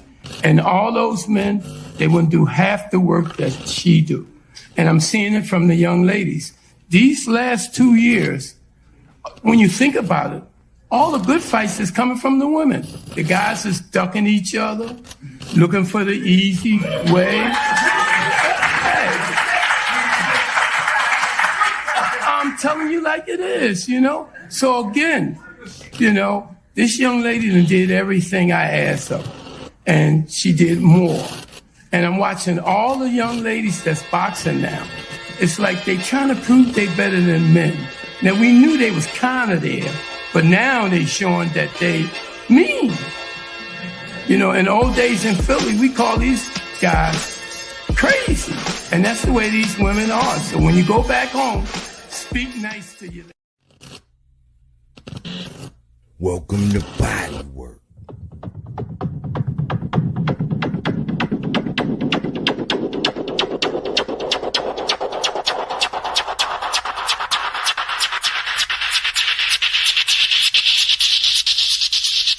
Please fasten your seatbelts.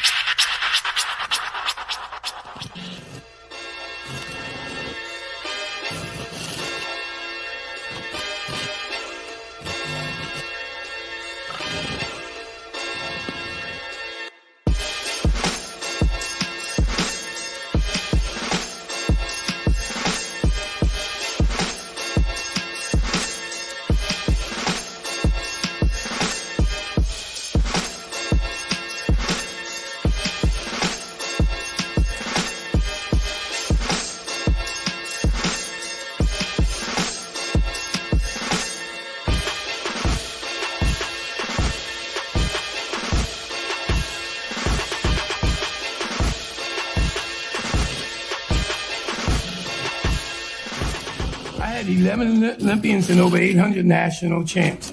And all those men, they wouldn't do half the work that she do. And I'm seeing it from the young ladies. These last 2 years, when you think about it, all the good fights is coming from the women. The guys is ducking each other, looking for the easy way. Hey. I'm telling you like it is, you know? So again, you know, this young lady done did everything I asked her, and she did more. And I'm watching all the young ladies that's boxing now. It's like they trying to prove they better than men. Now, we knew they was kind of there, but now they showing that they mean. You know, in old days in Philly, we call these guys crazy. And that's the way these women are. So when you go back home, speak nice to your Welcome to Bodywork.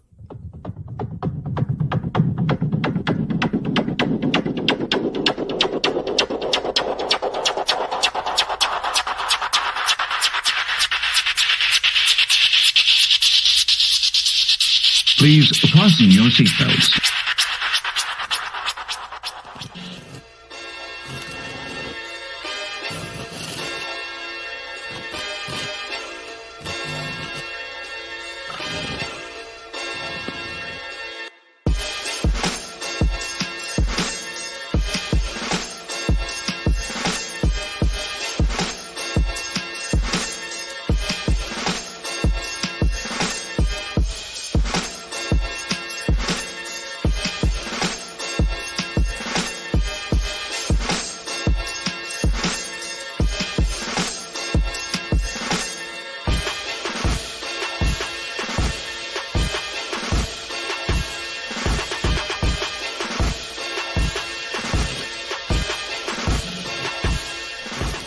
I had 11 Olympians and over 800 national champs.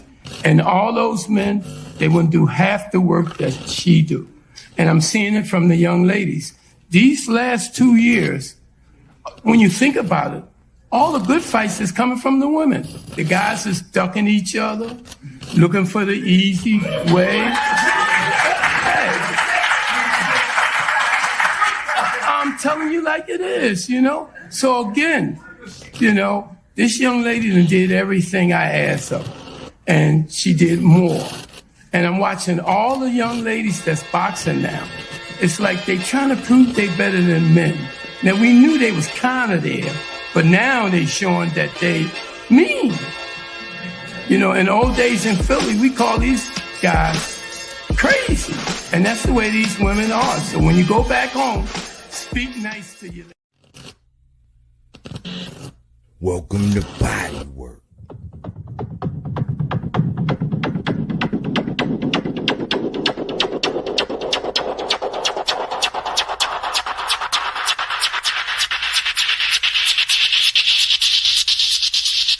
Please fasten your seatbelts.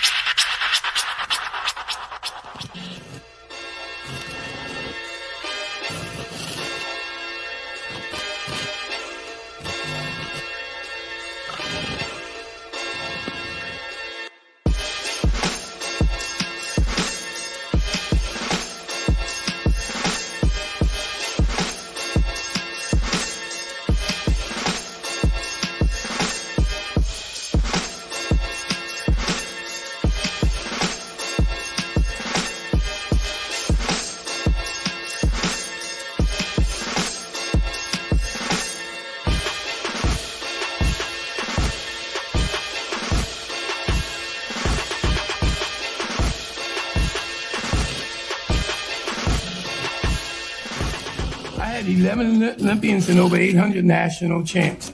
And all those men, they wouldn't do half the work that she do. And I'm seeing it from the young ladies. These last 2 years, when you think about it, all the good fights is coming from the women. The guys is ducking each other, looking for the easy way. Hey. I'm telling you like it is, you know? So again, you know, this young lady done did everything I asked her, and she did more. And I'm watching all the young ladies that's boxing now. it's like they trying to prove they better than men. Now, we knew they was kind of there, but now they showing that they mean. You know, in old days in Philly, we call these guys crazy. And that's the way these women are. So when you go back home, speak nice to your Welcome to Bodywork.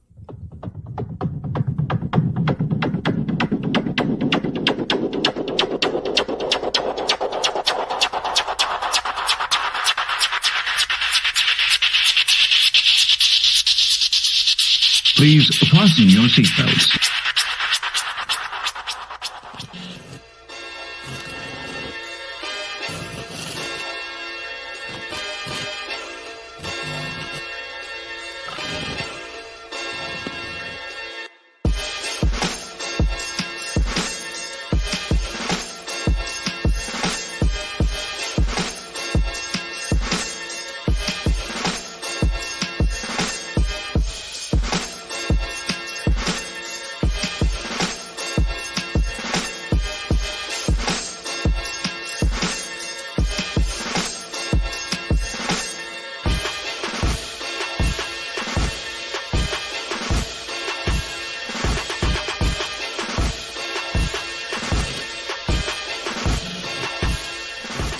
I had 11 Olympians and over 800 national champs. And all those men, they wouldn't do half the work that she do. And I'm seeing it from the young ladies. These last 2 years, when you think about it, all the good fights is coming from the women. The guys is ducking each other, looking for the easy way. I'm telling you like it is, you know? So again, you know, this young lady done did everything I asked her, and she did more. And I'm watching all the young ladies that's boxing now. It's like they trying to prove they better than men. Now, we knew they was kind of there, but now they showing that they mean. You know, in old days in Philly, we... So we back, you know, and man, I told you, you know, it got to a point to where I think Fundora realized that, you know, it was just too easy. And there were several different ways that he can do it, because the camera actually caught him on camera. And his coach was like, he said, yeah, I figured, he said, I felt like, Fundora, like, I felt like it was no pressure. And the coach was like, too easy. He was like, yeah, he's like, I figured we're going to practice. We might as well do it in front of the camera. That's why I said he got a vicious. He showed some things where it's like, okay, he could just do that, but it's like he wanted to get those rounds in, like to be able to do that, to realize that and feel that confident. And you saw how the judges ruled. It was a blowout. You know, I think sometimes it's the commentator's job to kind of rile it up, but I was like, man, I'm reading. I guess if that's how they judging in this, but Ocampo made a good showing of himself. Fundora kind of held back, which was like, for people who wanted to see a knockout, that's one thing. But for people who know and love boxing and appreciate it, to see what he actually did and what he put on display, that's something. That's something, you know. Overall, is he ready for Jermell? I say yeah. He ready for him. He said he is. He wants the smoke. He's been very effective at climbing, and you know, he's fought many different, from the Gouchers to the Clarks to now you got Ocampo, you got Lubin. Like I said, I was on the championship rounds on my man King Amin of Exit's show, and I was saying that Fundora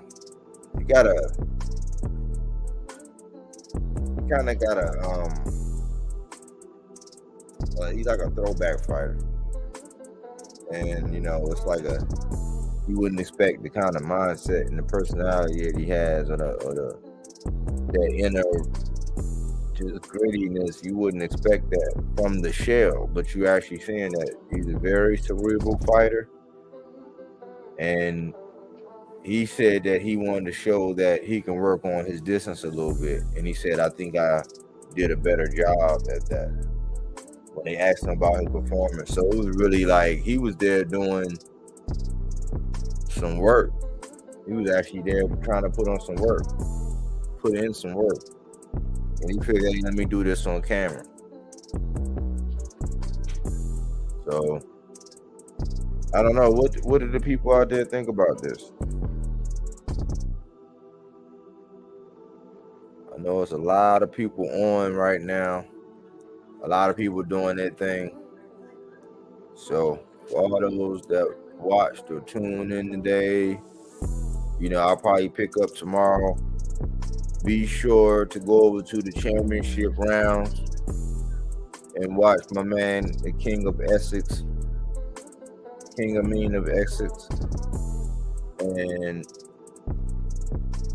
I'm not only on there, but there's some other people on there that he interviewed. And I think it's good conversation from, people that are not on the popular higher levels, you know what I'm saying? But they're actually getting there. But some of the takes that I've heard and some of the things that were said and the concepts and the breakdown was spot on. And these are from passionate people who enjoy and love the sport of boxing. So check that out. Check out my latest collection, the Boxers to Watch collection. I think it's like 8 of them in there, from Tank to Shakur to Boots. I got Sinicia Estrada on there. I have T.O. on there. I got Earl on there. I got Gary Antoine on there. I'm looking for Gary Antonio coming up on the Plant the Real Undercard. I'm checking for him. I call him the combination guard. I'm working on something called the League of Shadows. We heard the news about Richardson Hitchens and him going over the Max Room. I want to see how that's going to work out because he's going at it or pursuing a fight with Montana Love. Ironically, today I seen footage where Tank released the footage of him sparring Montana Love. Regis, I've been tracking Regis. I think highly underrated boxer. I would love to see him and Gary Antoine Russell. Seeing them two right now would be like going to the Super Bowl right now at this stage. Both have legitimate power. They both are smart. I think Regis has suffered a loss and he knows the taste of defeat. Gary Antoine hasn't experienced that. He stopped everybody that he's been in there with. I don't think he garners as much praise that he's supposed to get at all. So I'm checking for him. And I think boxing is in a good place. I think that the Spence and Bud conversation has gotten stale for a lot of people, even though a lot of people are wishing that Earl gets his wish because they believe that Bud is actually already in a position where he felt like he done enough to go to the Hall of Fame. And out of his words, you can go check out the video, you can see the text, you can look up the interview. I'll have the source in there and everything from where he said if the fight don't happen, his legacy wouldn't necessarily take a hit. It would just impact the rest of the welterweight division. But as it goes on the boxing schedule, because things need to be planned and timed out and undercards and how maneuvers are, like everything works in order over there at the PBC. And so the fact that fight hasn't been announced and nobody knows anything, there are other premier boxing champions who might not even be able to schedule line up anything because it falls in line with movements and Wilder coming back. So, I think that it's not only holding up the welterweight division, it's also holding up some of the things that's going on over there at PBC, if you think about it, and the timing and how they like to line up their fights and how they like to line up. Because typically, in the last couple of years, Tank been in the fourth quarter, like from October, December, that's been Tank time. That's been his time. So, you know, you got Wilder coming back in October, and then we don't know. You know, we seen a tweet from Earl or a post from Earl saying, "Hey, all y'all need to know is that it's happening."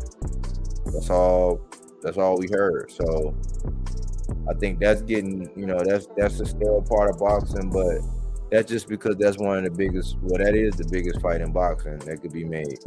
So I think people just want to see it. Outside of that, like I say all the time, you got to find ways to fall back in love with boxing. You got to look for the positives. You got to accentuate the positives.